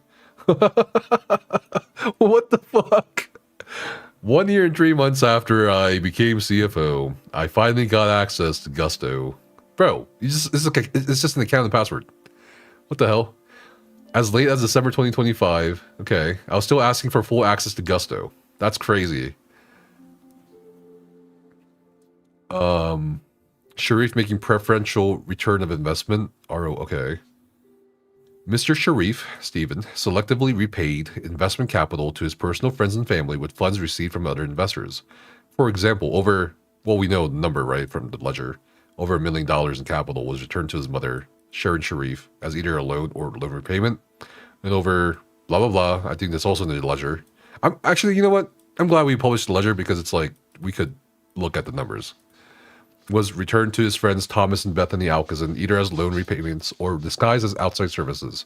New investor capital was used in part to repay earlier related party loans to Mr. Sharif's family members and friends, while Mr. Sharif simultaneously extracted over whatever in personal transfers from company funds.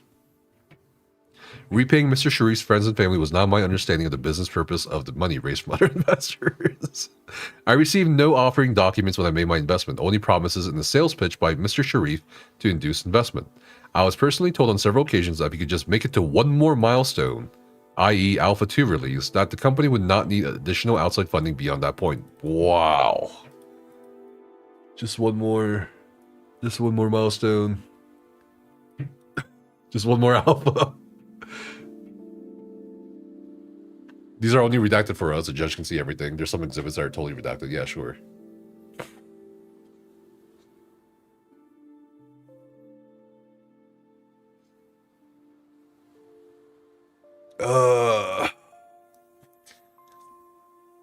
Okay. Just one more alpha, bro. Wasteful spending under Sharif's leadership. In my capacity as CFO, I became aware of prior significant personal spending under Mr. Sharif's leadership. Among many other expenses, it came to light that Mr. Sharif used over whatever in company funds to hire a personal chef. You know, some people think I went too far to get an interview with the personal chef. Just to clarify a couple things about that. First, the private chef reached out to me. They reached out to me for that interview. So it wasn't like I was hounding them or anyone else for an interview. Second thing, a lot of people still thought the private chef didn't exist. So I think that interview just kind of confirmed, yeah, the private chef existed. So that's just the only comments I want to make on that interview. Expensed a personal Cadillac Escalade. What? Why an Escalade? Expensed a personal Cadillac Escalade. Is that the Cadillac payment to the dealership? Dude, I feel like we need the ledger up while we look at this. I don't know. Let's see. So now we know what was bought from the Cadillac dealership, or what was paid for with the $25,000, right? It was a Cadillac Escalade. Escalade, woo! Chat, what I miss? A lot. Yes, that's a Cadillac payment. I looked up the amount for a lease. Oh, it's a lease? It's not even a purchase? It's not even a down payment for a fucking financing or anything like that? What? Why would you lease a Cadillac Escalade? Lease something that depreciates more. You know what I mean? Like, for electric cars, I would definitely lease, because dude, their value just tanks in the first 2 fucking years. You know what I mean? A Chevy Duster. Oh my god. Oh my god. Sorry if you're hearing weird noises. I think the dog is going crazy upstairs. Having the private chef being paid to just cook for Steven and John pierces the corporate veil on commingling funds, Mega Johnny says. I mean, he paid himself $480,000 to hire a chef himself. And Escalade's new is like $100,000, bro. When was this purchase? Or when was this down payment? Let me look. I gotta go to that video and put the link.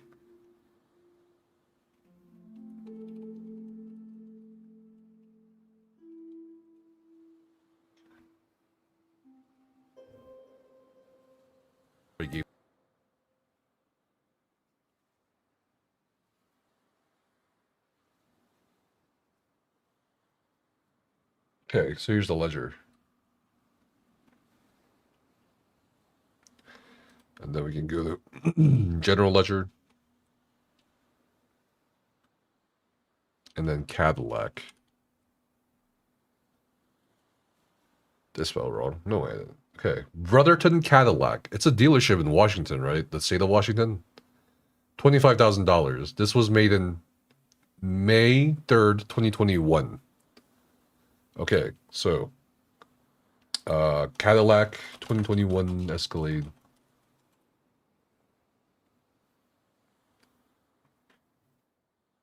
It was a 5th generation. How much was it though? A V8 engine, yeah, okay. How much was it? I'm so curious. How much is a Escalade back in 2021?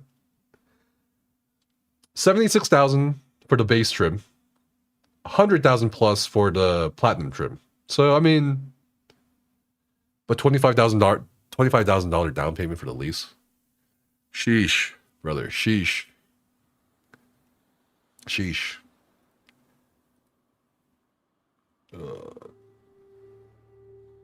Okay, so where were we? Right, Cadillac Escalade funded several luxury vacations and made house payments on his multi-million-dollar house. The board and Sharif initially worked together from the formation of the board of directors in approximately October 2025. So I was right, October 2025.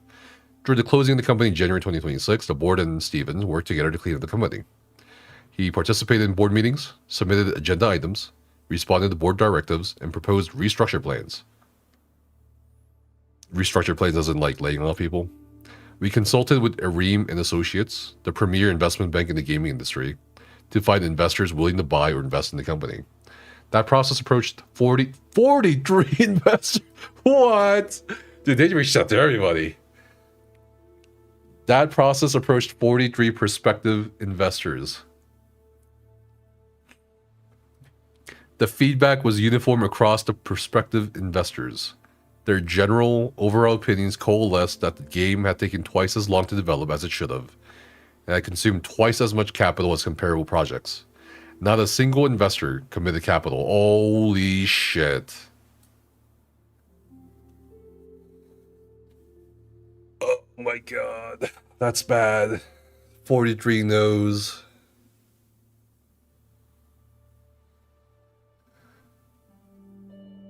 That's not good. Like, that's like startup level. You know what I mean? Like, it's at the start, yeah, you're gonna get a lot of rejections, you're gonna get a lot of no's, hundreds of no's, dozens of no's from VCs or other investors. But this was a project $100+ million in already. So what the fuck did they see? It's a project that was $100 million+ in already, dude.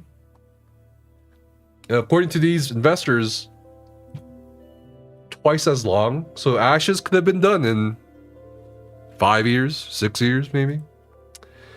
And could have been done for maybe 50 million.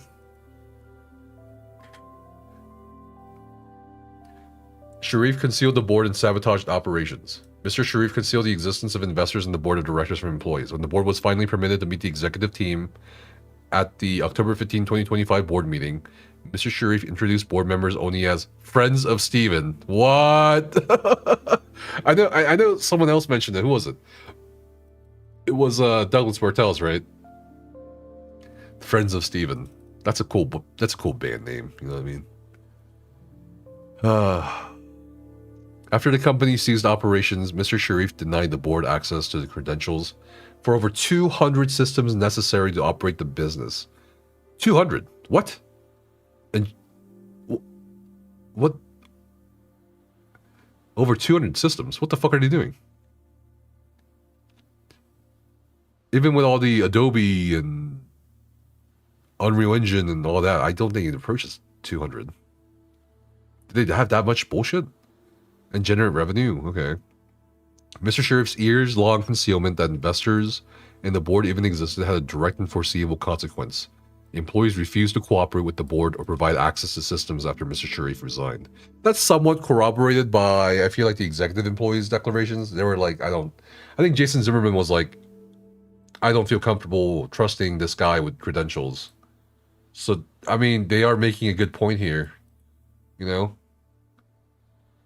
The company's current financial condition. As the company's former CFO, I am uniquely qualified to describe his current financial condition. Okay, so kind of repeating the same thing earlier. Company has listed blah, blah, blah. That's Douglas. Blah, blah, blah. Depth. Cool. Who's next? This is Teresa Fett. Okay. Alright, Teresa is a named defendant in this action and a member of the board of directors involved in the development of the video game Ashes of Creation. I have personal knowledge of the facts set forth herein, unless otherwise stated.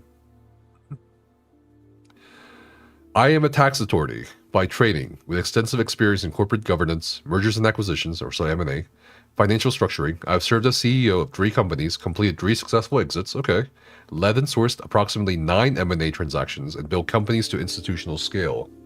I currently operate a family office. Same as Ryan's kind of introduction.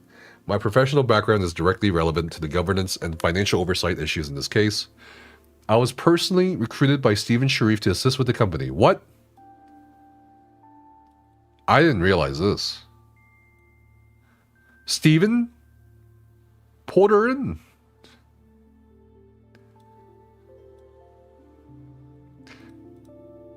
You would think like she was a friend of Rob or something, and then, but I guess Steven pulled her in.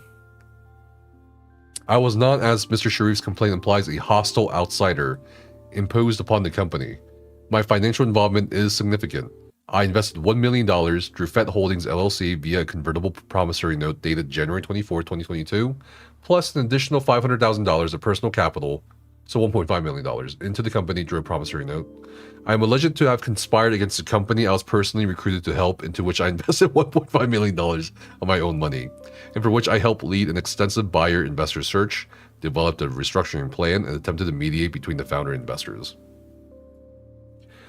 To my knowledge, from the company's inception on May 20, 2015, the company operated without any formal board of directors or managers through approximately October 2025. During that entire period, over 10 years, Mr. Sharif and his husband John Moore were the only C-level officers, collectively serving as CEO, COO, CFO, and CTO. Okay. After being introduced to Mr. Dawson by Mr. Sharif... Okay, so Teresa did not know Rob before Steven brought them together. Mr. Dawson welcomed and requested that Mr. Bartels and myself assist in forming a board. Prior to that point, I had met Mr. Dawson only by phone in the context of co-investing. The board met in August 2025, but formally convened for the first time in October 2025, and has remained active since that time. Okay, here we go.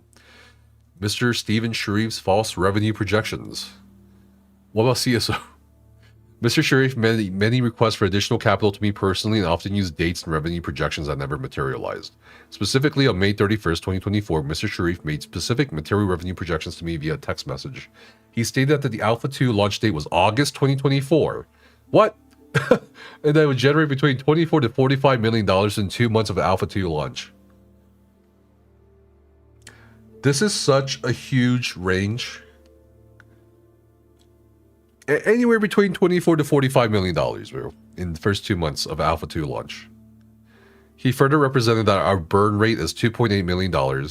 The margin on that revenue is like 88 to 90%. Server overhead is the only real cog. What about the employee payroll? Attached here to as Exhibit A are true and correct copies of these text messages. These projections are materially false. Alpha 2 did not launch until the end of 2025. The 24 to 45 million revenue never materialized. I now understand these to be misrepresentations made to induce continued investment. Oh my god. What's up, Magisto? How are you? As someone who followed Ashes for 9 years, Steven is purely delusional with his values.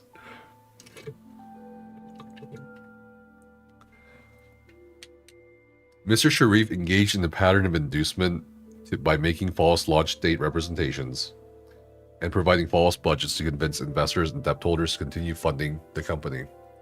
Based on my review of the available books and records, new investor capital was also used in part to repay earlier related party loans to Mr. Sharif's family members and friends, while Mr. Sharif simultaneously extracted over $10 million in personal transfers from the company. What does this say?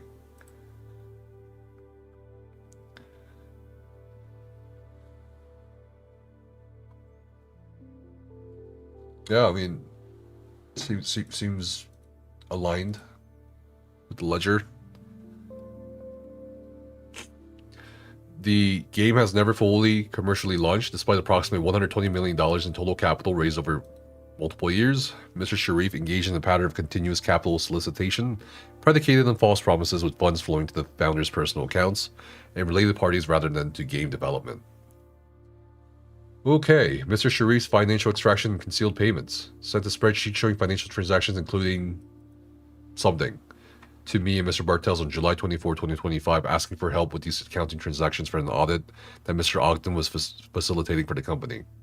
These figures reveal commingling of personal and business funds. Despite repeated requests, Mr. Sharif was unable to present corroboration that any of these payments constituted valid business expenses. All of these transactions were recorded by an accountant hired by Mr. Sharif and managed by Mr. Sharif and his husband John Moore. There was no board in place, blah blah blah, during this period. In January 2024, Mr. Sharif and Mr. Moore unilaterally raised Mr. Moore's salary to $480K per year and raised Mr. Sharif's salary to $480K per year.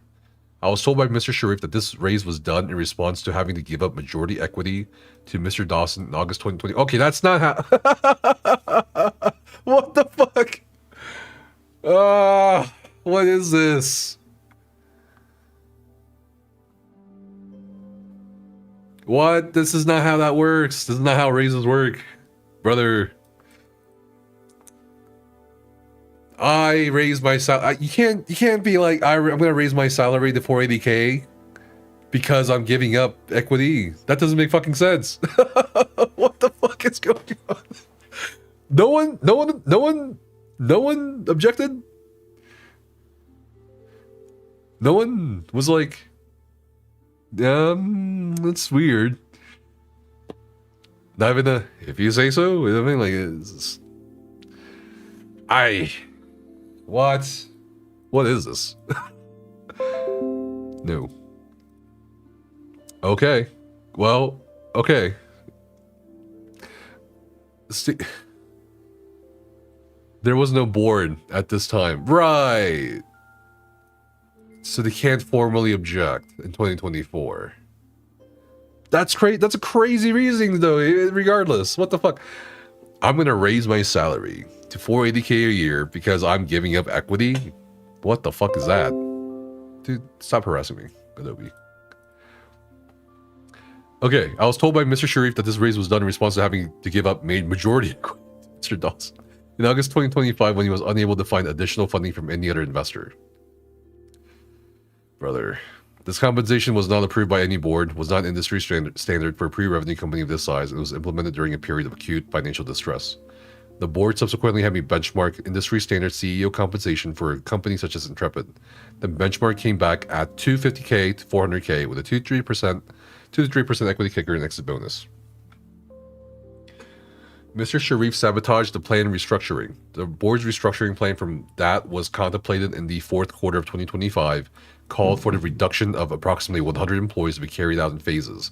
This phased approach was designed to minimize disruption and treat departing employees with dignity. Mr. Sharif's persistent insubordination and constant postponement of the layoffs, which delayed from the originally planned timeline through repeated objections and counterproposals, reduced the planned reduction to only 10 employees. Each week of delay cost the company hundreds of thousands of dollars. Mr. Sharif's refusal to execute the board's restructuring plan on a timely basis caused continuing compounding financial harm. Okay. Stevens' motion alleges that paragraphs 71 to 77 that the board defendants unilaterally imposed layoffs. This is false. Mr. Sharif was an active, knowing participant in workforce reduction planning. Again, sort of that, like, they're kind of saying, yeah, we kind of tried skirting around the laws, but also Steven was part of that, so we're all going down. On December 26, 2025, Mr. Sharif acknowledged it's a rough expectation to terminate those people the day after Christmas and with no PTO payout. How will we survive that backlash? He was not objecting to the layoffs themselves. He was negotiating timing, cost, and messaging. Due to Mr. Sharif's continued insubordination, the company became increasingly unable to meet its financial obligations, which forced difficult business decisions in order to ensure the continued operation of the company. And then we kind of repeated from the counter motion here, saying that Stephen tried to delay until after February's DICE conference. He was performing cost-benefit analysis on timing, the hallmark of decision-making, not a victim. On January 20th, Mr. Sharif was trying to write the layoff messaging for the studio. Again, a second mention of this because it's like, who wrote that email? Was it Steven? It kind of sounds like they're implying Steven as Neho the Key. So they had a restructuring plan and Steven wouldn't follow it, resulting in the company failing. That's their allegation, yes. That Steven was just kind of trying to delay the inevitable. Which again makes sense because it's like, you wouldn't want to lay off people if you told everybody that you weren't broke, that the company was fine, that you're a billionaire gamer, self-funding to completion, right? Like, it wouldn't look good. I mean, in general, a mass layoff never looks good. Right. Let's see. Throughout my tenure on the board, I had repeated conversations with Mr. Sharif regarding the company's deteriorating financial condition. I personally counseled Mr. Sharif on financial accountability. In July 2025, I communicated directly with Mr. Sharif about the need for proper financial controls. In those conversations, Mr. Sharif consistently minimized or dismissed the severity of the company's insolvency. When presented with the data showing the company could not meet a basic operating obligations, including payroll, Mr. Sharif's default position was that Dawson would provide additional capital. What? So Teresa is saying here, Steven, here's the numbers, here's the hard facts. We're running out of money right now. And Steven just looked at Teresa and was like, nah, it's alright. Rob will take care of it. That's basically what she's saying here. Mr. Sharif treated Mr. Dawson's personal wealth as though it were a corporate funding facility to which the company had an ongoing right of access. She's saying, like, Steven treated Rob as a piggy bank. On multiple occasions, I communicated to Mr. Sharif that Mr. Dawson had no ongoing contractual obligation to fund the company, that it was neither fair nor reasonable to expect Mr. Dawson to continue writing checks indefinitely. That's true. You know, regardless of your feelings, an investor has no legal or contractual obligation to just kind of willy-nilly invest without prior agreement. You know what I mean? Like, just constantly. Nefas, for the salary increase to 480K, it happened in January 2024, but they claim it's because something that happened over a year after. How did they know in 2024 what happened in 2025? What do you mean? How would they know in 2024 what happened in 2025?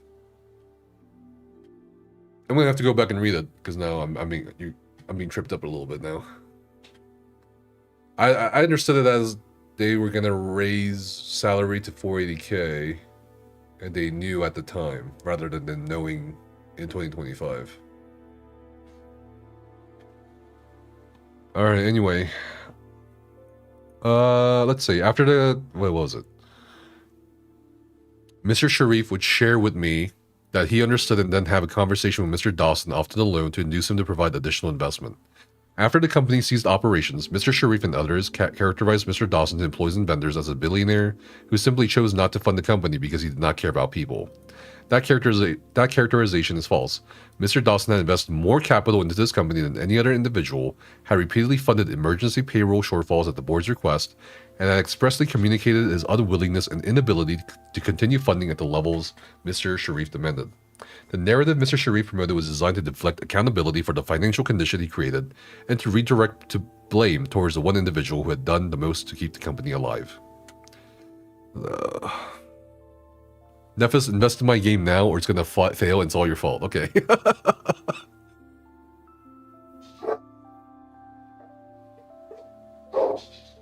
And there goes Gerd. I truly believe the trust is exactly in the middle of Stevens and Dawson's...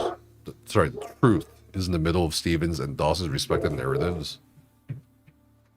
I think the one thing I can like lean towards and believing fully is his brother's testimony, his brother's declaration about getting scammed. So, yeah, maybe you could be right. Anyone could be right about this. You know, Steven could be telling the whole truth. Which, sure. The board could be telling the whole truth, sure. Or it could be somewhere in the middle, which probably is a very reasonable position to take at this point.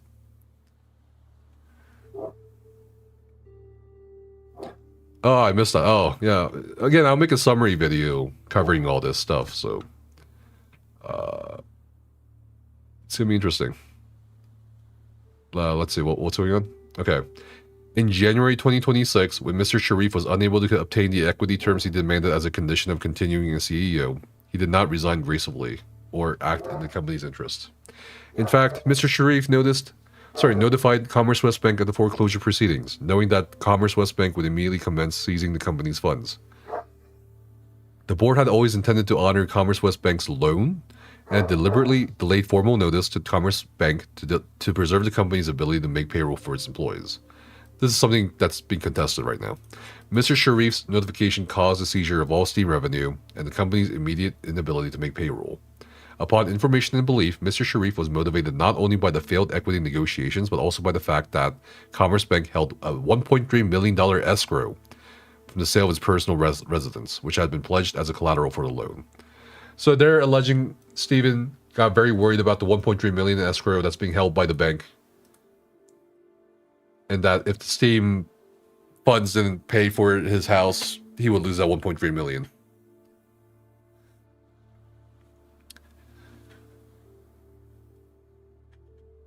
Interesting. Mr. Sharif knowingly triggered the Commerce Bank crisis to protect his 1.3 million escrow, while simultaneously destroying the company's ability to make payroll for its employees. Mr. Sharif received via electronic mail Commerce West Bank's default notice approximately 2 days before his resignation on January 19, 2026, and concealed that notice from the board. Later, the board was informed that was Mr. Sharif's notification to Commerce Bank that ultimately caused the financial collapse of the company in the first quarter of this year. On January 30th, 2026, I discussed Commerce West Bank's situation with Mr. Sharif. I stated nothing the bank would naturally accelerate any seizure notice. That limited optionality. Perhaps there could have been room to negotiate. Perhaps there still is, and we intend to explore that. Mr. Sharif personally texted me that he was in receipt of the bank's default notice and it arrived probably sometime around January 18th and acknowledged it was the default notice by email. Okay.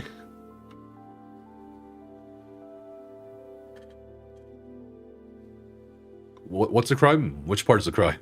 I feel like every time we read something, someone's like, it's a crime.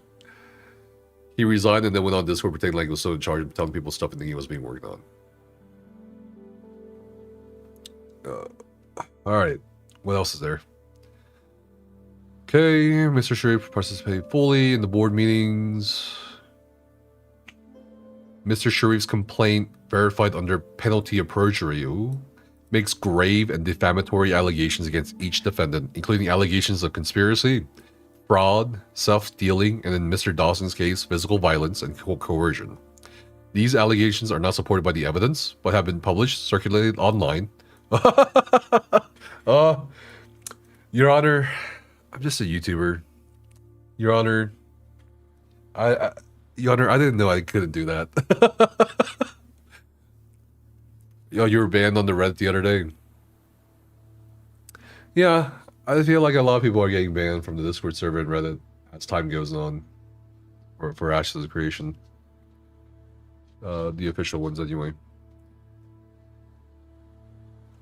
But yeah, I don't know. Circulated online, amplified your social media and gaming press coverage, causing severe reputational injury to each of us. Hello. Very nice.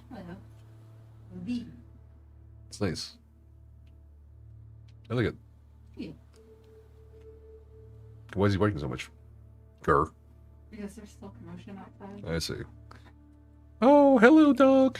The Look at neighbor, him. I got somebody out to take care of the tree. Guys, look at him. Ah! Grr. I'm trying to share you, Grr. Grr, come here. Look at him. Look at his dumb face. Dog intermission. Yeah. What do you want? He doesn't know. He doesn't know. Me. Yeah, grr. Grr. Not in front of people, please.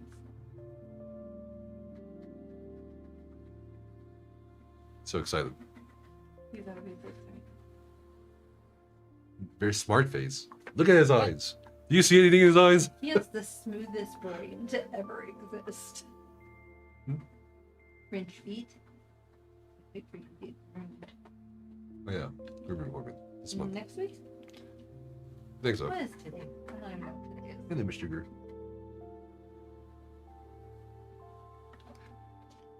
That's a big baby. Very pretty. He is a big baby. Yes, you are. And by the way, thank you so much for the dough earlier, Homers. Appreciate you. I'll let you outside. Yeah, he probably needs a little help. That's a weird sentence that ends with verified allegations. Doggy. Yeah, that was a dog break. Yeah. It's a lot of legal documents. I know. What do you think about? You know what? We have Becca here. What do you think?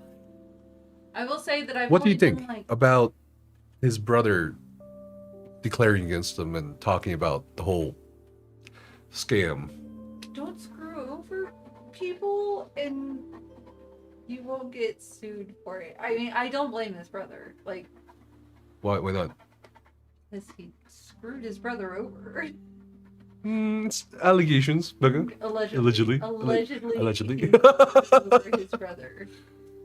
I'm just saying. I think that's the most believable one because it's like I can't imagine doing that against family unless they did something like super. Wow. But even then, you know, like I have cut off family for less, so I don't find it hard to believe in the slightest.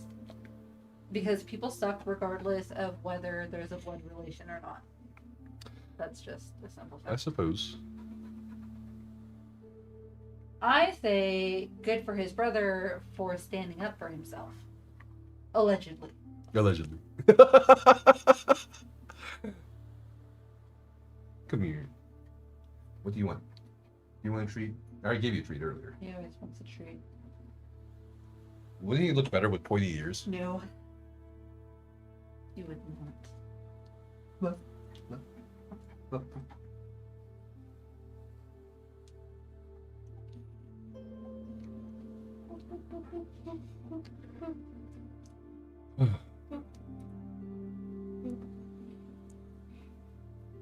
Thanks for coverage. It's almost 3 a.m. Your Honor, I can testify that I did not finish off Steven's vegetables.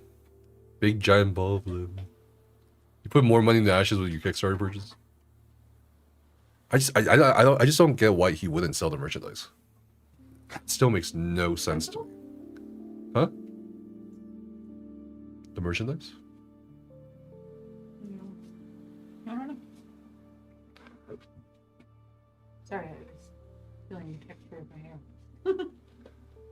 Let's see. The allegations are not supported by the evidence, but have been published, circulated online, and amplified your social media and gaming press coverage. Oh my god. Your Honor, I'm a thumbnail artist. No, look at my dog. Yeah. The next time Jason does call in, I'm gonna do a 6-7 game while he talks. Oy. So the judge has to watch the video of me 6-7. Why would you do that to the judge? What? The judge is already probably pissed off watching at least like 4 of my videos. See, that's what I'm saying. Imagine having to be a judge in federal court and you have to like sit there and watch NefasQS YouTube videos. You have my sympathy. Anyway. One person alleged to me that Steven claimed the merch was beneath the requisite quality. Didn't somebody who had like bought some say the quality was really good? What's that? Collabs. IO Mag.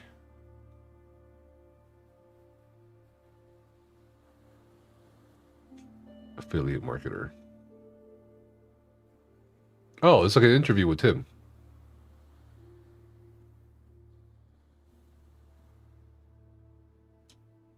About the formation of his company. Okay. That's cool. Thanks for sharing that. Your Honor, these YouTubers are just great microphones. Oh. Where were we? What were you here? Come on, girl. Right. Mr. Dawson has been publicly characterized as a violent predator despite having invested approximately $93 million. Aaron Bartels has invested approximately $5 million for a loan and additional capital. Ryan Ogden invested approximately $1.6 million and worked tirelessly to manage finances under impossible conditions. Each of us has professional reputations, businesses, and personal lives that have been materially damaged by these verified allegations. Unverified allegations? I have personal knowledge of Mr. Dawson's conduct. I have never witnessed Robert Dawson engage in any act of violence, threat of physical harm, or any physical act of aggression towards Stephen Sharif or any other person. Mr. Dawson demonstrated patience throughout years of broken promises, missed milestones, and escalating financial losses. The motion relies on declarations from Tom Alkazan, Karen Borrego, and Zach Schuster, whom Mr. Sharif characterizes as independent investors. In fact, Mr. Alkazan, Ms. Borrego, and Mr. Schuster are Mr. Sharif's personal family members and friends who made loans to the company. By the way, I need to make a statement. I need to make a public statement here for journalistic related thing. I did reach out for comment or interview. I did reach out to Tom Alkazan, Karen Borrego, and Zach Schuster, seeing if they could shed more light on the investor meeting that they had mentioned in the legal declarations and all that. They have not yet responded for comment. It's been some time now. Mr. Dawson's investment capital was used in part to repay these related party loans. No other investors received distribution or repayments. Okay. All right, we have like one more declaration, and then it's exhibits. The juicy part, right? How did I reach out? Instagram DMs? No, I did not reach out through Instagram DMs. What the fuck? Oh my god. No, I did not reach out through Instagram DMs. All right, Robert Dawson. Oh yeah, this is it. This is his declaration. Robert Dawson's declaration. Served as chairman of the board since September 2024. How can you be a chairman of the board without a board though in 2024? As a majority shareholder since July 2024. I am also the principal secured creditor of this company. Okay, he's gonna list a bunch of exhibits, convertible notes, line of credit note, security agreement, my professional background and experience. I am a results-oriented professional with over 18 years of broad-based experience and visible achievements in law, business development, strategic business partnerships, and emerging markets. I hold a baccalaureate degree in accounting and a Juris Doctorate degree from the University of Nebraska College of Law. My professional background includes director, chairman, and majority shareholder, Pathway Bank, sure, since 2019. Chief legal officer and founder of Jeunesse, which is the MLM thing. Advisor, got things on that. Board member of Kappa Ethanol Holdings LLC. Kappa? In Minden, Nebraska, gaining experience in board level governance and oversight of a significant operating enterprise. Partner for Hart, Dawson, and Sudbeck, their law firm, I'm assuming, Nebraska. Assisted a large agricultural client base with tax structuring, financial analysis, debt restructuring, succession planning. Oh, it's the firm. Okay. Attorney for Ernst & Young. Oh, okay. I served as an attorney in the Entrepreneurial Services Consulting Group at Ernst & Young in Kansas City, Missouri, from 1990 for a year. Dawson and Steven Seisenberg, Kappa. Okay, I am not and have never been a professional video game developer, Dawson says. Prior to my involvement with Intrepid, I had no experience in the gaming industry. I was introduced to Tim Sharif through Jason Karamanis in October 2020. I relied on Mr. Sharif's representations regarding the gaming industry, the development status of Ashes Creation, and the company's financial projections in making my investment decisions. I received no compensation of any kind for my service as chairman of the board. My role was undertaken voluntarily and at substantial personal financial cost, motivated by my good faith desire to protect the capital I invested and to give the company and its project the best possible chance of commercial success. I've invested approximately $78 million. I feel like the numbers keep going up and down. Teresa said he invested $93 million. Now you're saying $78 million? Okay, which is it? Okay. He's invested $78 million into Intrepid. No other investor contributed capital at a comparable level. The company would not have survived to the point of its 2025 Steam Early Access launch without my continued financial support. My loans to the company were made on a rolling basis, typically timed to meet urgent payroll and operating obligations that Mr. Sharif represented were critical to the company's survival. I never desired to be a major shareholder in the gaming company. Oh my god, I never desired to be a major shareholder in the gaming company. I stated on numerous occasions that I did not want to continue making loans and that I lacked the desire, increasingly the liquidity, to continue funding at the pace and volume Mr. Sharif demanded. Despite my clear and repeated statements that I could not and would not continue funding the company indefinitely, Mr. Sharif continued to press for additional investment. In several instances, the timing of bi-weekly payroll deadlines was used as a mechanism to pressure me to provide funds on an emergency basis, leaving me little practical ability to refuse without causing immediate harm to company employees. Okay. Mr. Sharif's false financial projections induced my continued investment. On February 8th, 2021, Mr. Sharif provided me and other investors with projected monthly cash flow models for 2021 and 2022. These projections were material misrepresentations upon which I relied in making continued investment decisions. Okay, So lots of redactions here for the values. Alpha 2 sales ramp.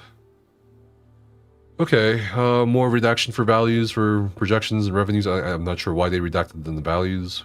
Saying the projections were reckless, false, wild. The revenues estimated in these models never materialized. Not in 2022, not in 2023, not in 2024, and not in 2025. Oh my god. Okay. The actual revenues from the Phase 3 launch in August 2025 were approximately blank by per day, a fraction of what Mr. Sharif projected. Okay. Mr. Sharif represented that something would finish and launch the game in 2022. Oh, that amount of money. I'm saying the $13 to $18 million mentioned before. I'm not sure why they're redacting the values. Like, I don't get it. The Riot Games misrepresentation. Oh, man. You know, I kind of feel a little bit bad for Riot. No matter how you're characterized in documents, you've handled this better than most journalists, in my opinion. I really can't find fault. Good job, bro. Thank you so much, Moped Mike, for the dono and the kind words. We tried our best. And I'm always open to just listening to other feedback if need be. I feel like we've done everything we could to be transparent, but maybe we can do more. Who knows? All right, so purported deal with Riot Games, developer of League of Legends and one of the largest gaming companies in the world. Okay. Mr. Sharif represented that Riot Games had expressed significant interest in a strategic relationship with Intrepid. Okay. No binding agreement or significant commercial relationship with Riot Games materialized, which Riot Games themselves have confirmed. I relied on this misrepresentation, among others, in deciding to continue providing capital to the company when I otherwise would not have done so. I do not recall whether the voicemail from February 4th, 2023 related to the offer from Riot. Okay, so he's like saying about that exhibit that Steven showed. I don't know if that was related to the offer from Riot, but I never told Mr. Sharif to cause Intrepid to reject a binding agreement with Riot Games. Mr. Sharif also represented that Riot indicated a high 9-figure valuation makes sense. Okay. Mr. Sharif refused to sign agreements despite accepting my funds. Okay. A critical recurring pattern throughout my involvement with the company was Mr. Sharif's refusal to execute legal documentation memorializing the terms of my investment. On numerous occasions, Mr. Sharif would agree to terms to induce me to send the money needed, with promises of signing the documents that same day. I would wire the funds as agreed, and Mr. Sharif would then refuse to sign after receiving my money. Which, again, why? You know what I mean? Crazy. By January 23rd, 2023, I had approximately blah, blah, blah invested in the company with no signed documents, which is, again, crazy. And I could not even get a response from Mr. Sharif. When we engaged attorneys to formalize terms, Mr. Sharif and I would reach agreement, and then he would attempt to change and add terms to the company's attorney. Oh, man. Okay. On May 31st, 2023, I made it clear I was done funding without signing agreements. On June 22, 2023, Mr. Sharif agreed to all my changes to legal documents, but subsequently changed terms again through the Intrepid attorney for his own benefit. On July 31st, 2023, Mr. Sharif made explicit threats about the game's development if I did not continue funding. What was the threat? I'm really curious about the exhibits now. Right? Like, Mr. Sharif later wanted my initial investment backdated, not at my request, but because he had brought in other investors at unrealistically higher valuations before bringing me in, and he needed to reconcile the discrepancy. This was Mr. Sharif's initiative, not mine.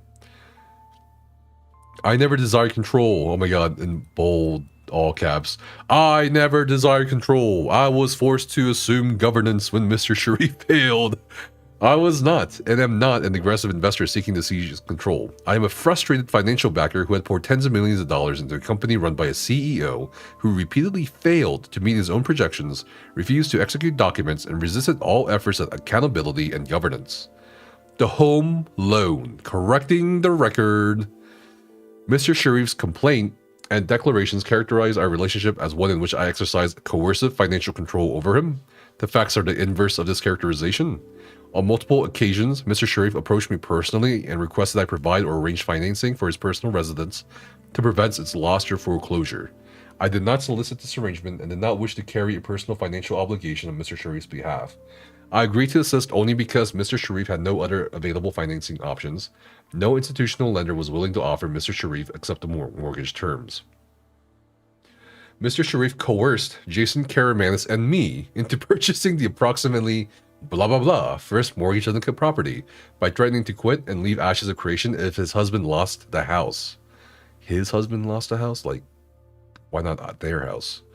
Neither Jason nor I wanted to do this. I protested that this put the company at risk as I was not liquid and was rapidly running out of free cash. Ultimately, Pathway Bank bought the mortgage from Jason and me, and we put the remaining into Intrepid to make payroll. Okay, December 15, 2025 board meeting, correcting Mr. Sharif's account. Mr. Sharif has alleged that following the December 15, 2025 board meeting, I confronted them in a physically intimidating manner and coerced them to sign documents. This allegation is false. I never touched them. I never coerced them. I never physically menaced them in any manner. Mr. Sharif's negotiating tactics are described in Exhibit J. What? Following the December 15, 2025 board meeting, I did speak with Mr. Sharif. I will not deny that I was frustrated. The board had been attempting over an extended period to obtain information, execute governance decisions, and address the company's dire financial condition, and had been systematically obstructed. My expression of frustration was not physical intimidation. The documents presented to Mr. Sharif reflected decisions that have been discussed and made at board meetings in which Mr. Sharif participated. The request that he execute signature pages for decisions already made by the board was a routine governance request. Sure, it's normal. Copies of blah, blah, blah, Exhibit K. Okay. Mr. Sharif's repeated failure to make board-directed cuts. Okay, he failed to make cuts to operating expenses and headcount. When it was apparent the cash was running out, he would provide new financial projections. Okay, these projections were consistently and dramatically wrong. Mr. Sharif promised a 2025 November early access launch on Steam. Again, saying he was the one, not the board, that pushed for early access launch. But it was clear he was not ready and the development team was not even aware of the deadline. He promised that if I funded another 30 days, approximately blah blah blah, the December early access launch would generate an excess of blah blah blah in December alone. Mr. Sharif did not hit his revenue projection of blah blah blah for December, achieving only 40% of the projection. I think the counter motion, they said 30%, not 40%. So that's another inconsistency here between the two documents. The board met in December 2025, blah, blah. Drastic cuts were necessary. Stephen refused to make those cuts. He refused to accept financial reality. Instead, he continued to resist every effort at fiscal discipline and operational restructuring. Teresa Fett, Aaron Bartels, and I all repeatedly urged Mr. Sharif to execute the workforce reduction the board had approved. What's curious is Aaron Bartels has not made a legal declaration here. I wonder why. NefasQS, if you were paying yourself $480K a year, would you forget to pay the mortgage? No. What? Who forgets about a mortgage? You know what I mean? Like, who forgets that they have a mortgage? Does that make sense? Like, that's like forgetting you have to pay the electricity bill. I don't know, man. It is amazing how many reportedly highly educated professionals will make so many mistakes. Business 101 never agree to exchange money without signature. That's what I'm saying. You know what I mean? Fuck Aaron Bartels especially. Forget. Yeah, I'm just curious why Aaron Bartels didn't make a legal declaration.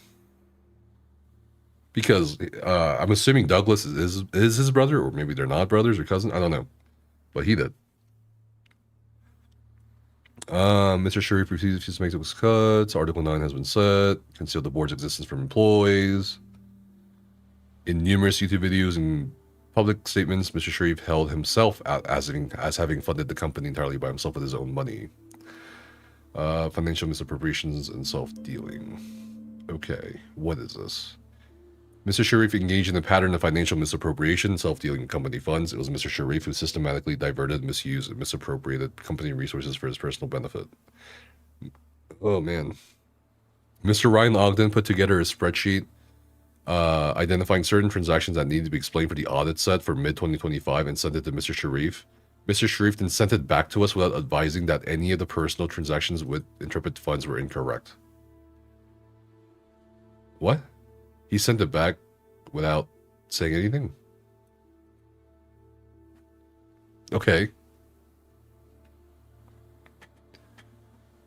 Mr. Sharif routinely used company reimbursed credit cards and company funds to pay for personal expenses.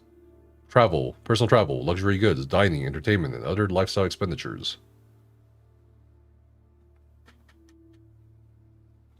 Just kind of repeating here. Mr. Sharif also increased his own compensation on board authorization approval. These increases occurred while the company was operating a significant loss, while employees were being told that layoffs might be necessary, and while I was being pressured to provide emergency capital to cover basic operating expenses, including payroll. For example, the text message in the Sharif Declaration in Exhibit 11 was sent because Mr. Sharif's husband, John Moore, was being paid by Intrepid when he was no longer an employee.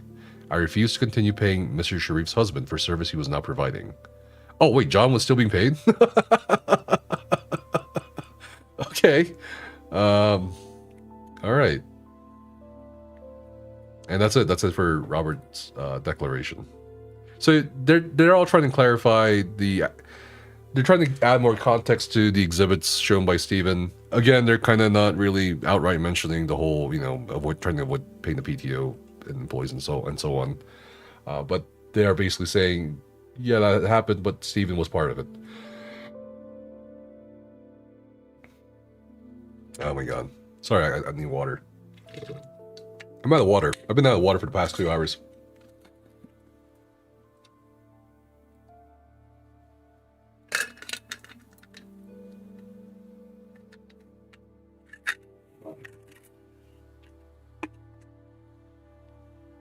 So, that was all the declarations, the counter motion for receiver. Now what? Well, we have a lot. We have so much.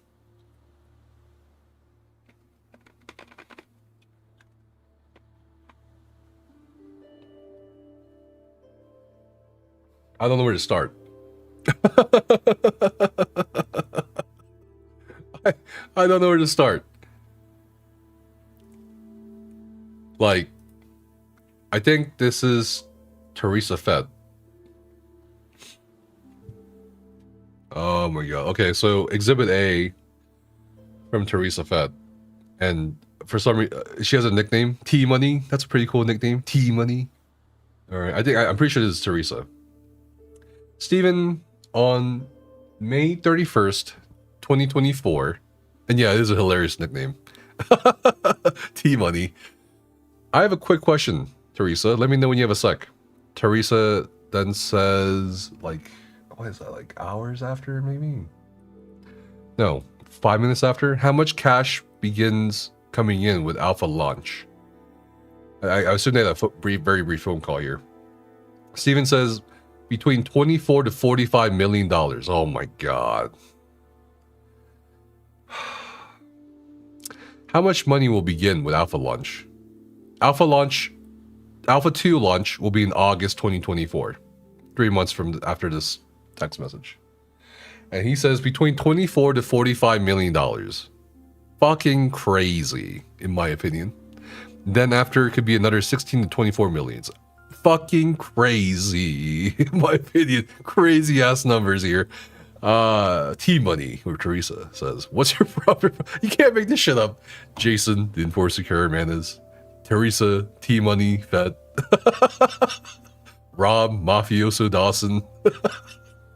Steven, DoorDash, Sharif. You know, like, it's just... I love the nicknames that are coming out of all this.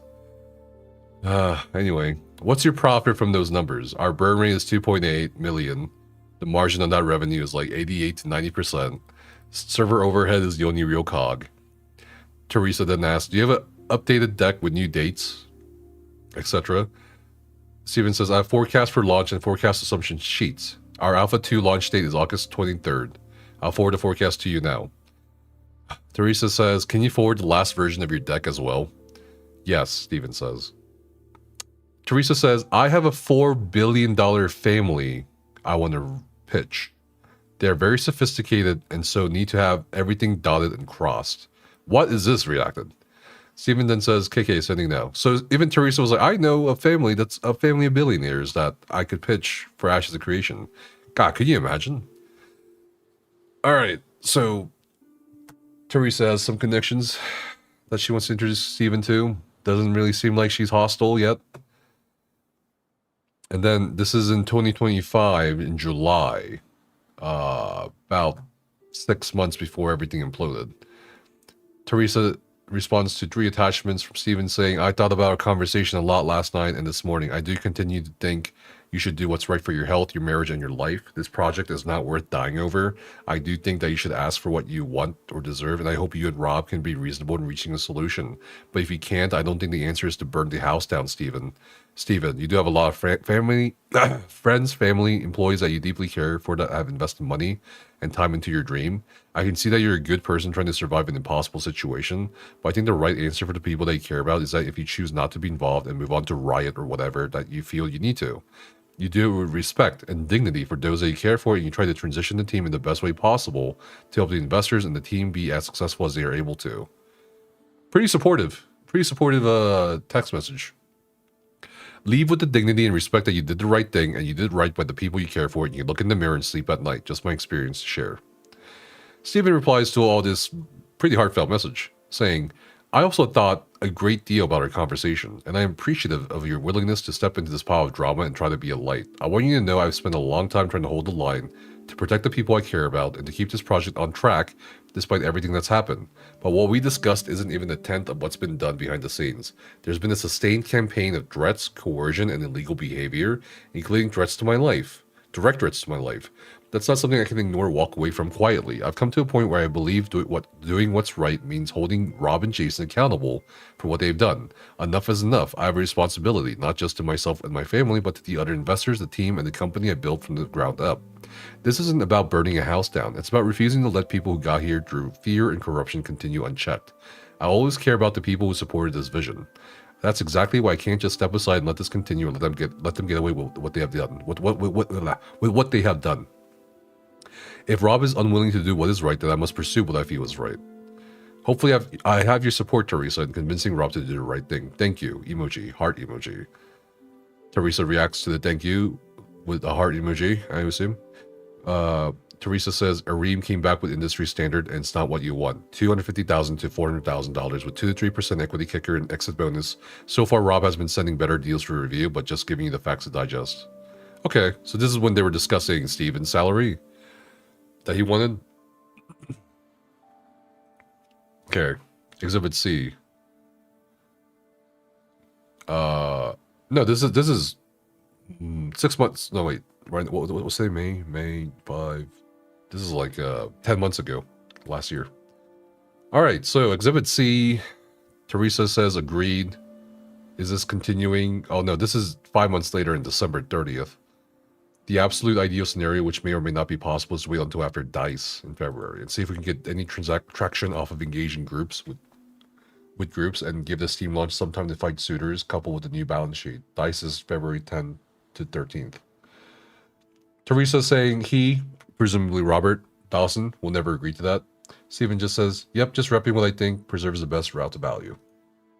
Exhibit D. Steven says, he asked me if it was true.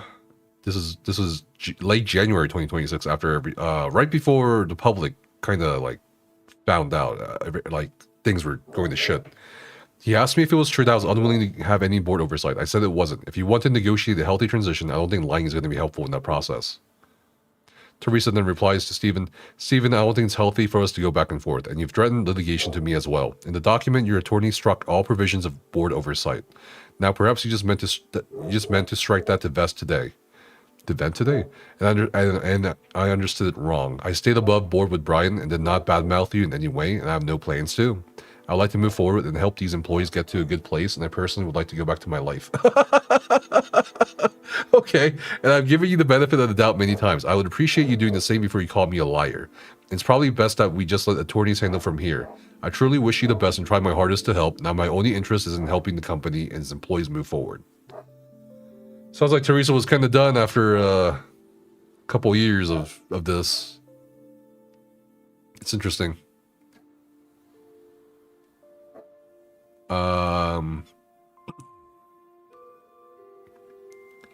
Steven then replies to this message again by Teresa, saying, correct, those were struck to vest today. I never had an issue with board oversight. This is my original email title conditions and the equity framework email. I just want to say this is exactly why this is the full context. Guys, this is the full context of the Steven exhibit where he shared Teresa's text message. I think it was only like this part. like these 4 text messages here. So this is the full context. This is very good to see. This is very nice to see. I just wanted to say this is exactly why the board trying to sneak one past the bank was a terrible decision to make. Instead of this elaborate foreclosure strategy, someone should have done the normal and right thing and just reached out to the bank and asked for some grace and extension. Now the situation is fucked. Sorry, I'm not trying to be rude, but this is one of the many damaging missteps the board chose to take that puts us in this precarious situation. So this is like way later, like 2 days after their last conversation through text. Teresa then says, Stephen, I have many things to say, but we'll refrain. I'm tired of pouring my good energy into bad. Stephen, this is, I'm not mad at you. I'm sorry the situation is the way it is. I am appreciative of your attempts of putting in good energy, just frustrated. Teresa then says, Stephen, my point is simply this. Notifying the bank would naturally accelerate any seizure notice. That limited optionality. Perhaps there could have been some room to negotiate. Perhaps there still is, and we intend to explore that. I don't see a clear date on the notice, so it's hard to even anchor timing. What I do know is that the loss of access and passwords and the back and forth didn't help stabilize the situation. There are a lot of moving parts here, and I don't think it's productive for anyone to assign blame. The focus should be on getting clarity and a workable path forward. And believe me, everyone feels the heaviness of the situation, at least there's a small BOD, and you have a lot to use. BOD meaning Board of Directors. Tim Sharif then says, it was probably sometime around January 18th. They sent me a default notice by email and Jason said he received a FedEx at the office. Ask for it while you are there. I bet it was Commerce West Bank. Steam confirmed I sent them a request for their password Friday of last week. Their payment goes out today. They sent me the password reset yesterday and I immediately sent it to you. Me having the password or not would not have made a difference, I am sure here. You can confirm that likely by checking the date on the notice of the default in the FedEx. I assume that is a procedural requirement for any seizure actions. Not trying to be adversarial, but it's sounding like the account login issues are being blamed for this, when in reality, it wouldn't have made a difference. If they sent the default notice January 18th, it's no one's fault. It would have happened regardless of you or Rob. Did you tell us about the default notice? This is on January 30th. Steven then says, I didn't see the default notice because they sent it to my personal email, not the business email I use. Jason got a FedEx on January 24th, but I am not in San Diego. You need to ask for it. You need to ask him for it while there. I don't know if that is it or not. Could be Kilroy. Okay, on my way to the office. Stand by today. I'm not sure if they'll want to call you, but I think we all need to figure this out. Okay, Steven says. Also, I was able to secure insurance for Intrepid Studio so that people can be covered during transition to new companies. And also so people who are laid off can have Cobra. There's no upfront cost to it, but someone from the company will need to approve it. I sent it to Brian. All right, Brian Langford, right? Teresa, did you give the info to Doug? No, Doug doesn't respond to me, so I have to give to Brian. I have to give to Brian to give to you guys at the meeting. Please send it to Doug. Brian and everyone are totally not being helpful. Send it to me, even. Okay. So he's freaking out because the bank was foreclosing on his asset. Yeah, they sent a default notice. Exhibit E. Oh, this is a Zoom? Is this a Zoom transcript? Hold on. Please review the summary of the... was the above summary in line with expectations? Would it be possible for everyone to do an Importers Board meeting on December 15th? T-Money. What is this? Is this a text message history or Zoom? No, this is text message history, I think. What's this video about? It's not a video, it's a live stream. It's about a lot of things.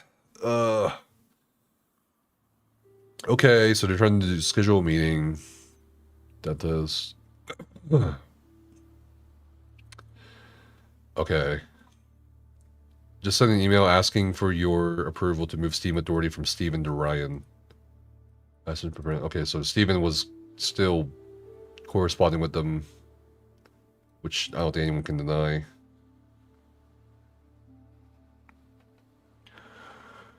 Okay, to answer your question, they, meaning Jacob and Brian, were aware of the separation and layoffs, but we did not finally tell them that no PTO was being paid until tonight.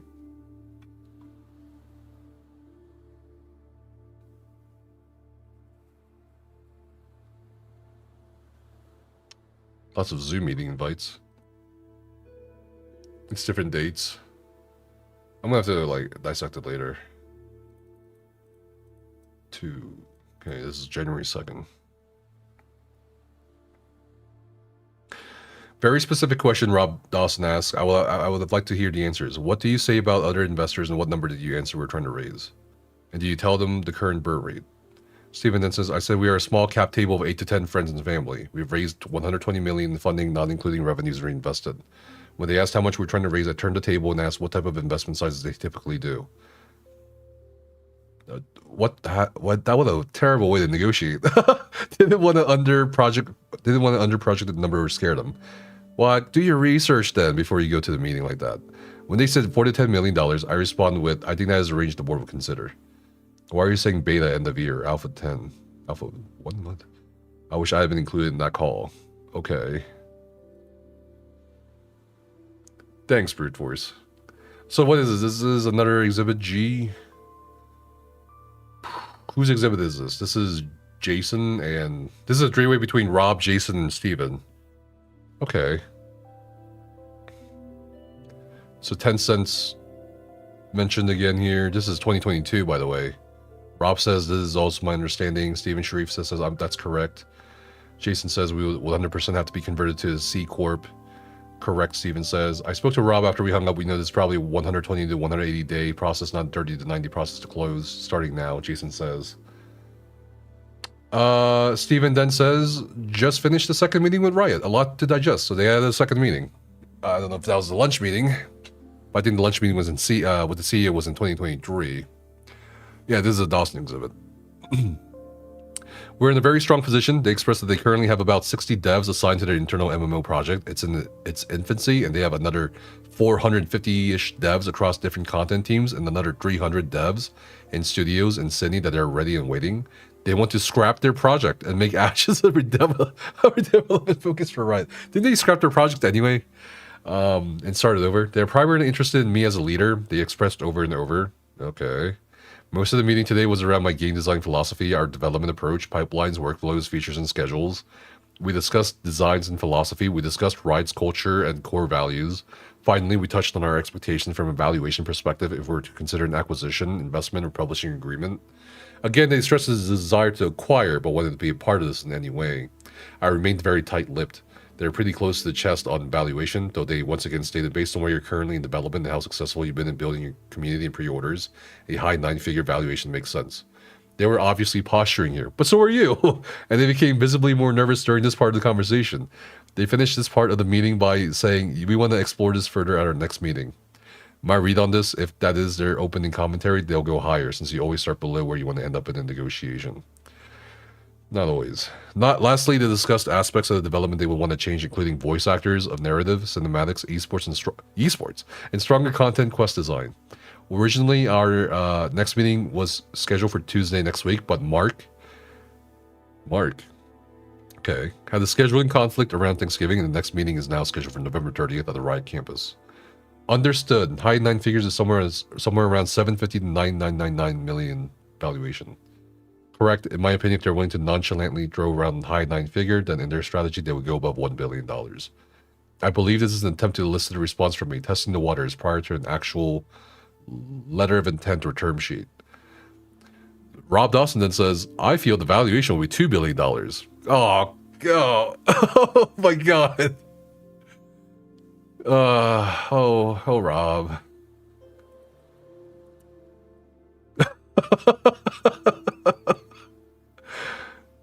And everybody wins long term. Steven then says, I don't believe that is an unreasonable assessment. What do you mean that's not an unreasonable assessment? What the fuck? To say they're beyond thirsty is a sizable understatement. I'm sure they were. Robin, Steven, do you think a non-binding letter of intent at this point is doable? Oh, so did they go for a letter of intent like I said earlier? Steven then says, I think we'll have a letter of intent in December. Okay. I'm curious to see that, if it exists.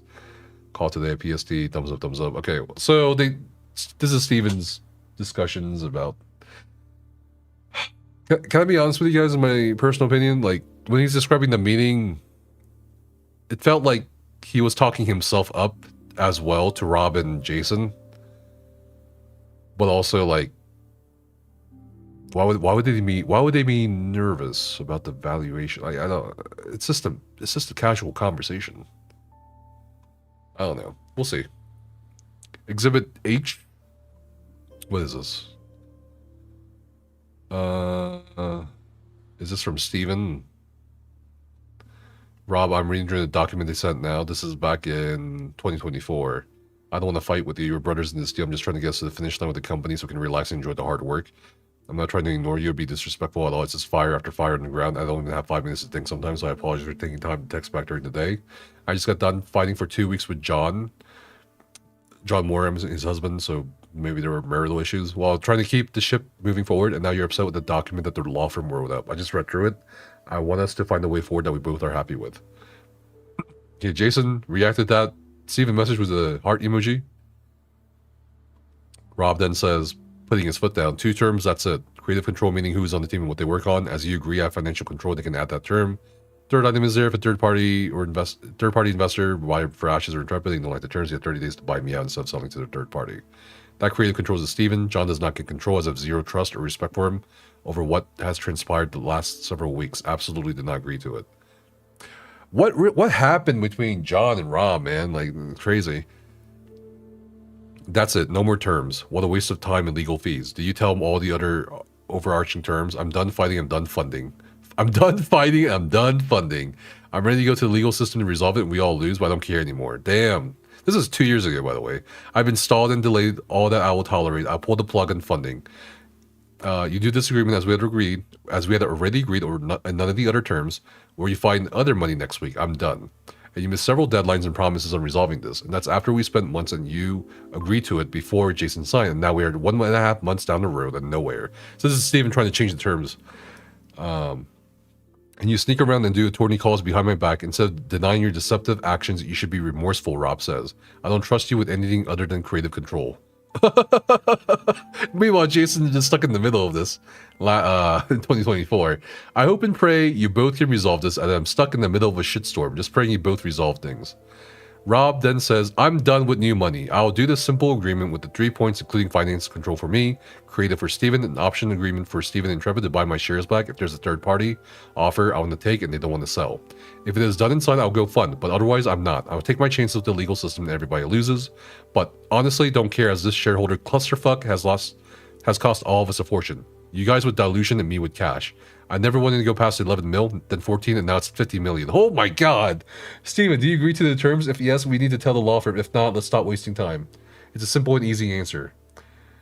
Doesn't seem like he's coercing Steven. Sounds like Rob just wants to get the fuck out of this. Like, any way possible. Jason then says something. It's cut off, I guess. Are you up and able to talk? Can we set a time in the morning? Good morning, are you able to start the conference? Steven, are you not able to talk or answer messages? Wait, 6:10. Oh, this is like a month after. You owe me several calls, not cool, my patience is running out. Steven, I highly recommend you call me before I get angry again. I'm not there yet, but you're triggering it. You need to talk to me. Steven's just not answering him for days. Or is it days? I'm assuming it's days, but it has 1 day a year. Maybe he was trying to contact him way before. I don't know, I wish that would also be included for context. Okay, so this is all redacted. I may lose vision completely in my right eye. Steven, I think this is Steven. I've been eye hell the past 3 weeks. Not trying to trigger you, but there are periods I cannot see and also having intense migraines. I'm waiting for a doctor right now. I know there are competing priorities. I'm trying to juggle them while dealing with this. Okay, Rob then says, I understand your vision. You still can talk to me on the phone. I think I need to come there and get involved on the day-to-day managing the finances of this legal issue. I'm not funding any more dollars without the agreements being signed. You've had months to do it. My patience is gone. And so is the law firm unless you find some other money to pay them. I'm not paying anything else until all the documents are signed by the 98%. So don't ask for money this week if this is not done. And when you're prioritizing, don't think starting a discussion on Thursday when you need why Friday is going to happen. Signatures, no more money without. And they should be very high in priority list as you can't pay employees. Is Joe going to fund? Joe, I think, is another investor. Pookies then says, no, Nefas. It's always about poor Steven. The evil board took his company. Meanwhile, that Rob guy puts tens of millions of dollars. What a joke.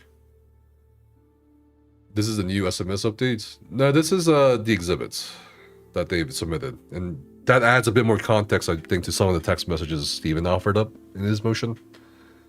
What is this? Who's talking here? Who is this? Hey guys, I'm taking off to Asia in 5 hours. I'll be in the car in about 2.5 hours and have a 1-hour drive or so to LAX.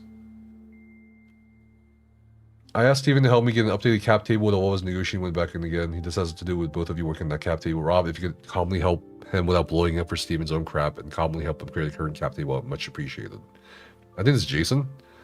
This cap table will delete my extra 15% completely. Again, I'm not 100% agreeing to this until I see current cap table, and the cap table will all everyone's desired dilutions. It's obvious Steven wants more equity and is losing it by the month because the money is dictating the terms. I get it 1000%. I'm not angry about anything, just frustrating. Just frustrated. Okay. Steven then says, hey, Jason and Rob, I'm in a situation and need help. Ooh. My home has the Main Street loan as a second against it. I've been trying to refinance my first. He has 2 liens on his house. I've been trying to refinance my first lien because it was due by the previous owner who carried me. He's unwilling to extend. Oh, I see what happened here. Okay, he's unwilling to extend, has had me sign a forbearance agreement, giving him the right to immediately foreclose if I don't pay down the first. It's $4 million, and I'm able to refinance the loan with the bank, but they won't do it with the Main Street second on the house. We have 2 appraisals done, it's worth $8 million, and $4 million is owed. I don't know what to do, and I'll be up a creek if I don't have a solution by Friday. I need some advice or help here. And all of this is happening at the worst possible moment for my sanity with keeping the lights on and everything running. Not to mention my marriage. Okay. And then I think Rob says, Steven, I understand the situation. I wish Pathway could have done it because it's 50% LTV and a no-brainer, but our regulators only let us do 1 transaction like that every 24 months. And I've already done the 1. Personally, I can't do it. I'm tapped out every 2 weeks, meeting payroll and Ash's expenses. Jason, I know details of this if you're interested in helping. Jason then says, hey guys, I would seriously recommend you grabbing John and going to dinner or drinks and get drunk. LOL. With everyone to try and mend the fences. Or at least Steven, you and Rob meeting. It's imperative you both meet before Rob gets on the plane tomorrow. This is a month after this whole house situation. Rob then says, I'm available, can meet anywhere. Jason is such a nasty man. I mean, I think most people's first impression of him is like from his live stream calls, but if you watch the video with the first text messages leaked by him, it's like up and down. It's up and down. It's up and down. Is there anything in regards to this? Okay, so T-Money. Oh, this is Teresa Fed again. So I should probably move it over here. Okay. Okay, Teresa says, in 2024, that's all the feedback I had. My big con has a massive Rolodex of venture capital firms they said he would introduce us to. Joe is a good negotiator too. Bank won't do a loan with the current balance sheet unless existing that would support it. Okay. I don't think conversations with Rob is fruitful after the conversation I had with him last week. This is his messaging yesterday. Any attempt to negotiate would be perceived as a weakness. Bruh. I need to be able to call his bluff in a strong scorched earth approach. At least that was the advice of the attorneys. Really? The attorneys advise that? Wait, so he's saying he doesn't want to negotiate with Rob or be perceived as weak. That makes no sense. This guy's... Isn't this guy funding your company though? Hold on. Is this part of Rob's exhibit? No, right? This is exhibit J. He's saying Steven has to threaten a scorched earth approach? Yeah, okay, so... June. Oh, I see. Okay, so this makes more sense. This makes more sense, guys. If we order it like this. H, then J. Because the context here is Rob messaging him and talking to him and like asking about the paperwork and the money and all that. And then Steven's referring to all that as Rob being not reasonable. And then him reaching out to Rob would be perceived as weakness. I don't understand this. It's Scorched earth, meaning like he would leave it. Yeah, he would leave and destroy everything. Sure. Okay, so this is Exhibit K. Stephen Sharif, immediate board action required. You're next. Thanks for the follows. Now the funding.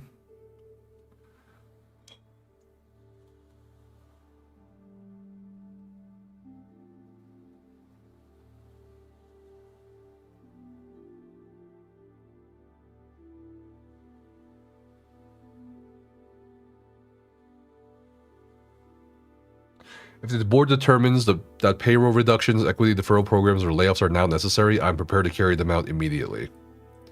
So Stephen was all on board with laying off however many people needed. He only asked that such directives are decided through a formal vote or resolution, so they're properly authorized, documented, and consistent with our fiduciary duties. And then he wants an emergency board meeting in the next 2 days to review updated cash flow.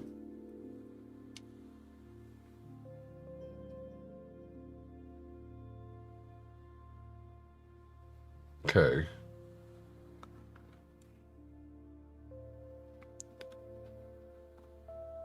This is completely against the way in which he's depicted himself versus the board. Yeah.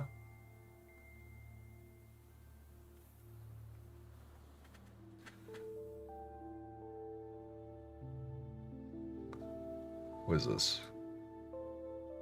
Oh, wait, 9:18 p.m. 11:01.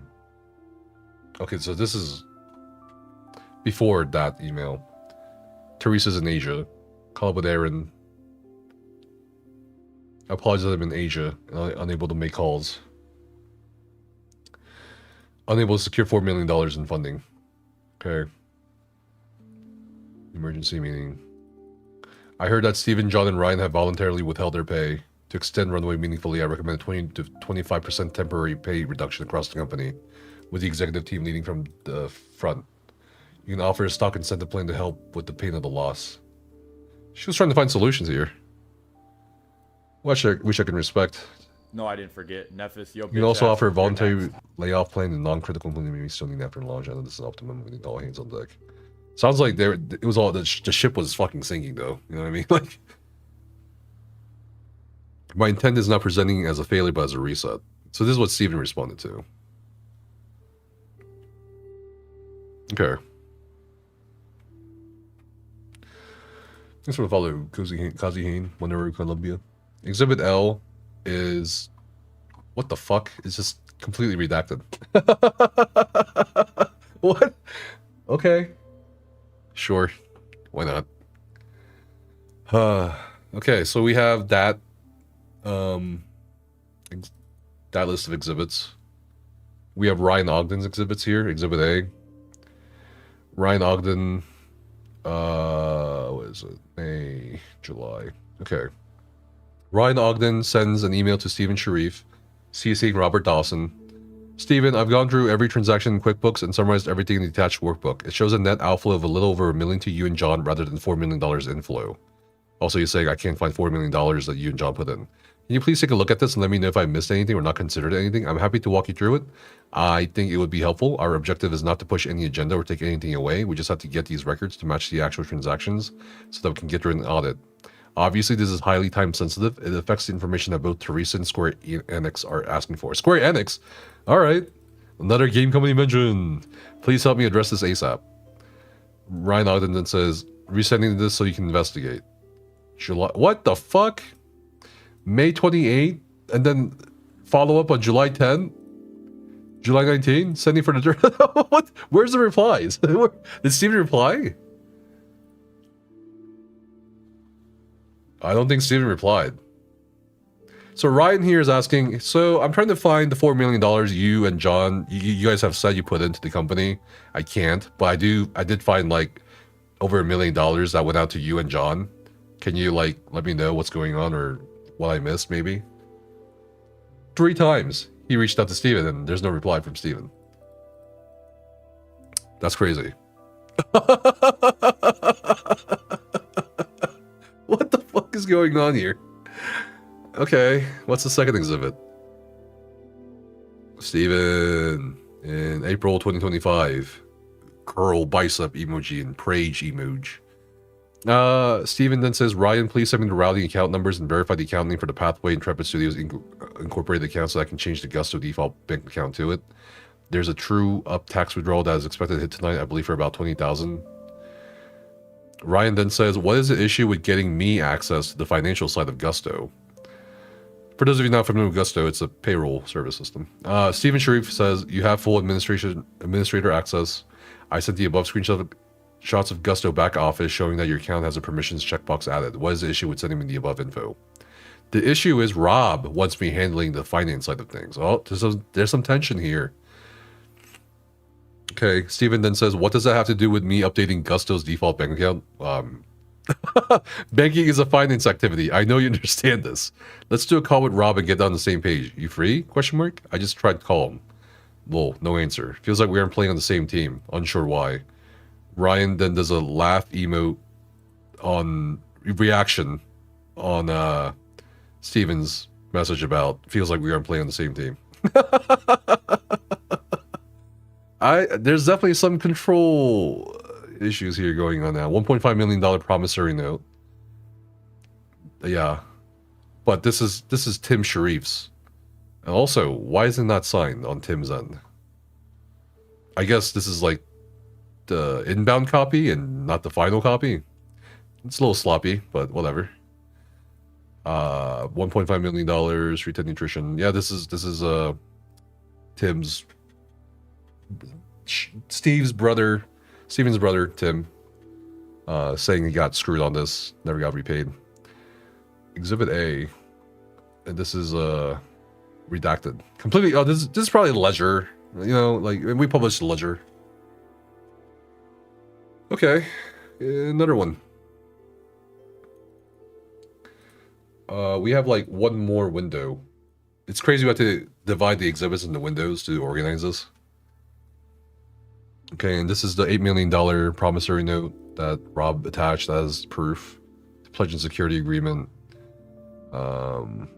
Convertible promissory note for $1.4 million. I think this is also another promissory note. And this is going to be... Oh, God. Yeah, he had what? He had 43... No, not 43. 50... something like a crazy amount of loans he gave to Steven.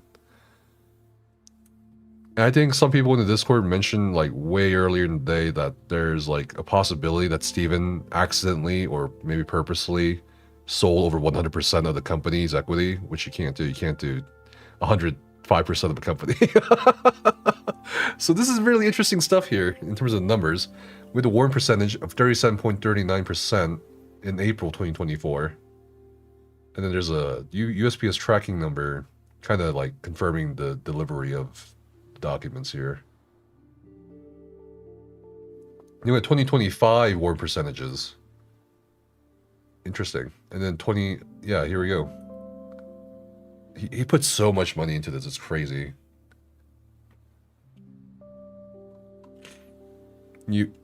Documents with loan. You want to deliver papers. The correct paperwork, right? This is what I'm assuming that they did. They mentioned FedEx a lot too, in terms of like sending and receiving documents. Okay. Last window. Text messages. This is the UCC1 filing. Text messages. A lot of redactions again here. Steven then says, awesome. Hope all is going well on your end. I should have some updates on the legal by end of the next week. Rob then says, this is back in 2022, the early days between Rob and Steven. We need to have done that really soon because when private equity investment bankers start looking, it needs to be up to date. Okay. Jason gets involved in this group chat saying, hey, Steven, do you have a talk with Rob to start sorting out all the deals? Hey, if you don't need more money, can make it in lunch. No need to do all this work and add more pressure on you until after Alpha 2 is done in October 2022. I know you're juggling your ass off trying to build $1 billion company. Both Rob and I are the two largest investors and creditors now and want the outcome to be huge. We're here to support you. We can only do so much until you start passing the baton to us. Rob, did you have this conversation on Monday with Steven? Yeah, we chatted yesterday about it. And then Steven goes on to say, Areem has provided pitch deck and process overview. Wedbush is reviewing our deck and projections. Riot's founders, CEO, CFO, and chairman have set up a call with me for Monday to discuss if they could fulfill our raise by themselves. Interesting potential. Taxes are caught up. The books and financials look great. With Moss Adams, that's an accounting firm. Alpha 2 NDA testing has begun. And that's it. Oh, and there's more. Oh my god. From Jason. We have a serious talk over the phone tomorrow. This is 2023, a year later. I just finished with Rob. I understand and appreciate all that you have gave from your heart and soul for this company, but the money issue with Rob is becoming the same issue I had with you when you told me you put $10 million of your own money into the company, and the company was needing $2 million. And I stepped up and refinanced my condo in Vegas to get the monies for you. Rob is feeling like, hey, I'm the largest investor in this deal, and he is clearly not the largest shareholder. Okay. You need to understand that your wealth is all dependent on this project becoming a reality, but the likelihood of you owning more than 50% is zero if you expect Rob to continue bailing you out of your deal. Knowing what I know now is both good and bad, and it's the pressure you put on us as I'm a smaller fish than Rob, but I completely understand how it feels because I have never received anything from this company ever in any form other than I went as deep as I could financially. I am not making $1 million a month anymore, and my income is obliterated in Jeunesse. They could go out of business at any moment. It's not fair to Rob, especially that when he came on board, you represented to him and me in Vegas that you needed $8 million plus $10 million, which now Rob has done that, and you still haven't gone to launch as he promised. And we're about 1 year away and needing $2 million a month. Oh my god! You need to be prepared for the serious, hard conversation and understand that money dictates its terms, not you. Sorry, but it's the truth. And Rob and I have not seen any financials or balance sheet. Where are they again? I'm not yelling or arguing or debating things. I've asked, and so has Rob, to see the balance sheets. Oh, man. It's the same thing over and over with Jason and Steven.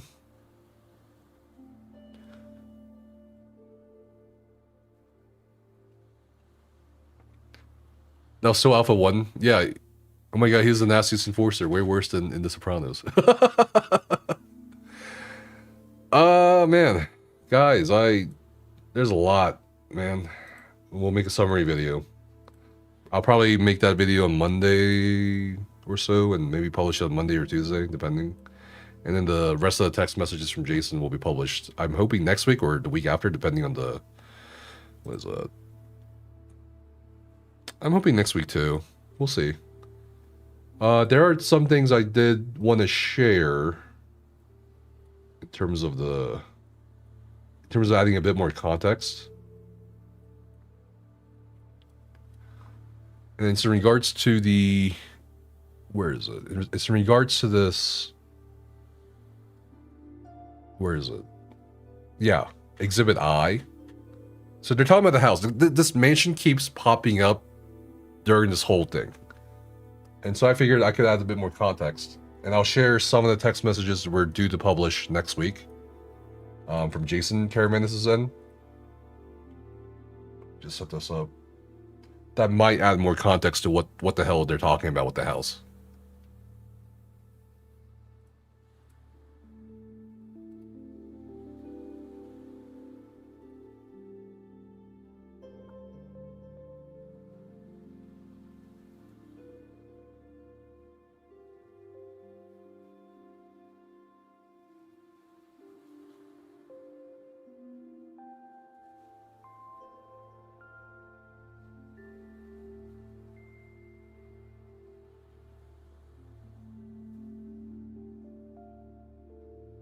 So it's a little bit of a sneak peek at at a future video, kind of wrapping up Jason's story in this whole fiasco. Let me know when you guys are ready to view it, because this is the last thing I'll be sharing and going over for this stream. We went way over time. I was gonna play some marathon, but it's dinner time soon. I'll be right back real quick.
All right, I'm back. Marathon's doing well. I'm enjoying it, but I know like the numbers aren't great, which is fine. But I think Sony also released like numbers saying they the total amount of money that they invested into Bungie is like almost $1 billion in the negative. All right, so you guys ready to review the little sneak peek of next week? It's adding context to this. Hey, Jason and Rob, I'm in a situation, need help. My home has the Main Street loan that's second against it, and I've been trying to refinance my first loan on the house. So this is Tim Sharif asking Rob Dawson and Jason Karamanis to help with the Santa Fe mansion that Steven would often stream from for the developer live streams. I think charity streams too, or things, or board game streams, I believe, Dungeons and Dragons.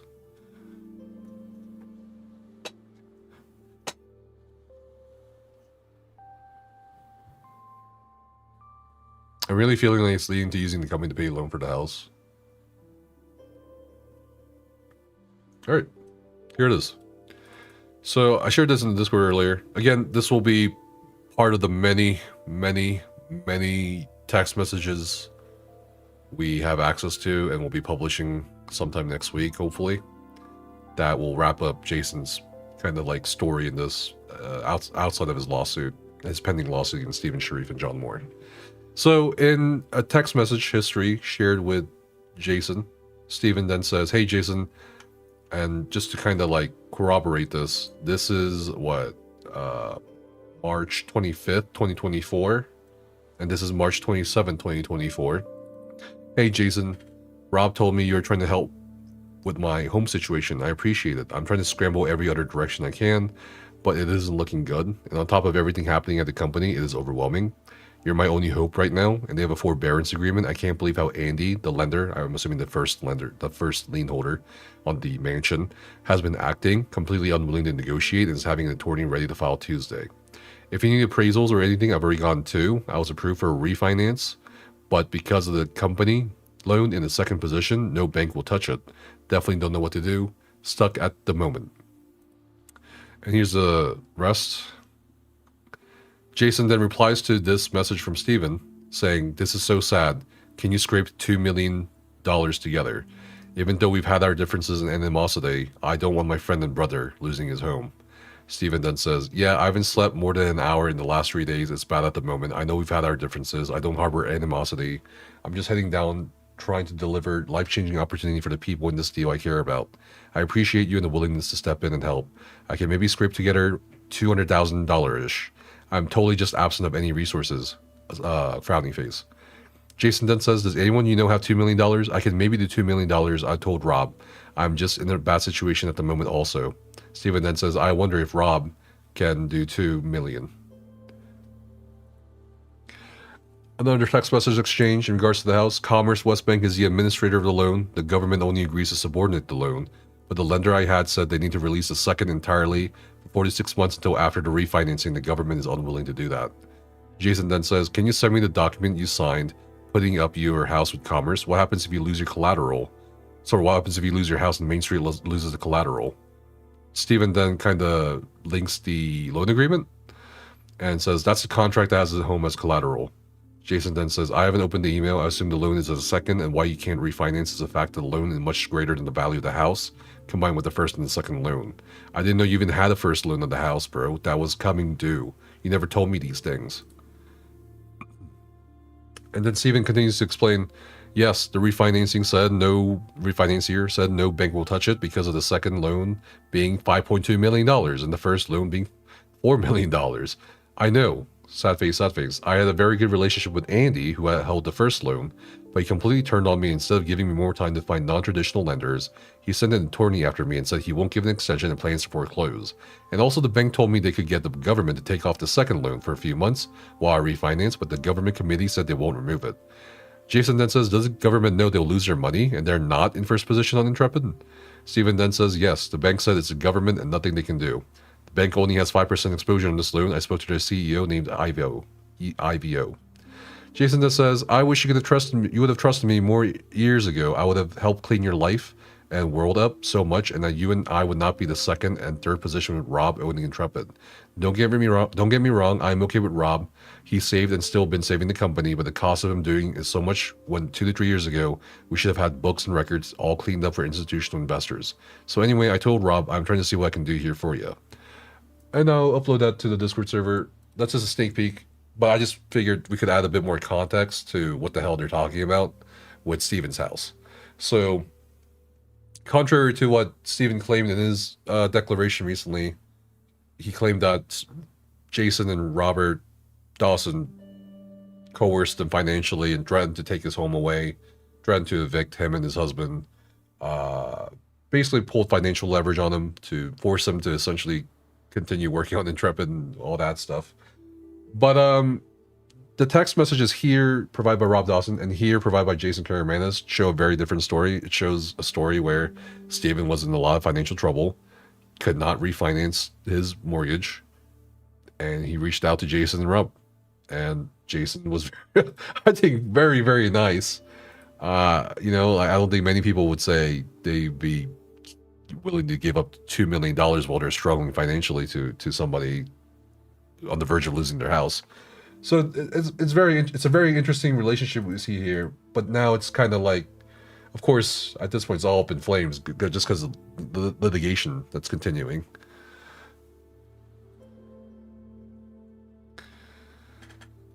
I don't know. It's really interesting.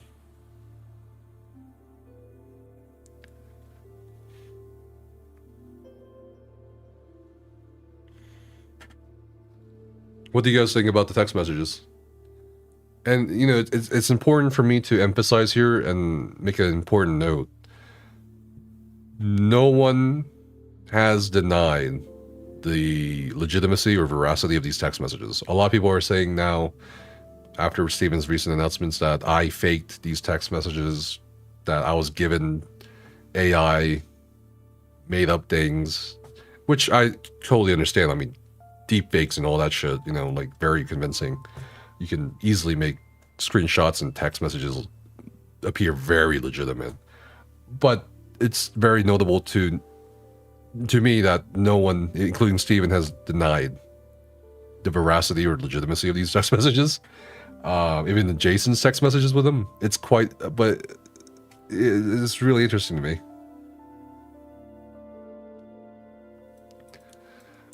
So I'm hoping that at least Jason will have his story done and over with for next week, because we're publishing the rest of it. There's like 300 more pages of text messages from 2022 to 2024. So, yeah.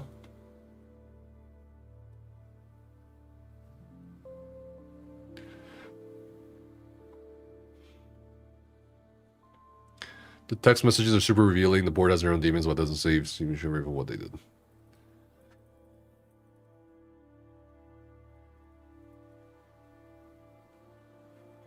I think the only way they could possibly get their money back is now to make a movie. Honestly, not a bad idea. Might be easier than making an MMO. You know what I mean? The first rule of business for many people is using OPM. Other people's, you know, honestly, Netflix would actually. I really think Netflix would pick this fucking story up. Not gonna lie, I think it would be a very interesting way to introduce people to the gaming industry too. You know what I mean? Like bring in experts on the gaming industry or developers and have them talk about how like insane some of this stuff is.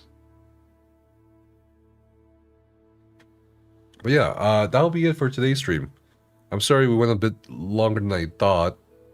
We'll be making summary video, so if you are tuning in now and you missed it, don't worry. I'll try to make a concise 20 to 30 minute video on what we covered today. It's a lot of interesting stuff. I think still the most interesting thing was his, Steven's brother's declaration against him, for sure. Which is over here. And if you're not in the Discord server, definitely do so, or feel free to be in the subreddit for our community, where we can keep in touch. Other than that, I'll see you in the comment section, and I'll see you guys in a few days. Appreciate you guys.